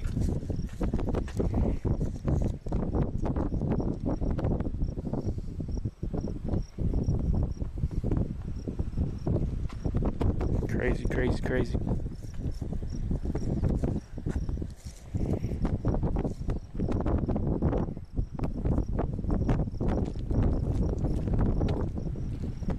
Okay, I'm just gonna take good shots from the inside.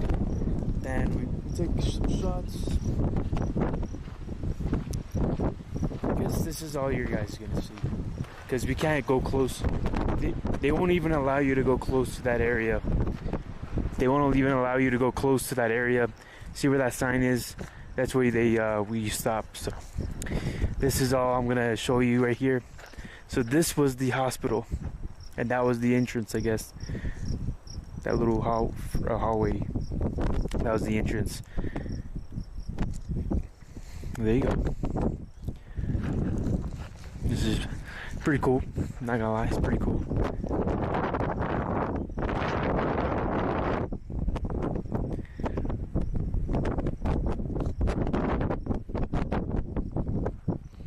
Imagine having that whole entire like camera crew.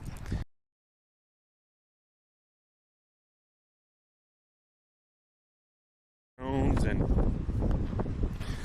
whatnot to record the relaxing sounds, to record B-roll shots, and to be live at the same time.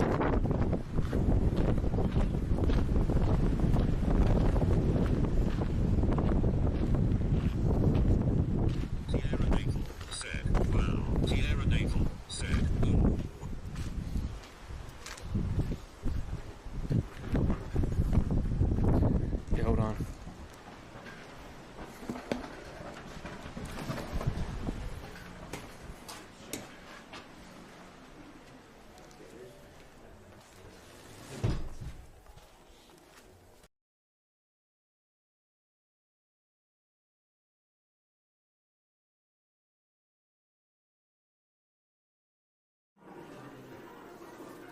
I'm gonna record a little more nicer kind of shot right here.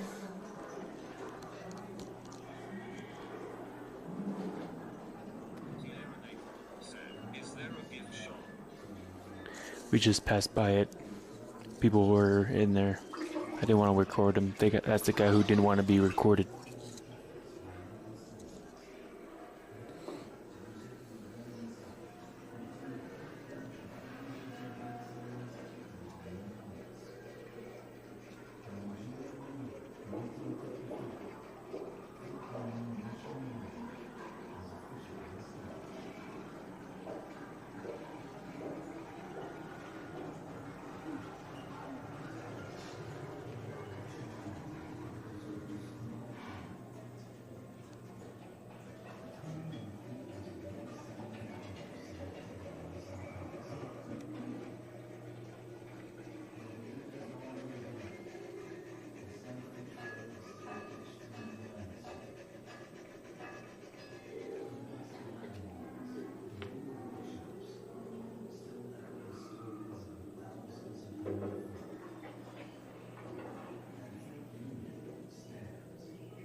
That's the ice. I'm not sure what that is. Maybe water.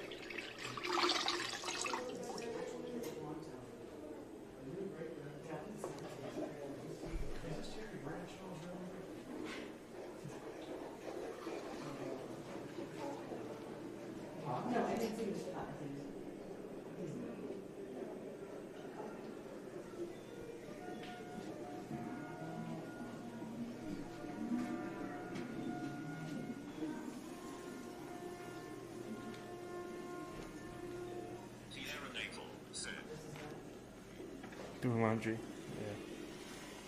Yeah. Exactly.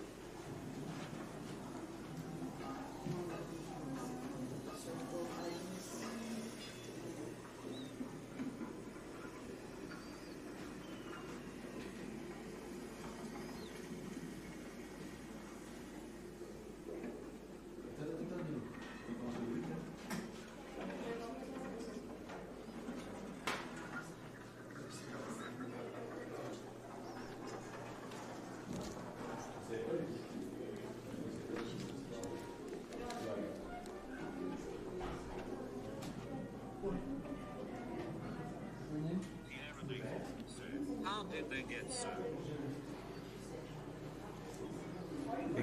They got it shipped somewhere from the Fort Trail.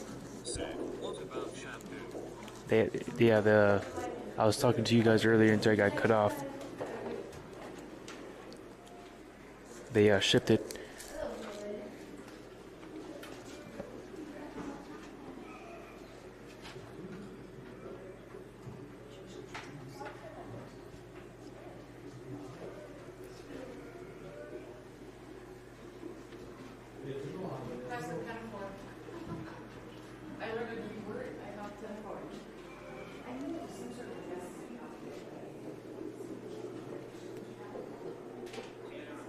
Said, what did it smell like? That's a good question.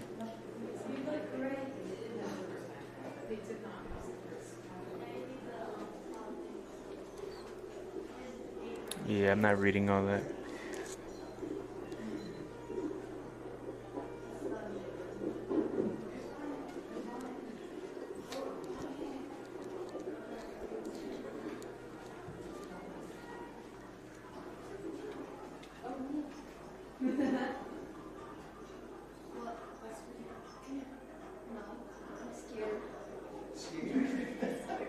I don't want to wear something that 17 people have probably already worn.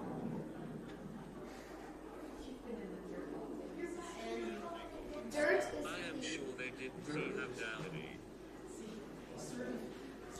Not downy, but some sort of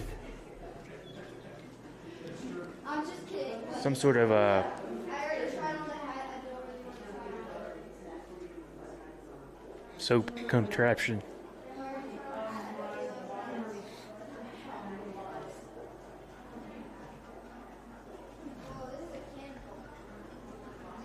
So this is how we were right here when the internet cut off. The internet cut off all right here, and it was off all right here.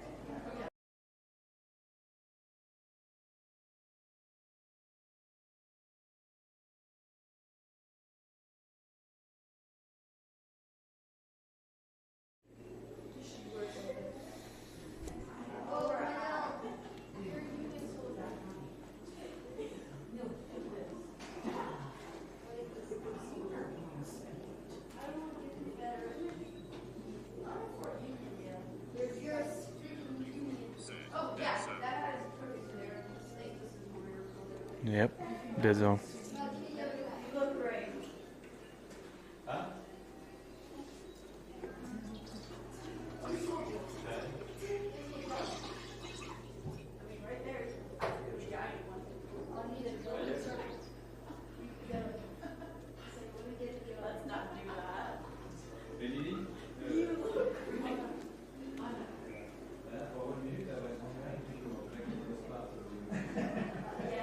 I think I got everything.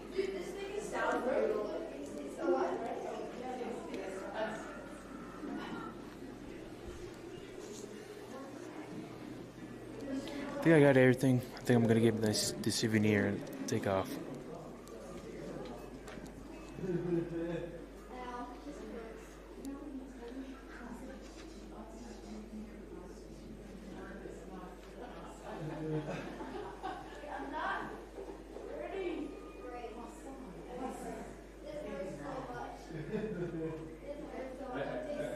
Alright, we'll get a little souvenir to get out of here.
Daniel, ready?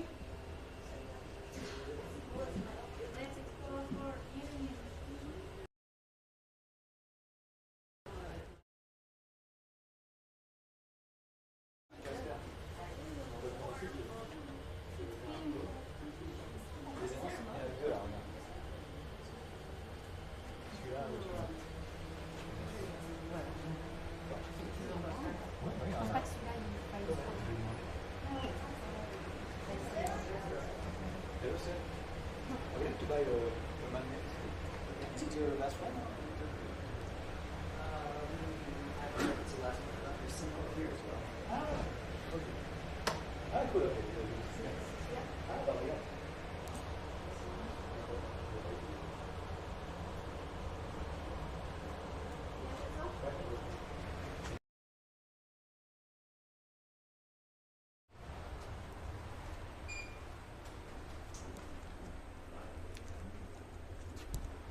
Alright, man. Appreciate it. Thanks. Take care.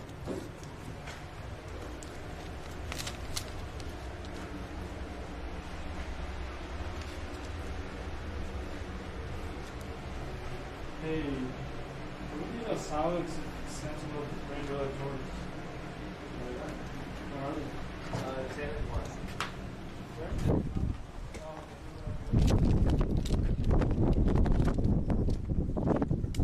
I had to turn that chat off. Because remember, I said that man did not want to be recorded. So, I lowered the volume pretty much. Chat's still on. So,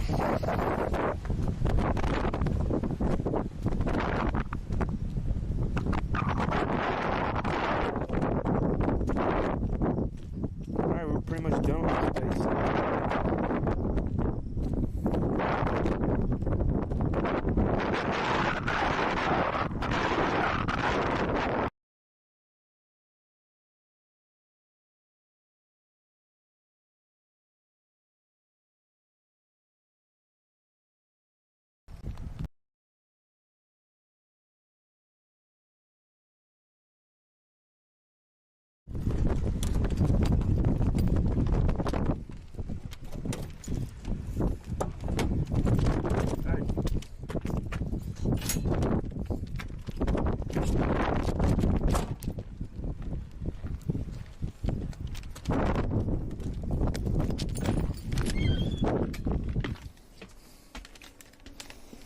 Officially done with this place.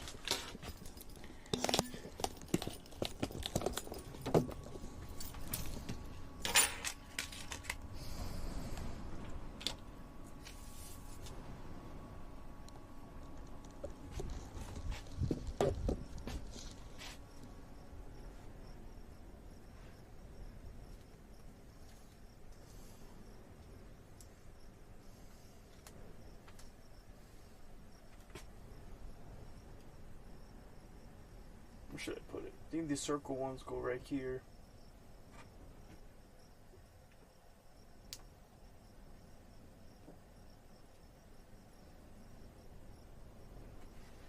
Should put it right here.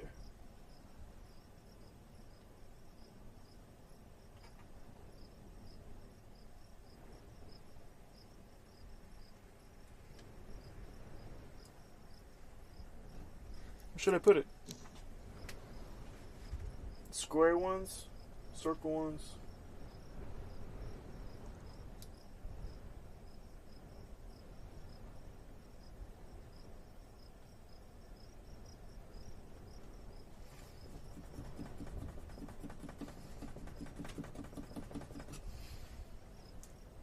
Put all the stickers right here.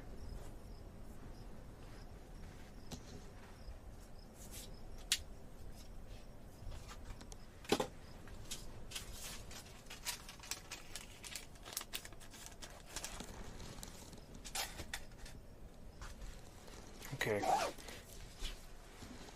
don't think you will believe it, but I haven't even gone to the restroom. Or that too. But haven't even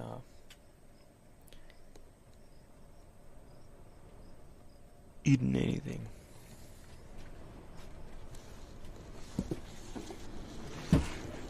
So let's go eat something here.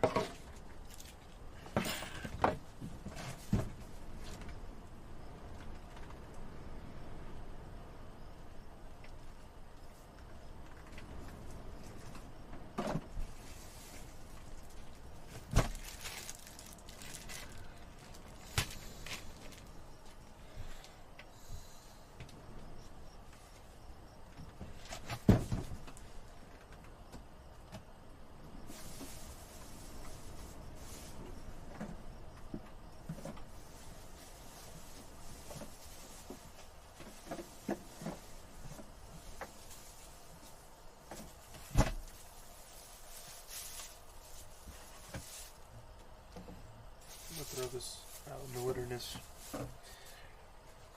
The mango. Okay. Should have knew it.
Man, so far so good. Everything's great.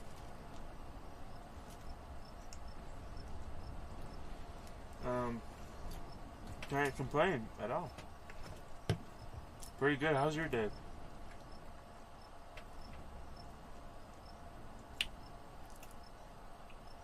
Is you about to go to sleep?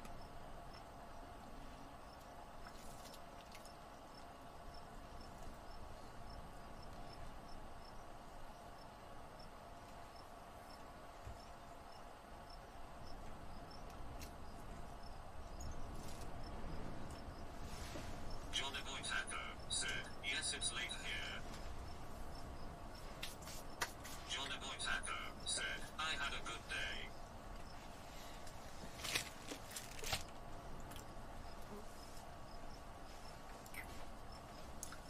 What'd you do today?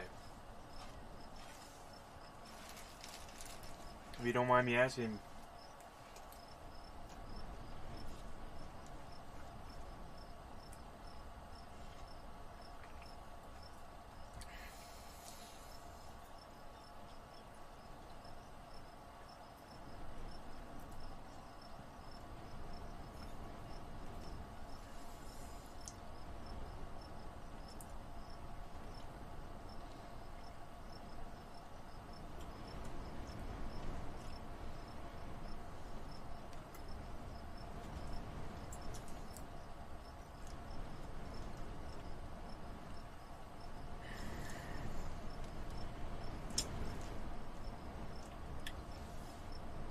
Johnny Boy Taco said, I went to another big city with my sister and just shocked.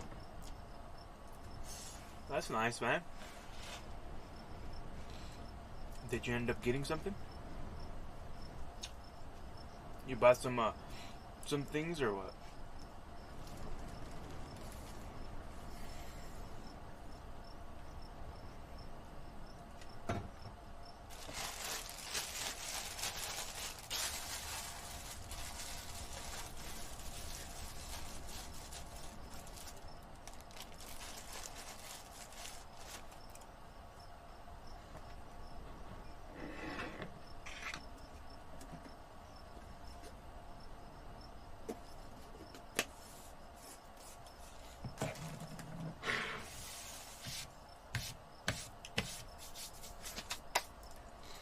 Johnny Boy Taco said, I couldn't find some things, my sister ended up buying stuff, I got some drinks though.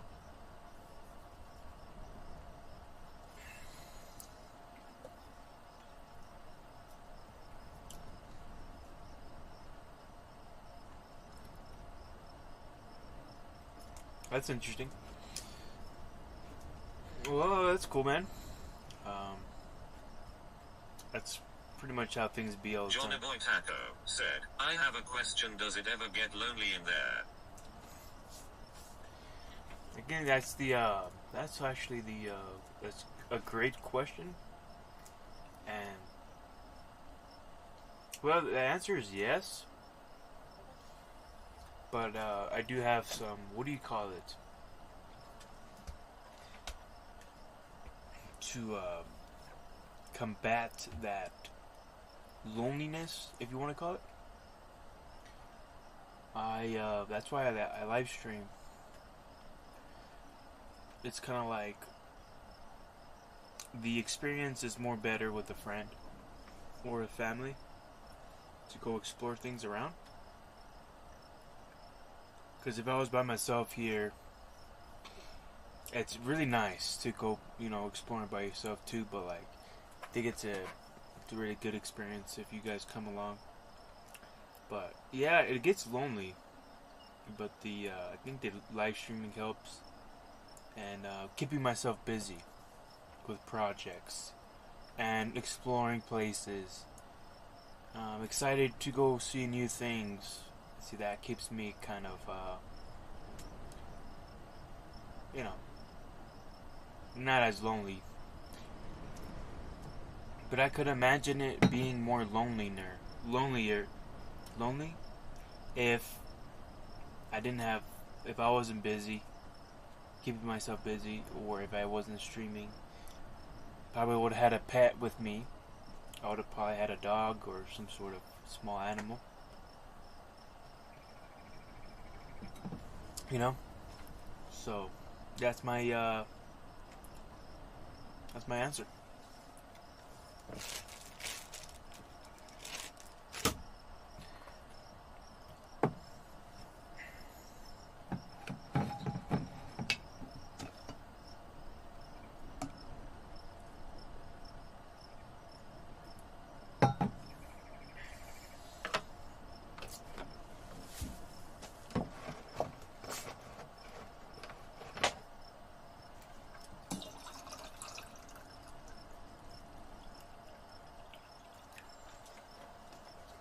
Johnny Boy Taco said, a dog would be nice in these streams.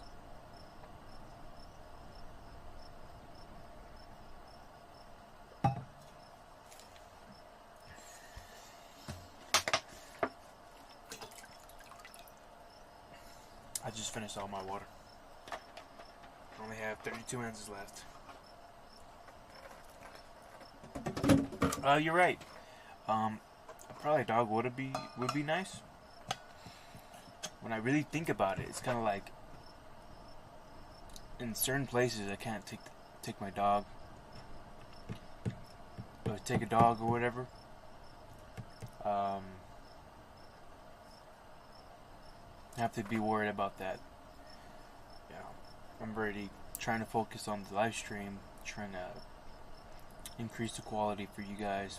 I think a pet would be another thing I don't maybe want to worry about, because if I have a pet, I'll be giving a lot of attention to the dog, which is not a bad thing. You know, people do it. You know, people do it all the time. It's just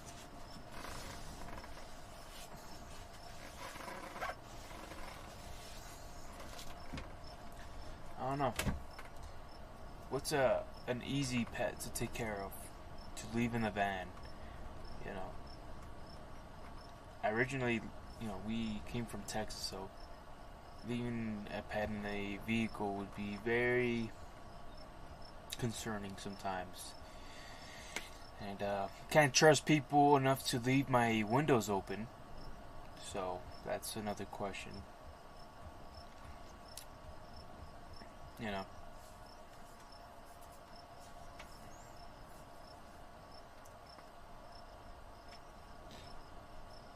I'm trying to feel out if I need to go to the restroom, and they have a restroom here, which is actually not that bad. So I should go to the restroom. I should before the long drive.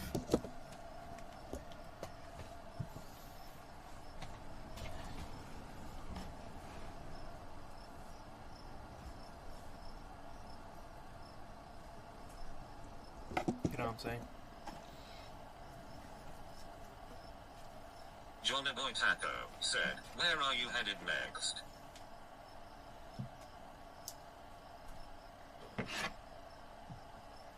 That's a good question. Let me check. I'm gonna head back to the freeway. If my internet can load.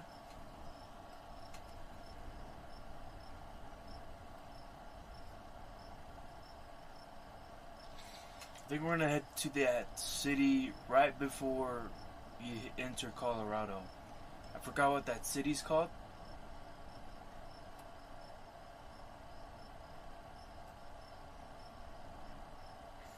Or that town. But right before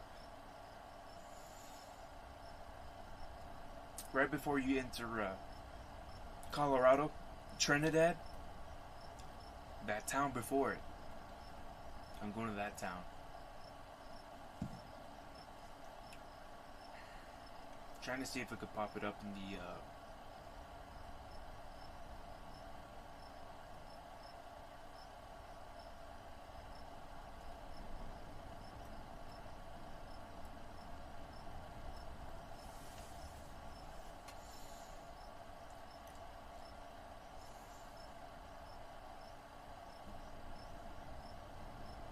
I'll literally live over here, man.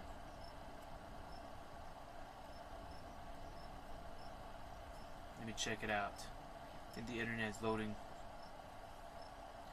It's called. I'm either gonna go to Springer, New Mexico, or Raton. Raiden. Please pronounce it for me. Raiden, New Mexico.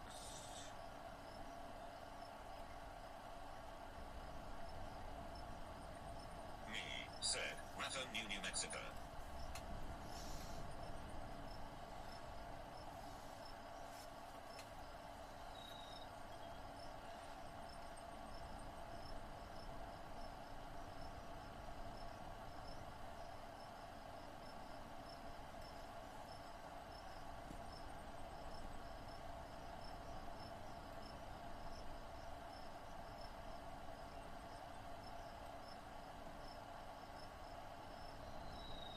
Said, handshake. Since my machine's been charging up the whole day, I wonder what the state of charge is.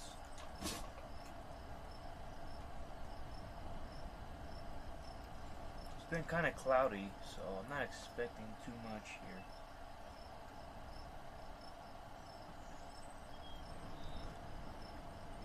Johnny Boy Taco said, handshake. Awesome.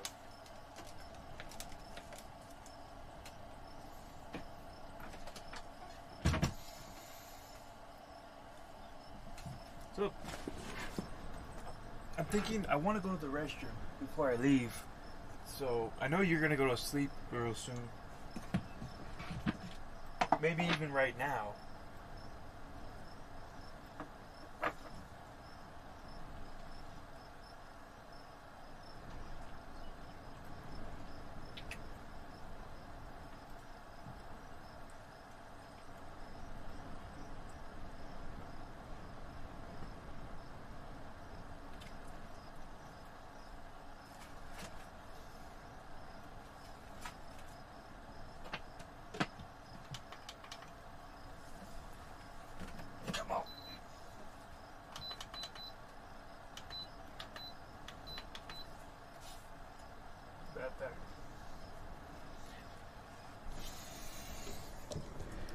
That being said, I'm gonna force myself to go to the restroom. Since we're already here, and yeah.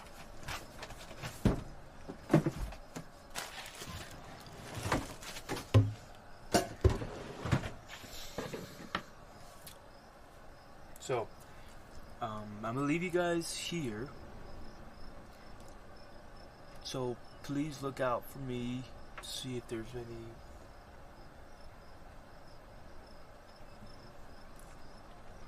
scammers.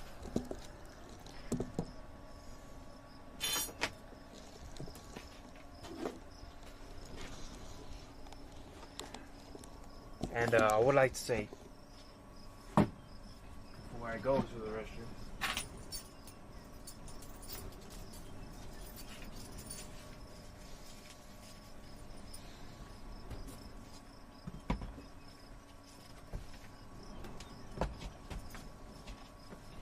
before I go to the restroom here,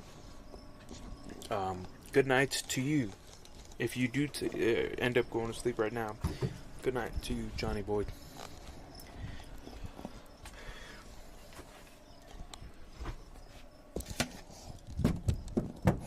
I'll be going to the restroom here, so enjoy the nice scenery.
want to smack somebody in the head.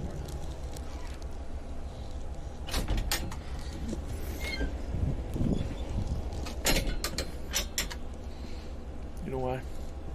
There's a reason. You won't like this.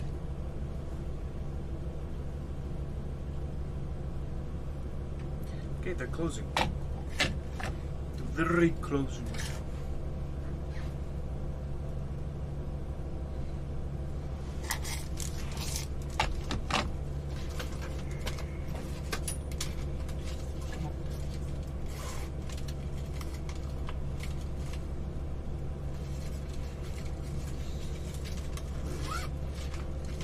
That's interesting. Say the less.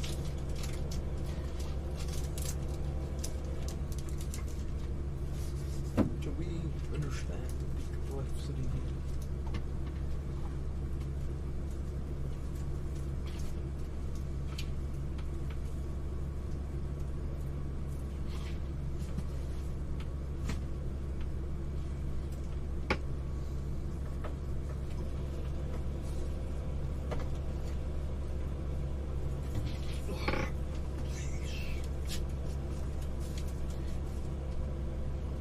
Where is it?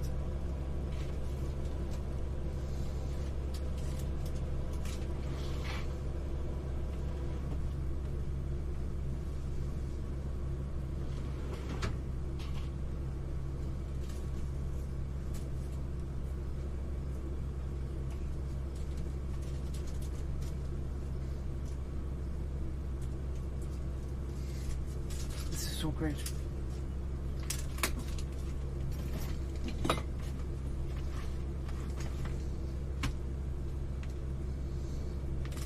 Where's my receipt book?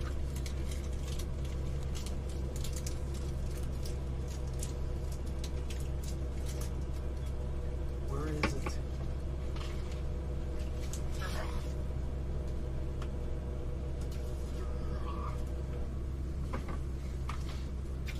Ten, 9, 8, 7, 6, 5, 3, 2. You're done. You're already done. You're already done.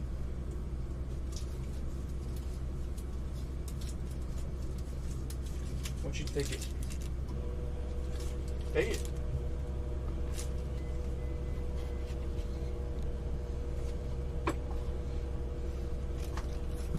Go ahead.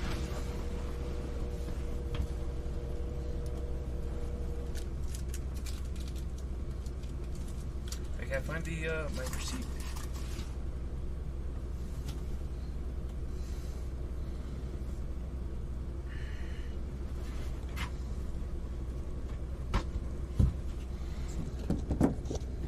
I'll switch you guys right here for now.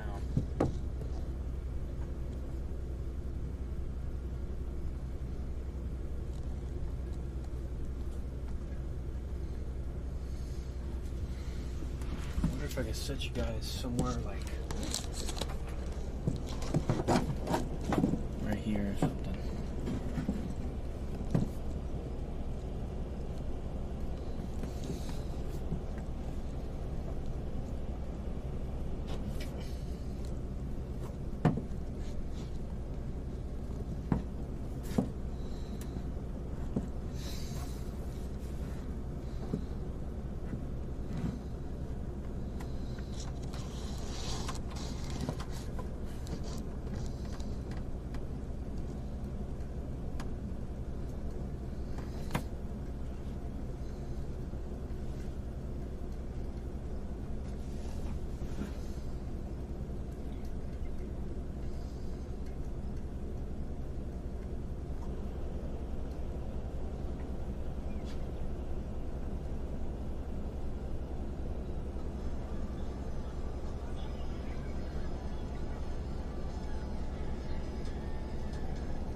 I think that's a good spot.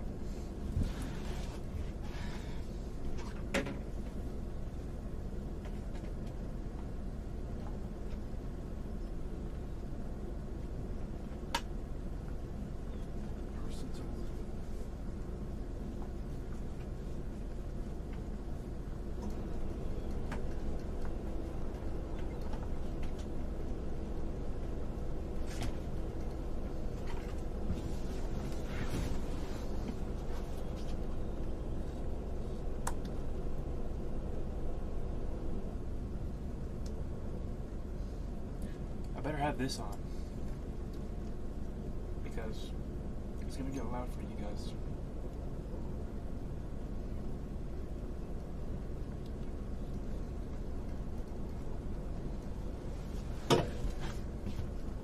I think this is the spot.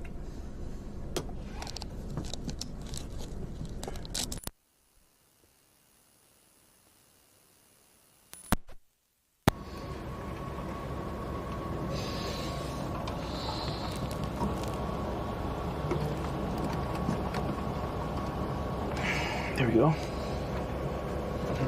Just hope that you guys don't move.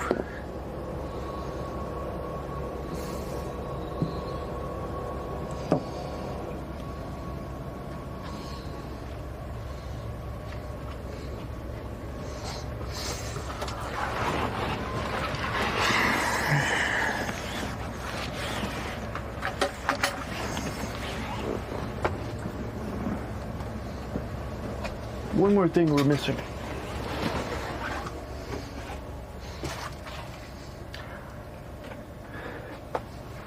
Oh no. Nothing. That's it.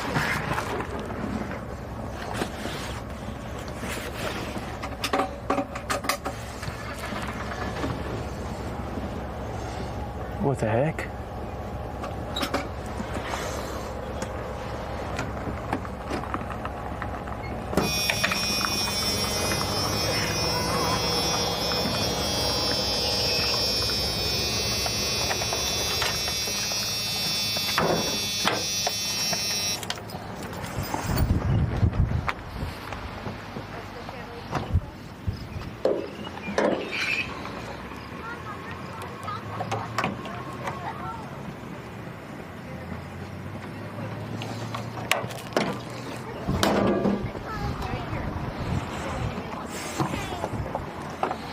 Okay, when we get to the next destination, I might have to fill up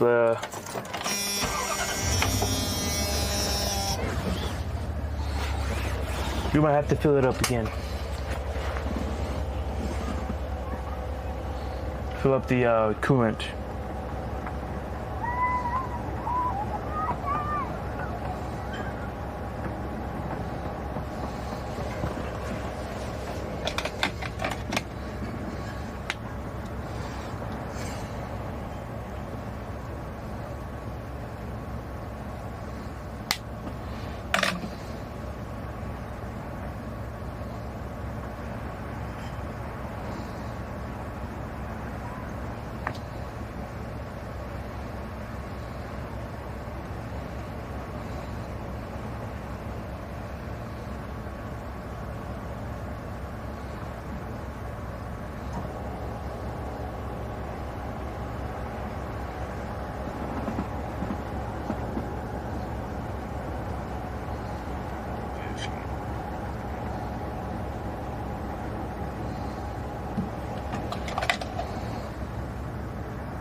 Said JDNFJHB.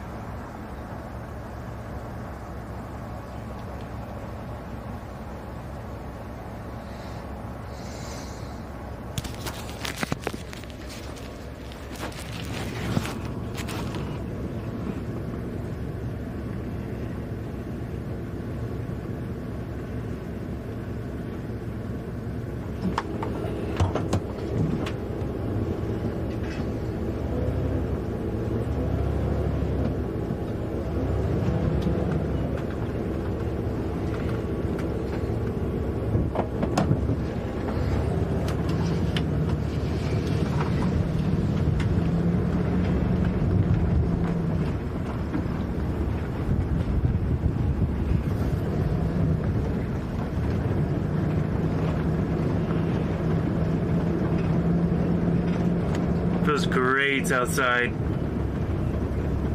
Oh, you don't even believe it.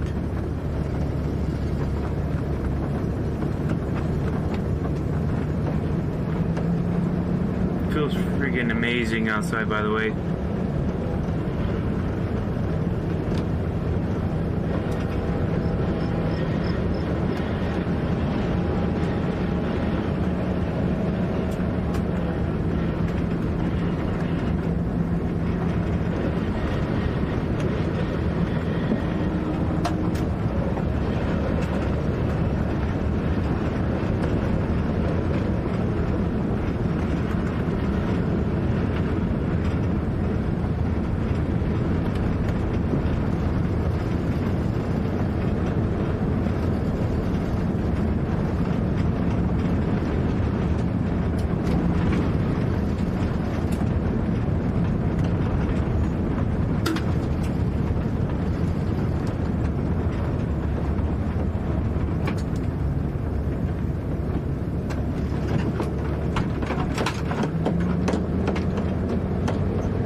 left last night.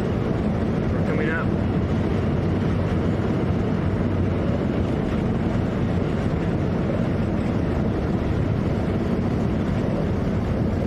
History.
up the snake.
How's the noise? Is it loud? Wanted fresh air to come inside. So it's first nice outside.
I guess I can't do it then, but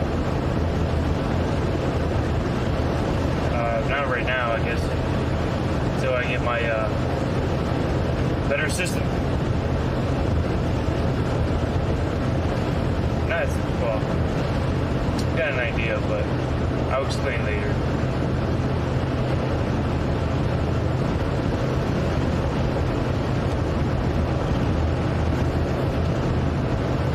Enjoying the views. This place is one of the best views I've ever seen so far.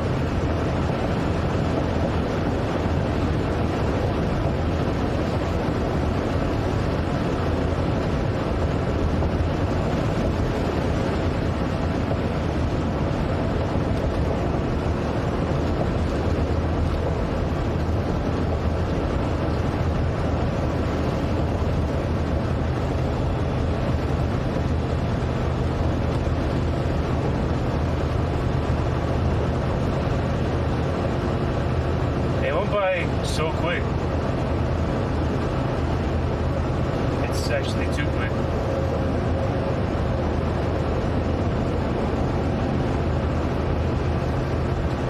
Can't believe it.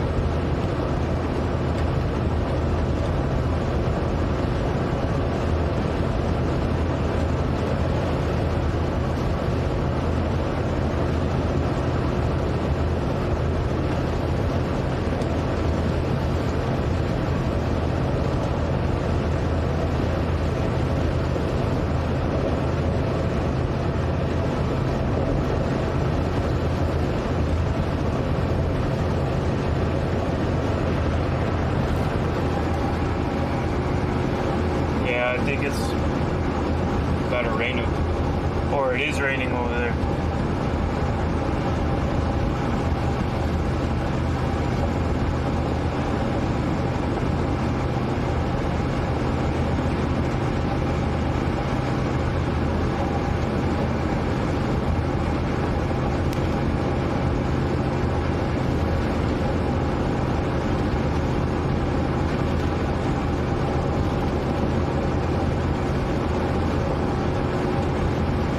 I was in Texas for 20 24, 25 days.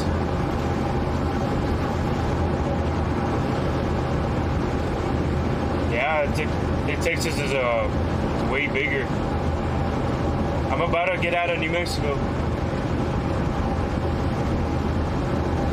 Texas is way more bigger.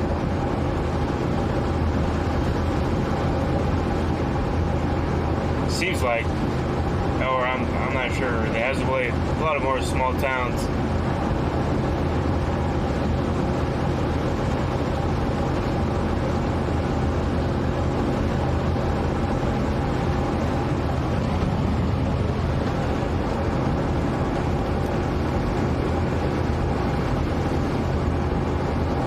Just can't stop looking over there.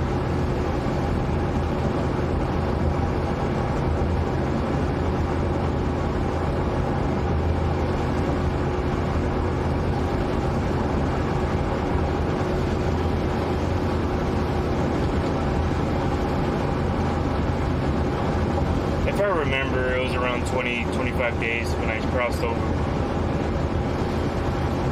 If I remember.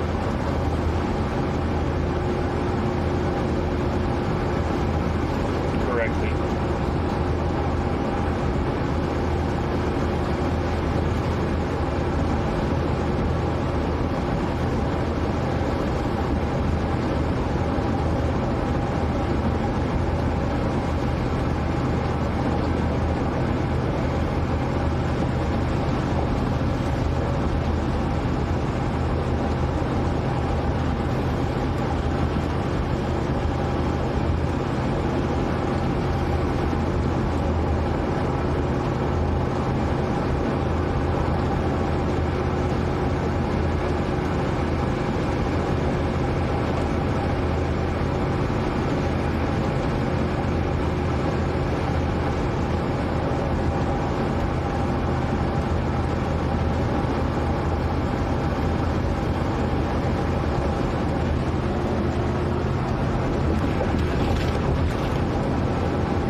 Private tour. That's crazy. Can't believe I got myself a private tour. Pretty much.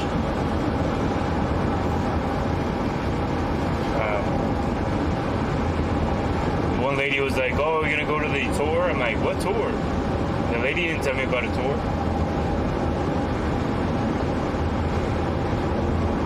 Yeah, 1 o'clock. Okay. I was the only one there. There's a lot of people there too. Guess they don't like promote it. So it was just a one-on-one. And talking to me. Hopefully I got the shots, but it seems like my internet was cutting in and out. But we'll see. Officially later.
sounds awesome.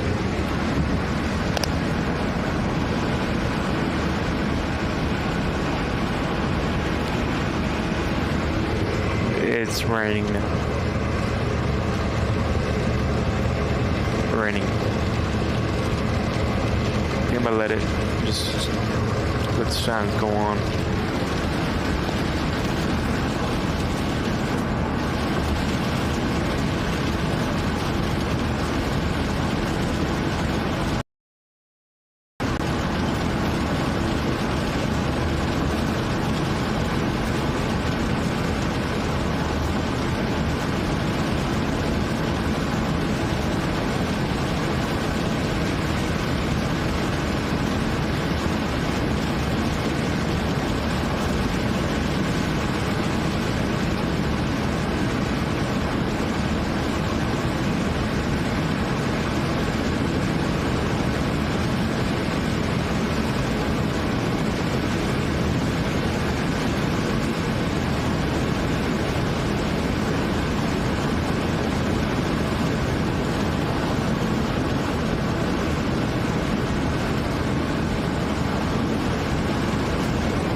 What's going on?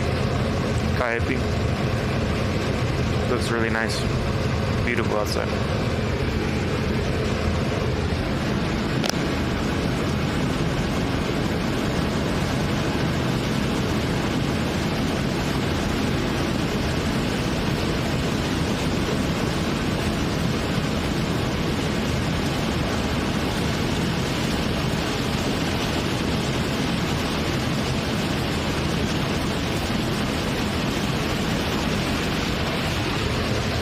So grateful. The highest today was 72. It's such good weather right now.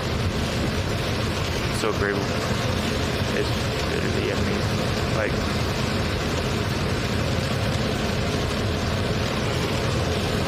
Mexico got me surprised, to be honest.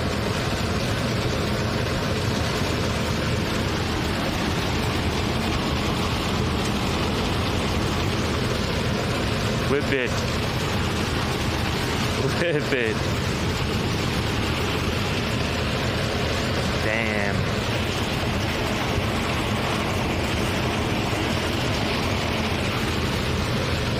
Flip it. Flip it. Yep.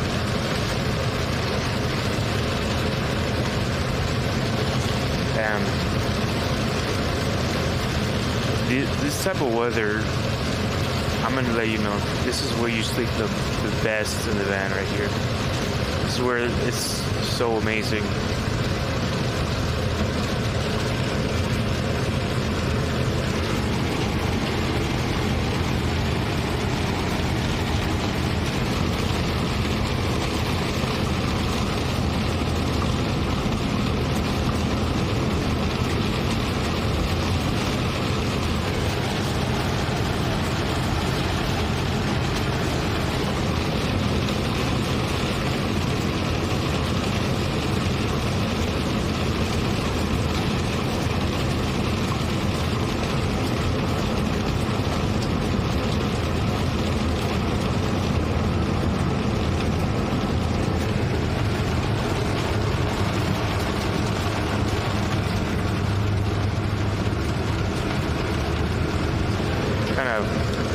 Almost the first times driving in the rain, I think, in the van. I don't remember driving in the rain before.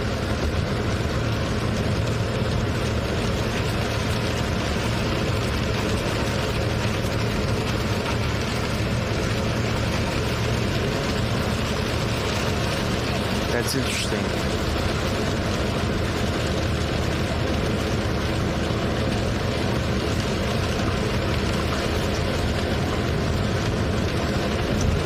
really God has a plan for you, brother.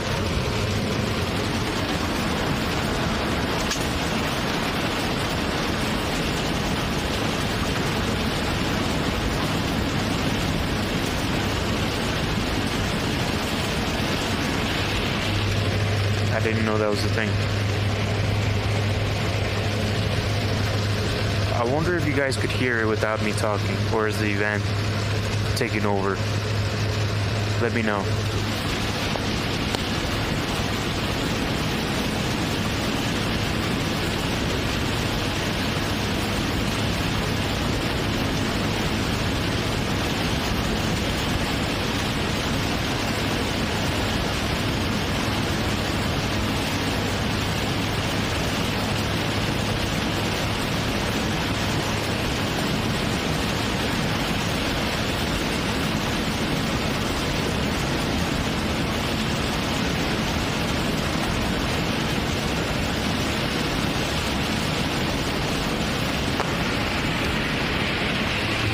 What about this?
Stopped.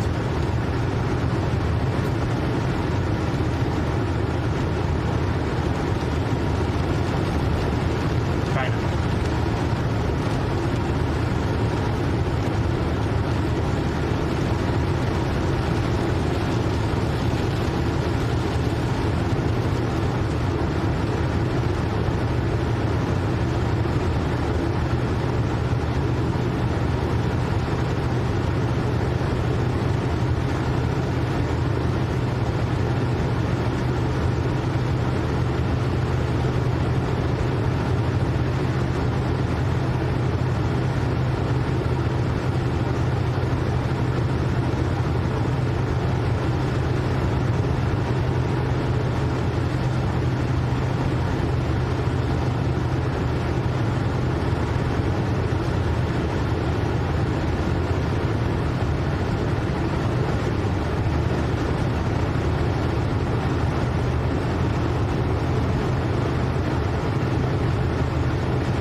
That's right there. exactly right.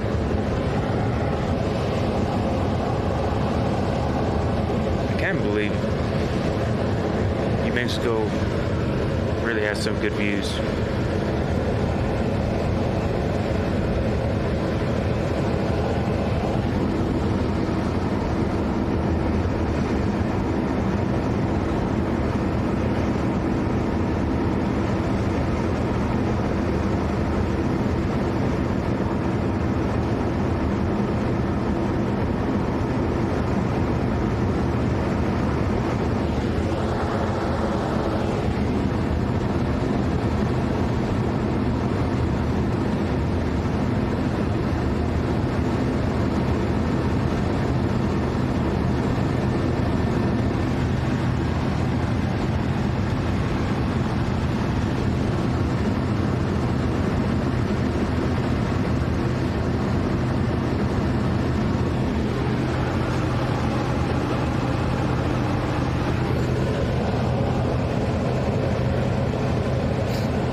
Oh, you got it right.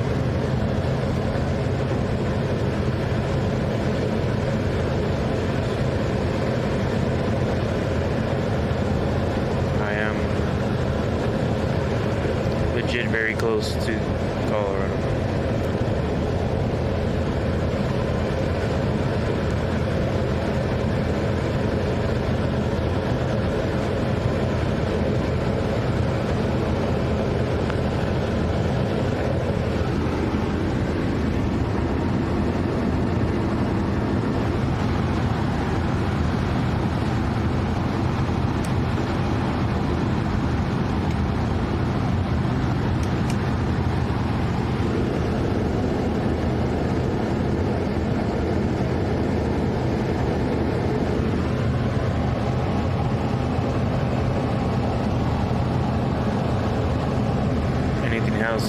Anything else been happening to you, Kaipi? Any other updates?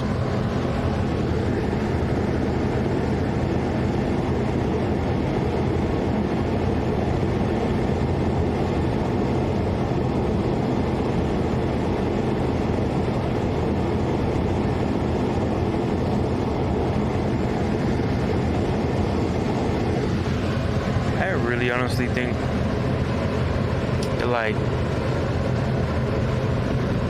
this area is pretty prime. There's like a river flowing by nearby here. This is it. Prime land right here.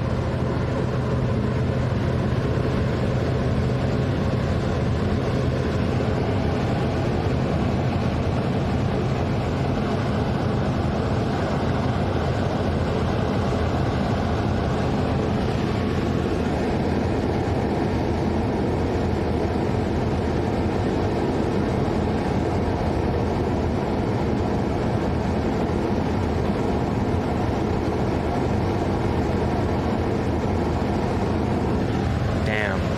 6 months. 6 months.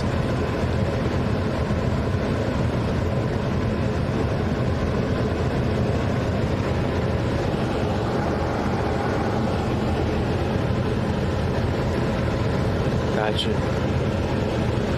Let me know how that goes.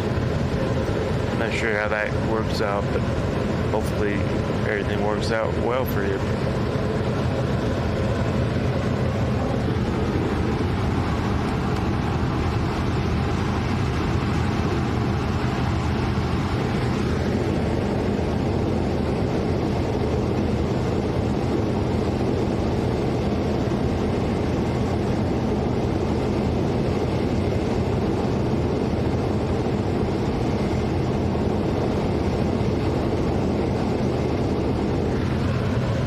R.I.P. Sam.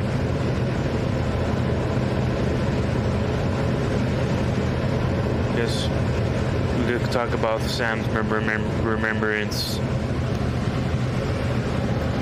Sam, my dog, our dog, family, G family's dog.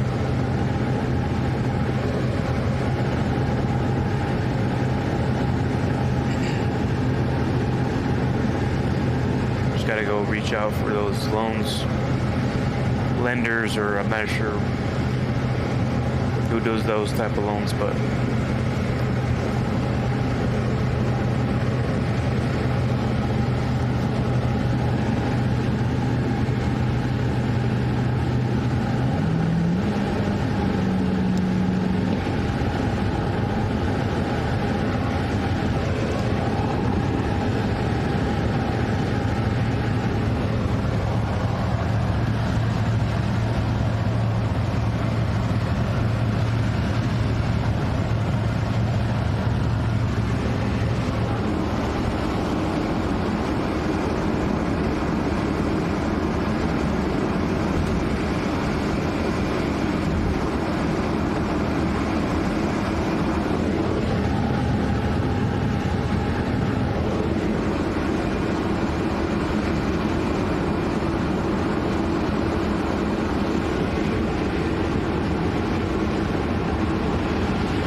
we are arriving at destination.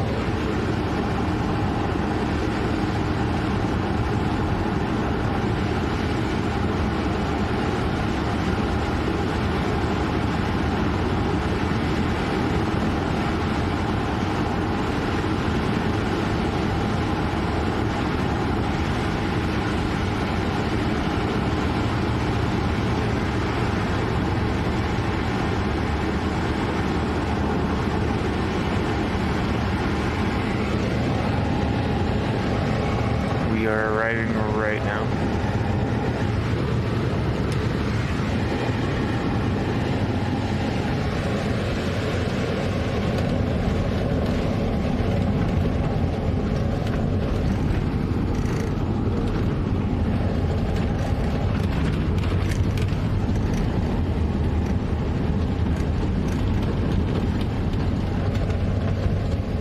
They're saying that that van's not gonna be the one.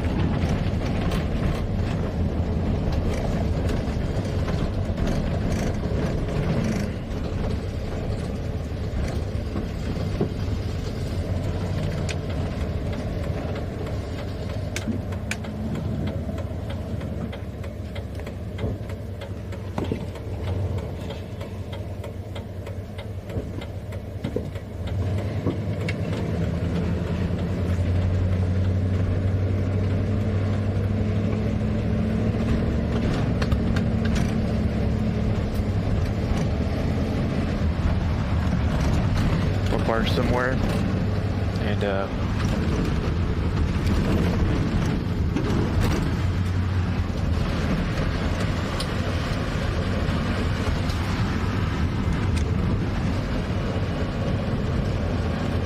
oh yeah.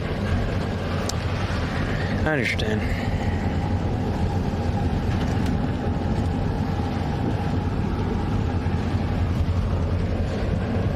So we're gonna have to abandon ship when it comes to that, the one that you were talking about, because it's gonna be 6 months from now. Is that what you're trying to say?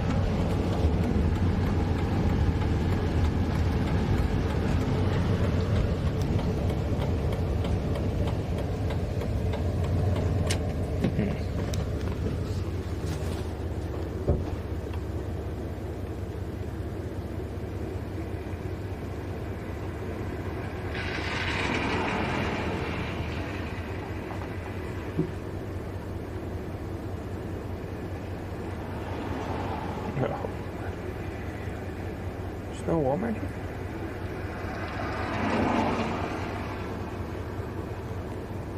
Oh, dear. There is no Walmart here.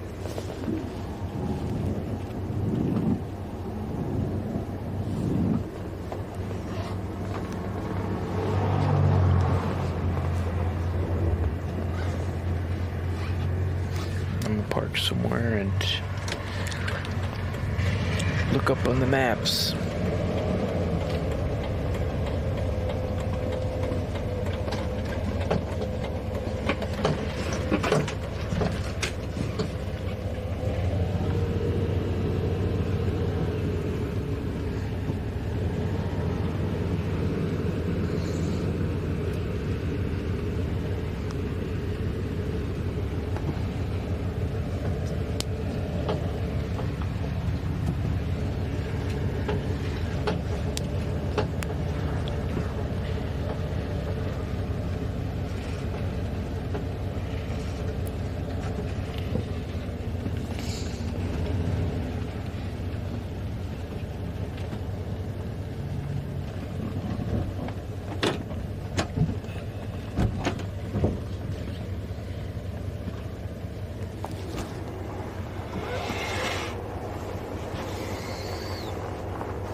Oh, just making sure if you guys said something.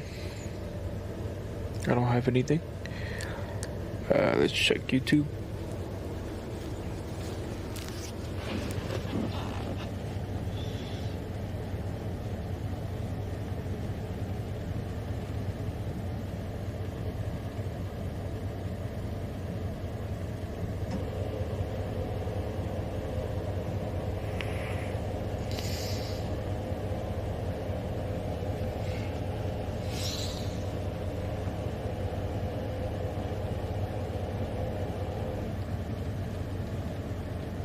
Alright, we're back. Now,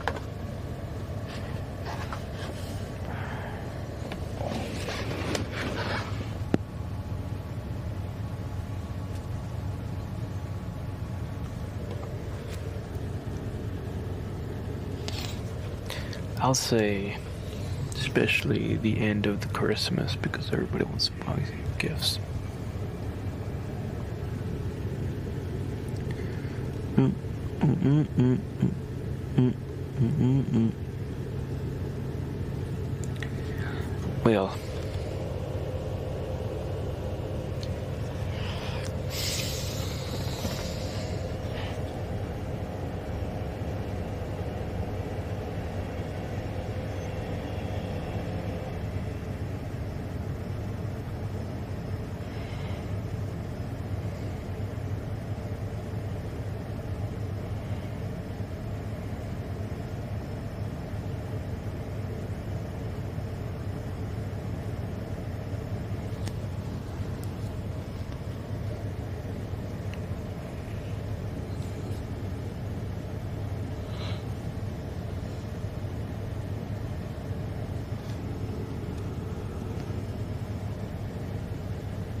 Well, I'm looking at what's going on in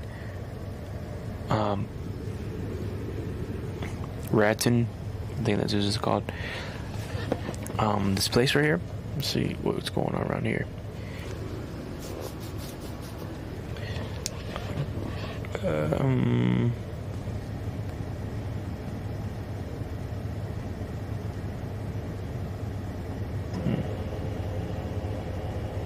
It's not a lot of places we could.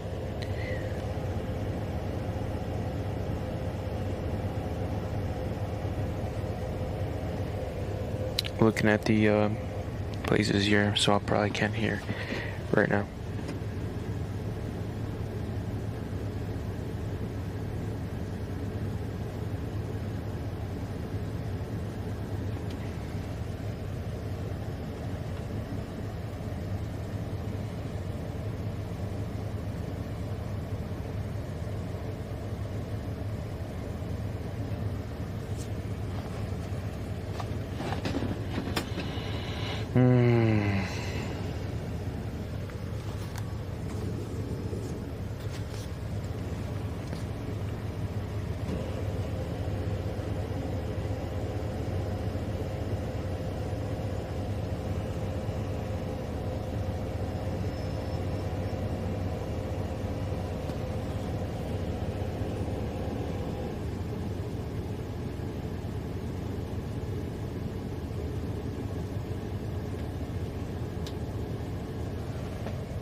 They don't have a Walmart. They don't have Walmart nearby. So, probably tomorrow I'll go grocery shopping in for some basics. For the basics. You know what I mean?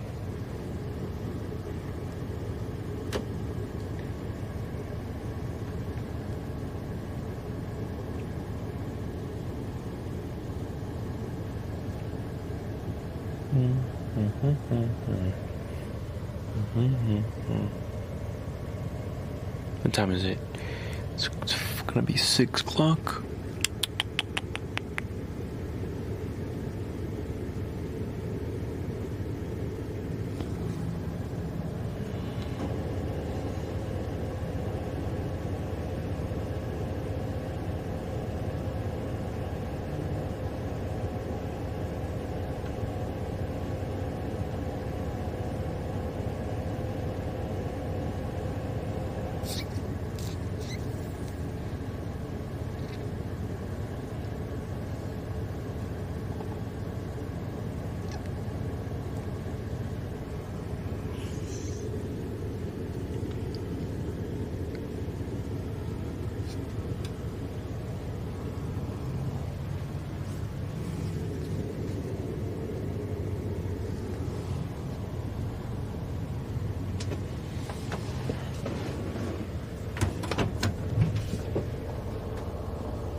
Now this is a visitor center right here. We're entering the visitors center, and it looks like this is where people sleep. So let's check it out.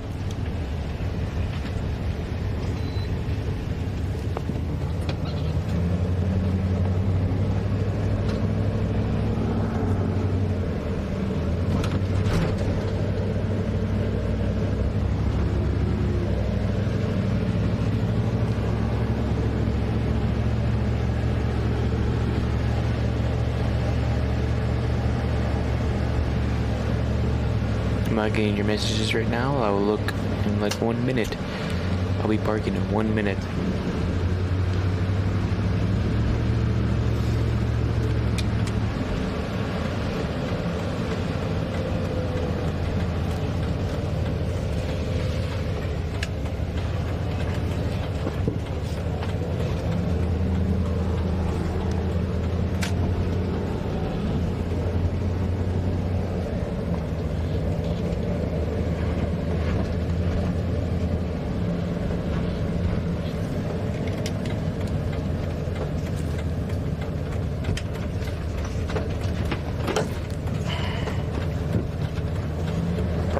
About 20 seconds. Speed limit 25. 12 seconds.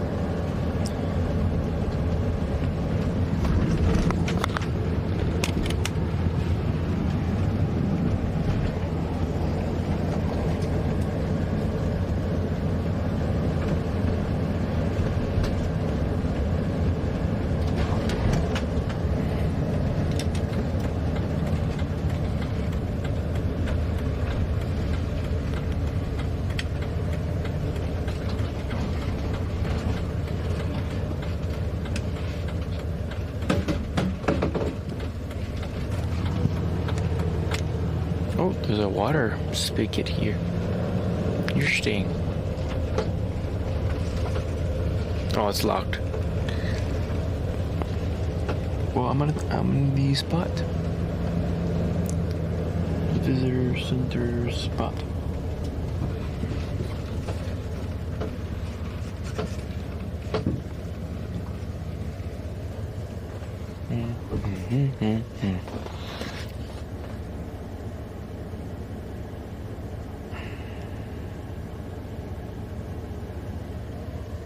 Did you guys say anything? Because I don't see any messages. Just saying. Pulled up back the app.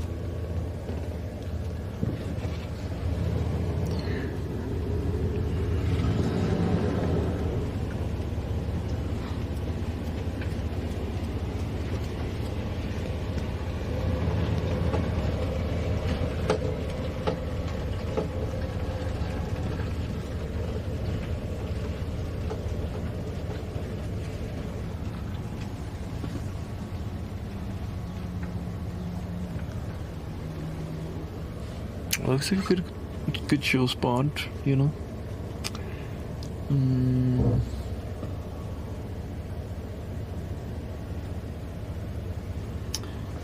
think I might park right here.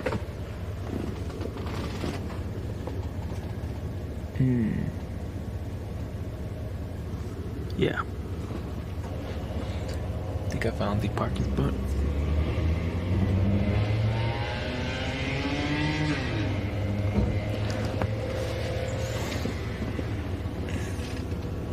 Right here, guys. You can see my finger. I was thinking about right there. Park. You know, some kind of hiding in the trees. Kind of.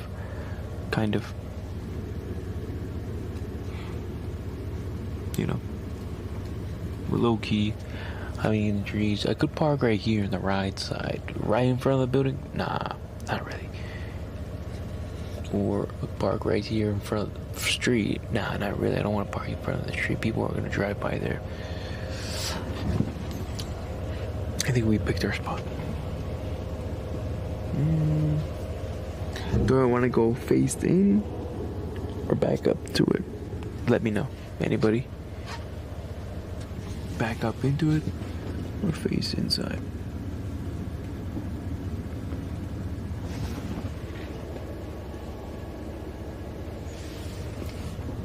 Five, 4, 3, 2, 1.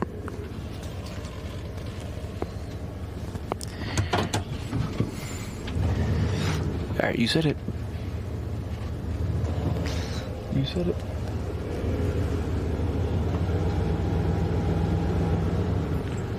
Thanks for that. For that help right there. Sometimes I'm indecisive, so it helps to have somebody kind of just help me decide. Completely true. Completely true. That's right. Alrighty then. We are parking right now.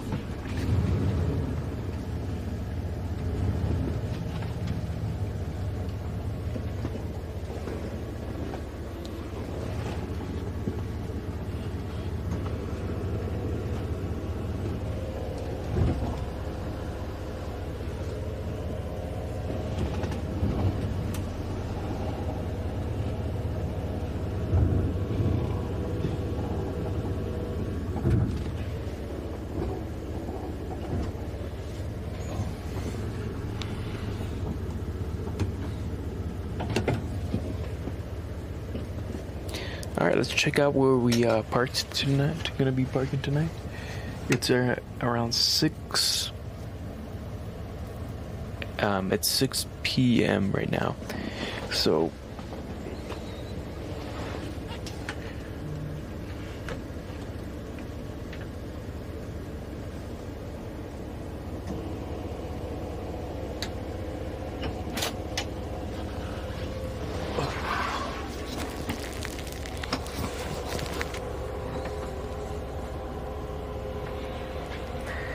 Uh-oh.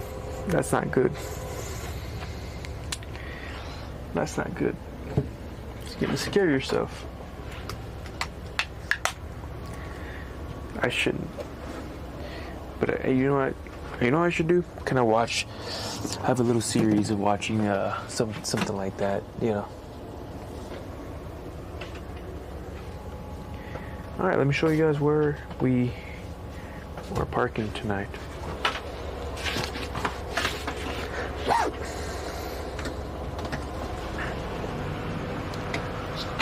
I like drizzle. Some kind of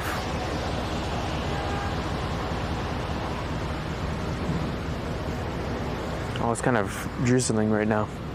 So right here would have been low-key hiding right here too as well. But there's the trees right there that I'm gonna hit. So I think this is the better spot. This is the visitor center. So maybe in the morning I could ask what's up with this history? What's up with the place around here?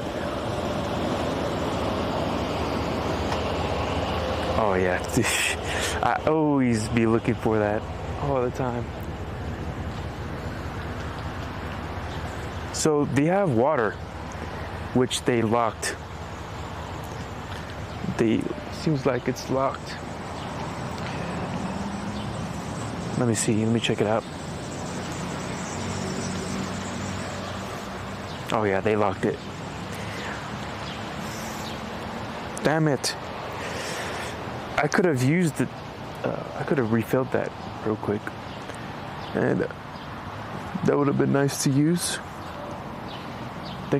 I think I picked a good spot. Just for tonight, you know.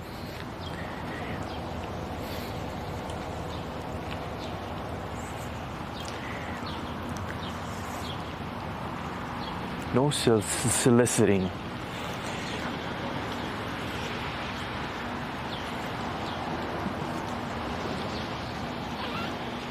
You probably have cameras here.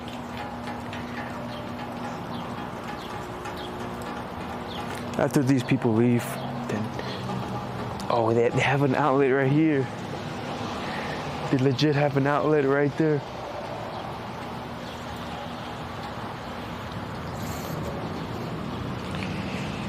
Oh, they have a, what do you call it?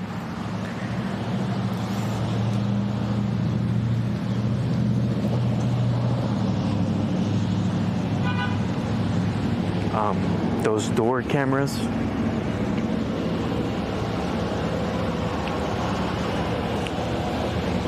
Damn, they saw me, man. They saw me.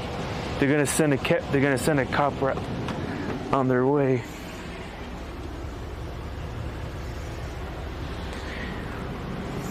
Come on, get out. Yeah. Okay.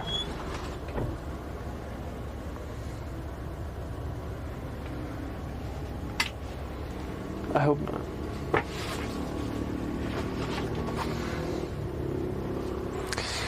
So they do have an outlet right there in front of the door, but I can't really reach it because unless I have like 100, 150, 200 feet, and then I park over there. If I parked over there, then have like a 200 feet electrical outlet, electrical cord to reach all the way over there. It's just not going to work out.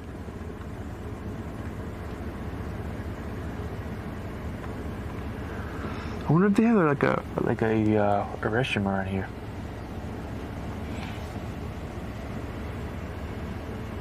I'm pretty sure they do. I'm gonna check it out. I'm gonna go check it out real quick. And of course, I'm not gonna take you in the restroom, so kind of, I'm gonna let you guys see what's going on outside.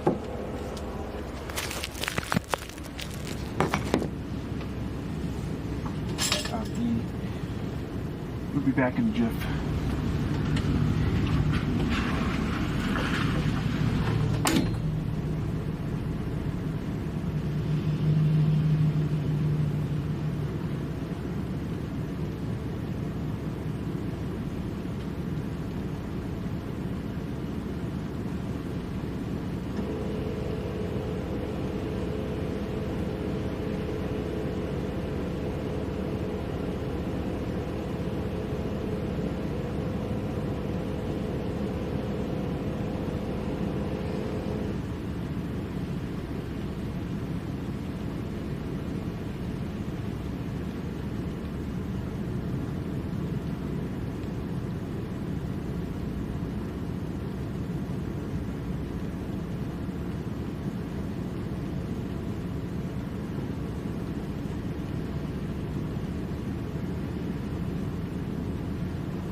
Can't find any restrooms. That's one thing.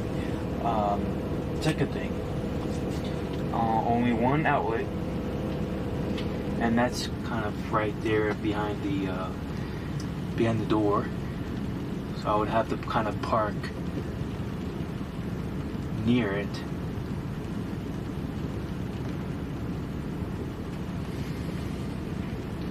And honestly, I would actually park right next to it just to get a few amp hours up, you know what I'm saying? I don't think my batteries are that low.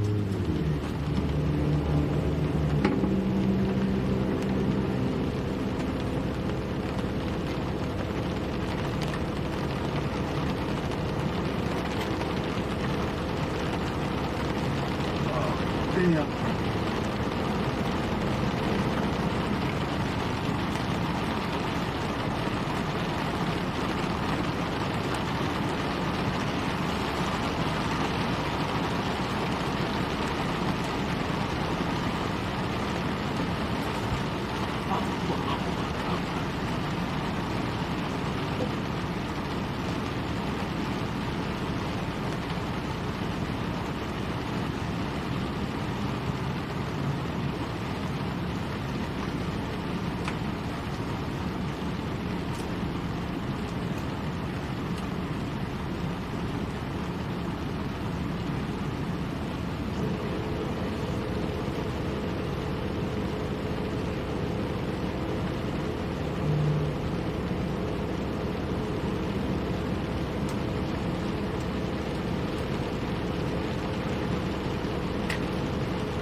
Okay. That is pretty much all I'm gonna do for that. For that.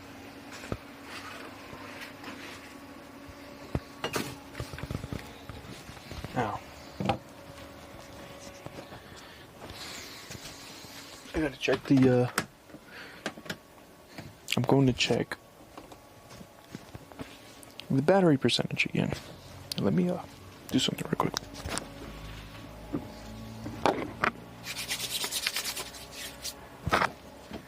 There you go.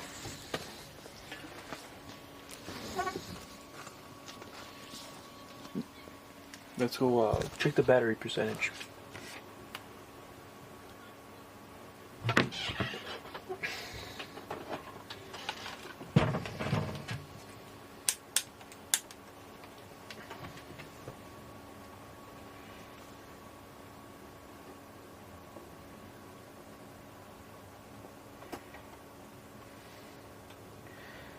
.45. It's not bad.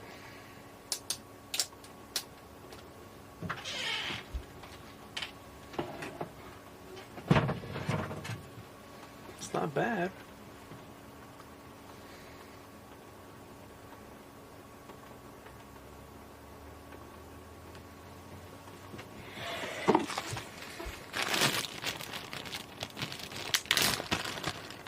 I wonder if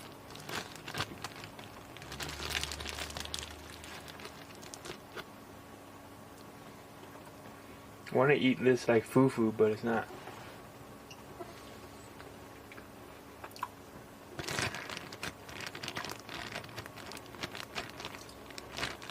I just remember the taste being almost tastes like nothing.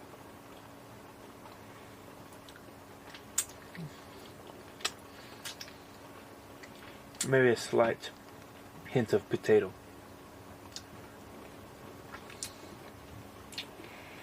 I'm gonna finish these potatoes.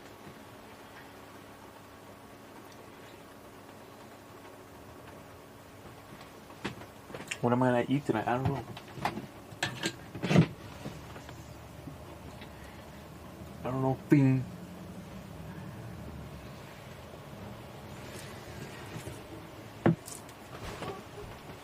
It's literally combobulating.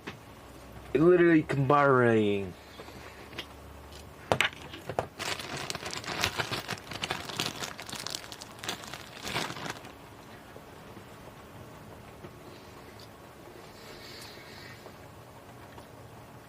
If you're hungry, you eat anything. Cold, hot.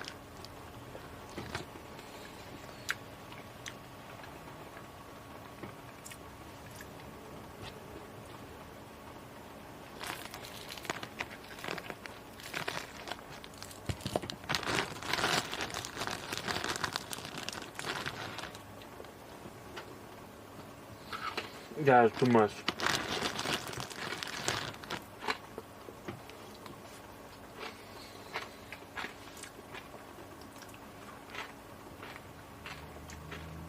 I want to eat fufu.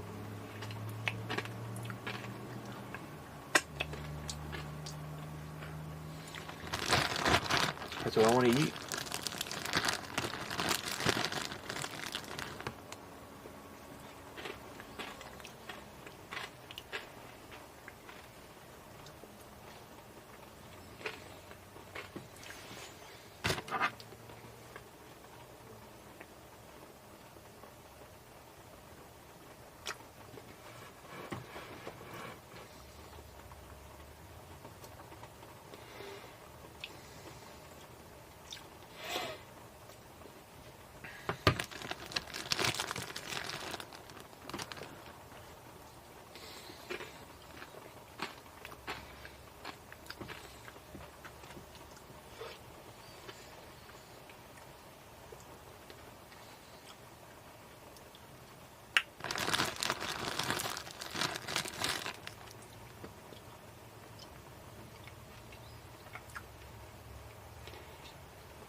caught it.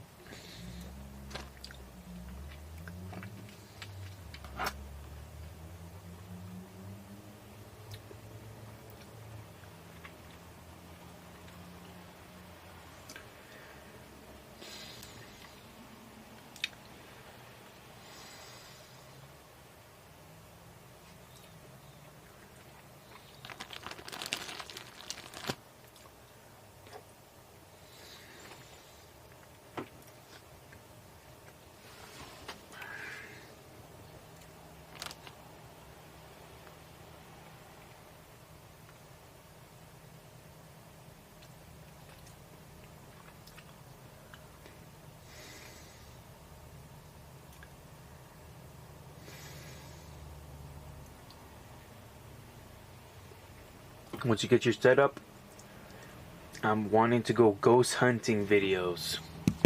Ooh, that would be interesting. And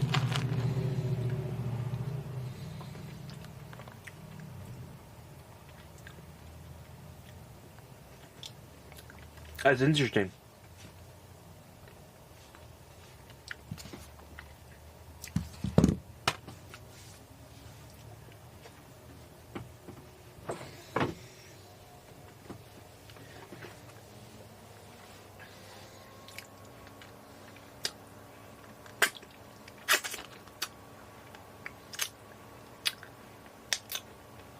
I need to eat some real food right now.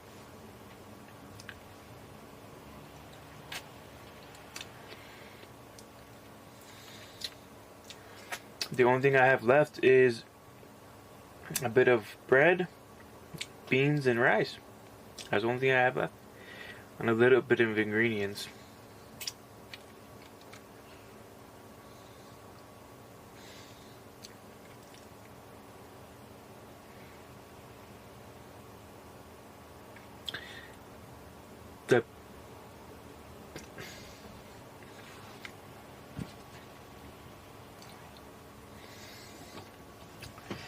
I know pizza, it's always good, cheap, and gets you full.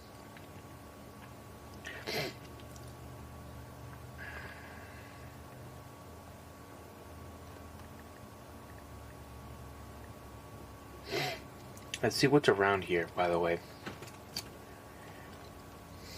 There's Scenic, which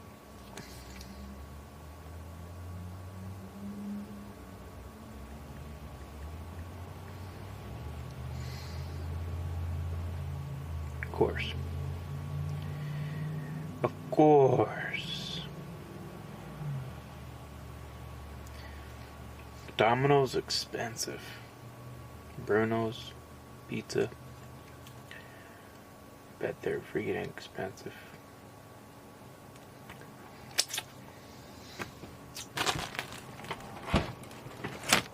Might as well finish this.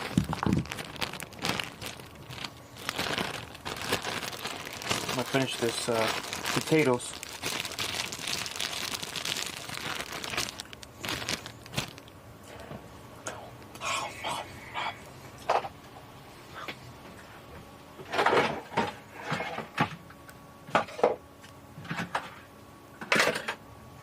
Yeah, sure. Finish it.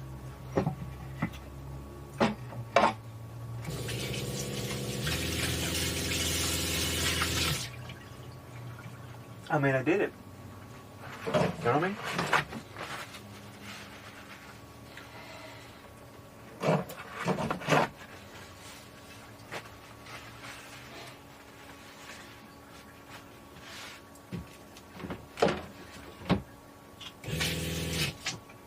I want to hit somebody.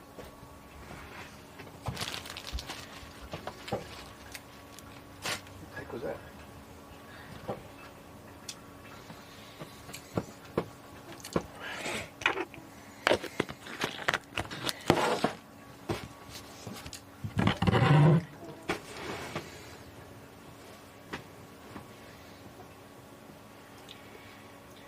You want to go ghost hunting?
me, said, hey.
Said NDSBBD.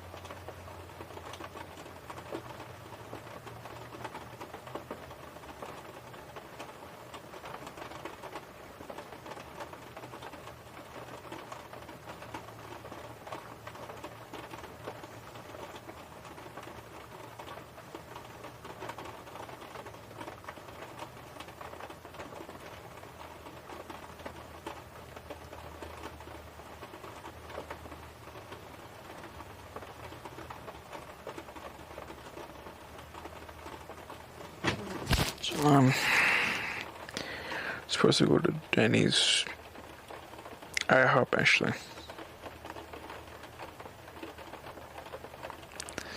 IHOP.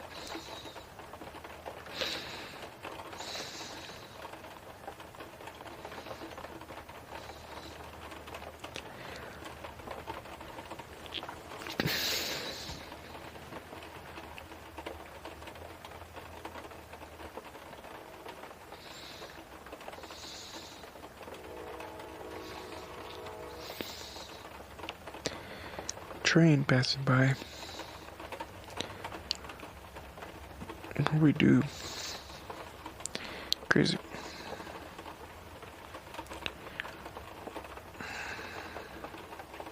There's a Denny's open 24/7. But they can give it to you sometimes.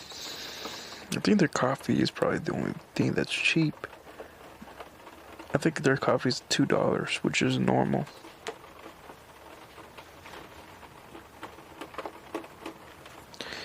Let's go get coffee tomorrow. $2. Damn it. You telling me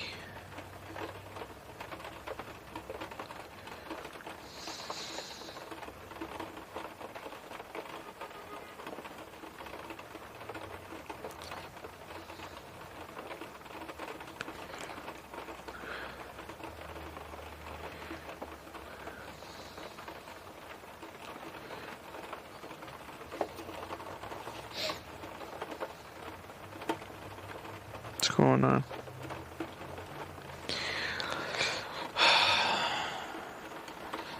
I kind of run out of food.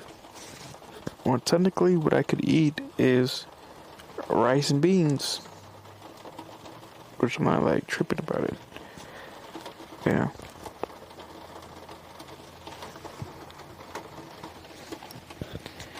I have refried beans, regular, pinto, and rice. But then again, I only have 32 ounces left. So what I could do is look for a water spigot or water.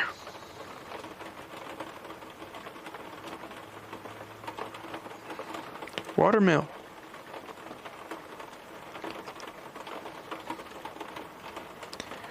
Watermill. Albuquerque. There's no watermill here. Oh man, nah. You know how I went to the restroom? I didn't end up going. I thought I needed to go. I tried, but I didn't. But now that I'm comfortable in sitting, how it decides. So there's no watermill. How about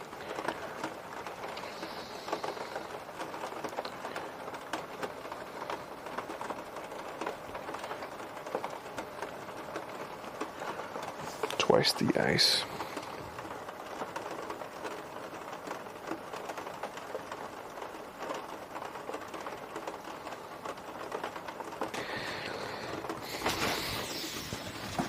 Whoops.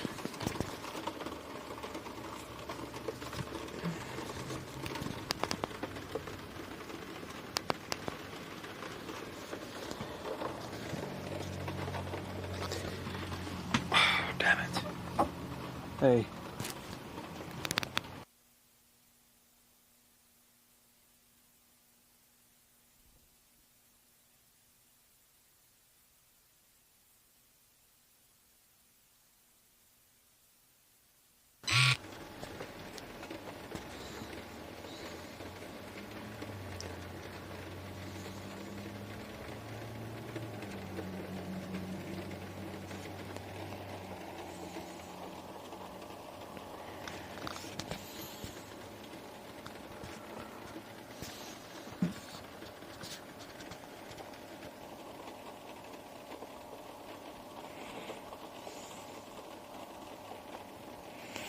There's no water spots around here.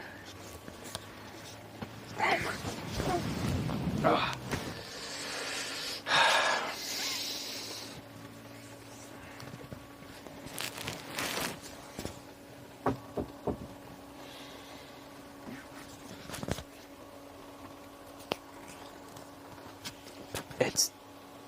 Our voltage is at 13.5.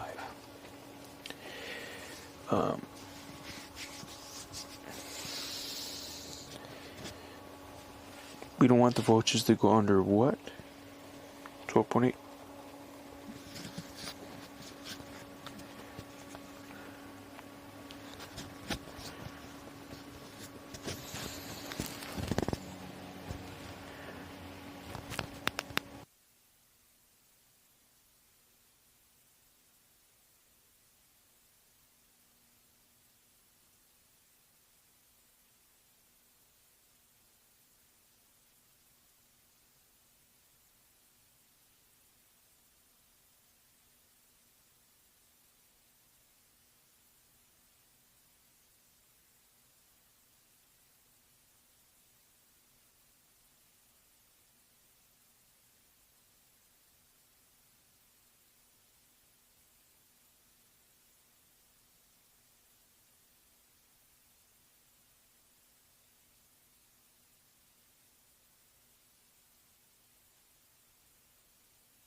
What's going on?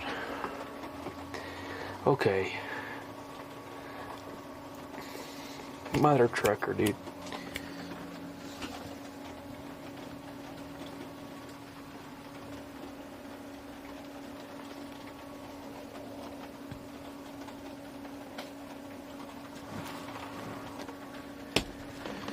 Okay. I'm thinking what to do right now because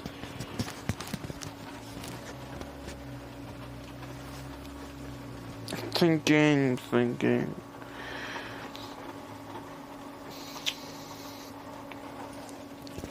I got a lot of work to do. I'm over here just in the front looking outside the window pretty much. It's a beautiful rainy day. We caught the rain, I guess, because the whole day it was just kind of sneaking upon us. And I didn't know maybe I could record something around here, outside wise, you know. Let me see if we could get a good shot somewhere. And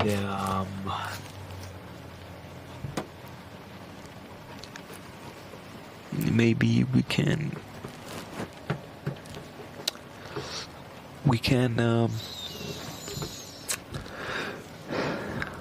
yeah. Damn. Let me I know you guys are looking over there.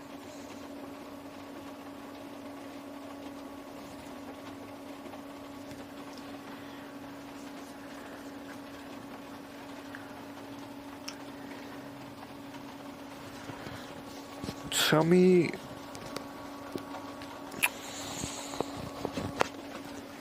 Irlander, please.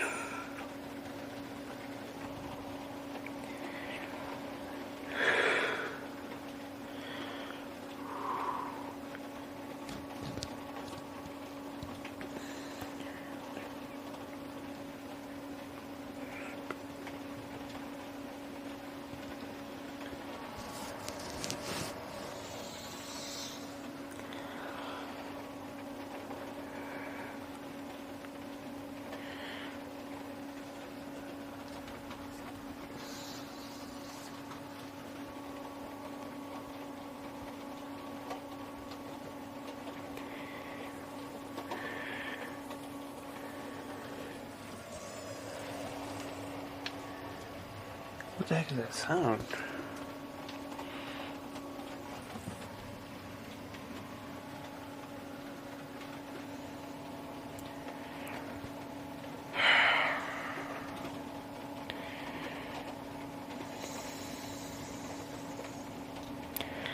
Sonic.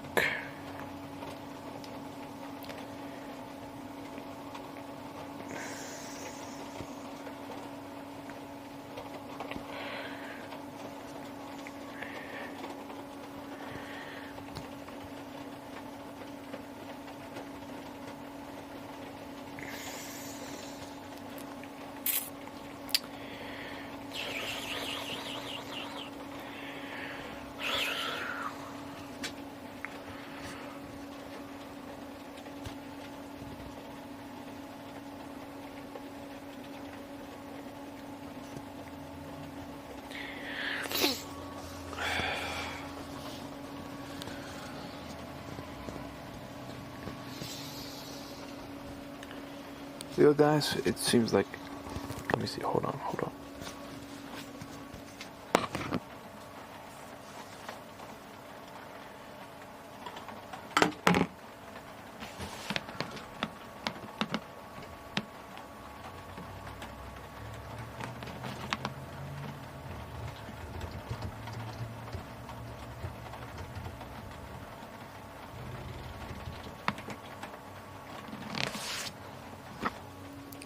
Guys, I think the plan is it's raining for the first time in a very long time. Since we started this trip, it's actually raining. Not a little drizzle at a time.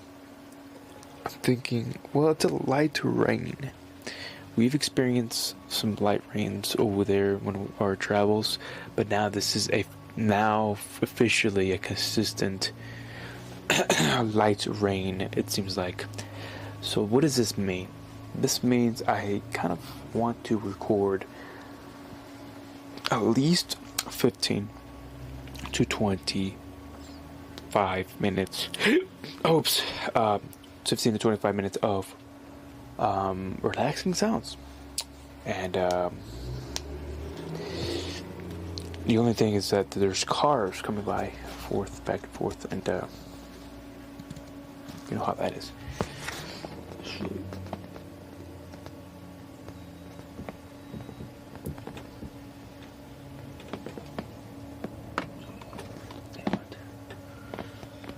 For crying out loud.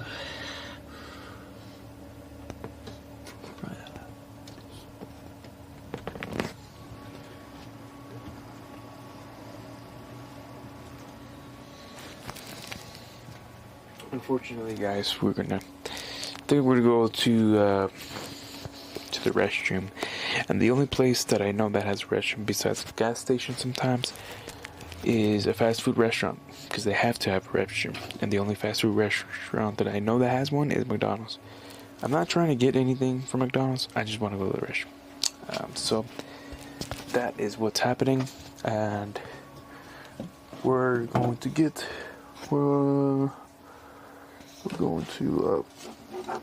pretty much just head over there, use their facilities, and that's it. I tried, like I said, guys, I literally tried going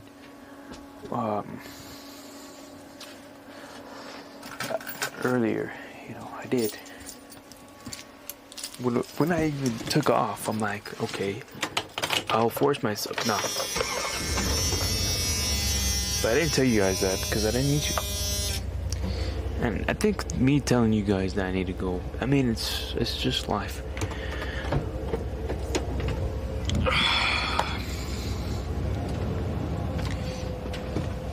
Our van is pretty much warmed up. Doesn't need to warm up again.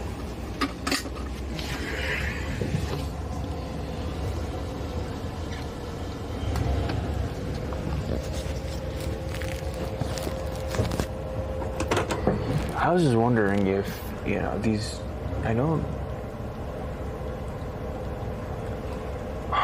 wonder if these restrooms are open. Because I saw a sign that says open, right? The sign says open, but maybe, and then there's the hours, business hours. Which was like 4 o'clock, but what if the business hours are just for, maybe the restrooms are open, but not the visitor center. So let's see what's going on out here.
Yeah, it's closed. I thought, because I saw another person come here and they kind of went towards that area too. we come back to the exact spot where we're at.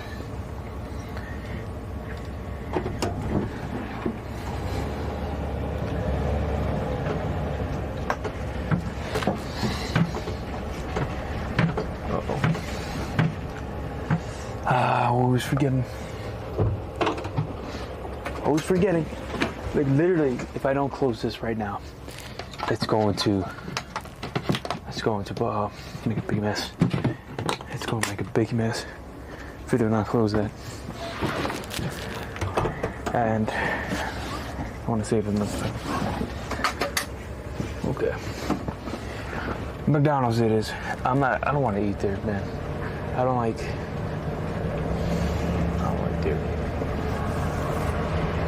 Maybe their fries, like I said, is okay, but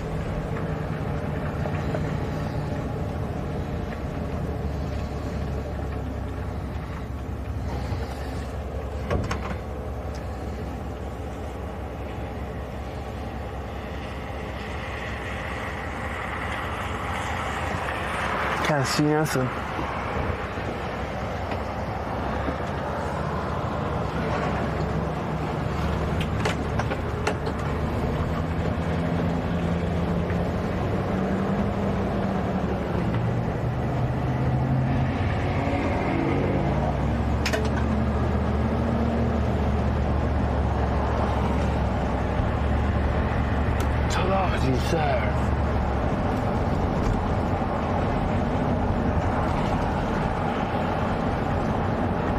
This restaurant looks cool. Best Western.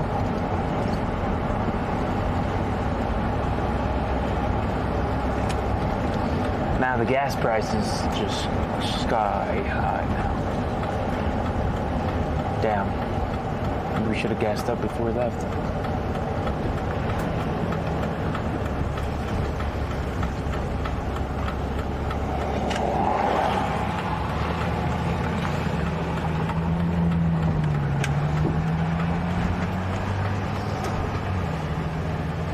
Oops.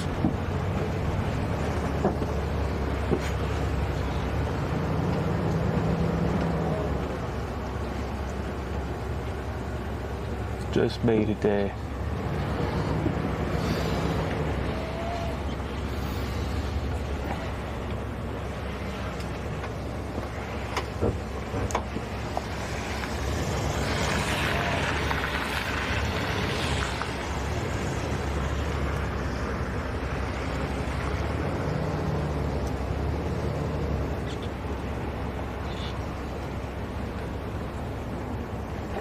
Man, McDonald's has a huge parking lot.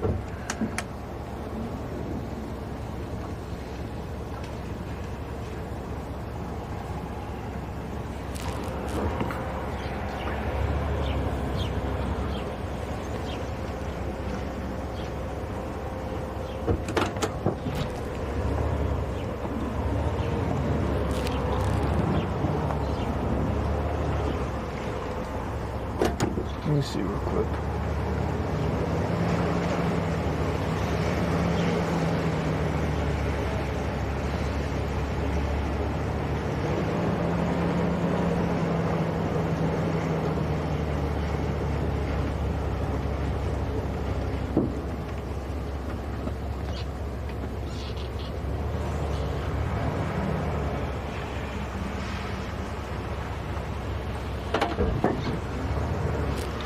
Holy moly.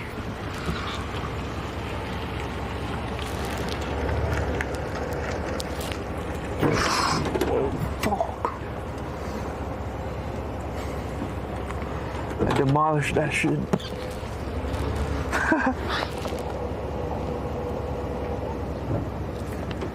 Crazy.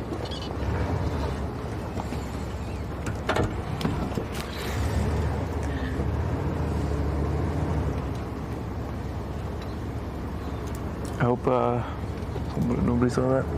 Low key. Thank God for my bumper doing the actual job. It's hard to see with this thing.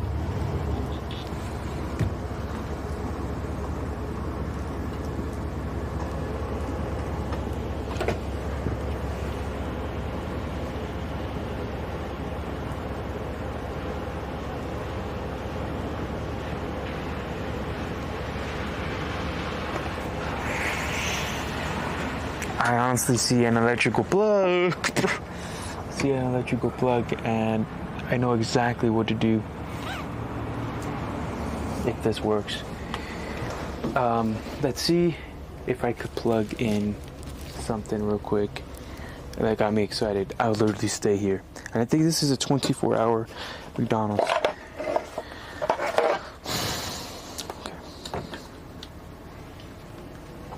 You know what we use for the tester?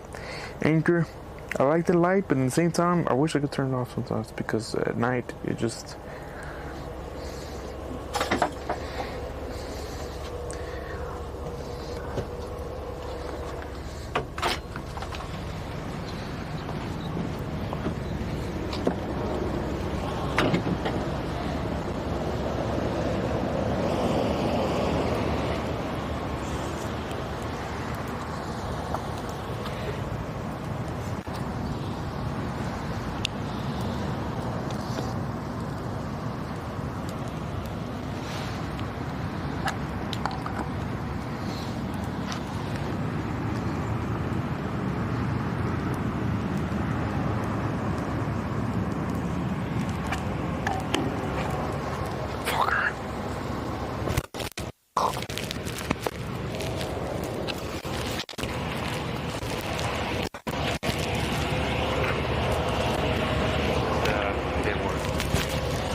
That wasn't the mission, though.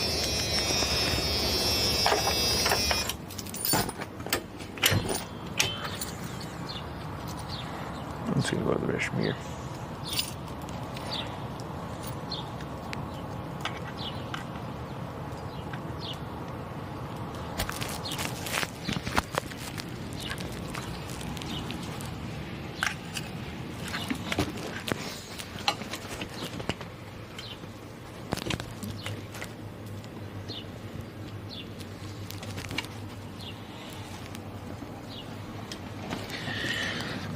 Leave the mic out here.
Alright, I'm gonna leave the mic outside.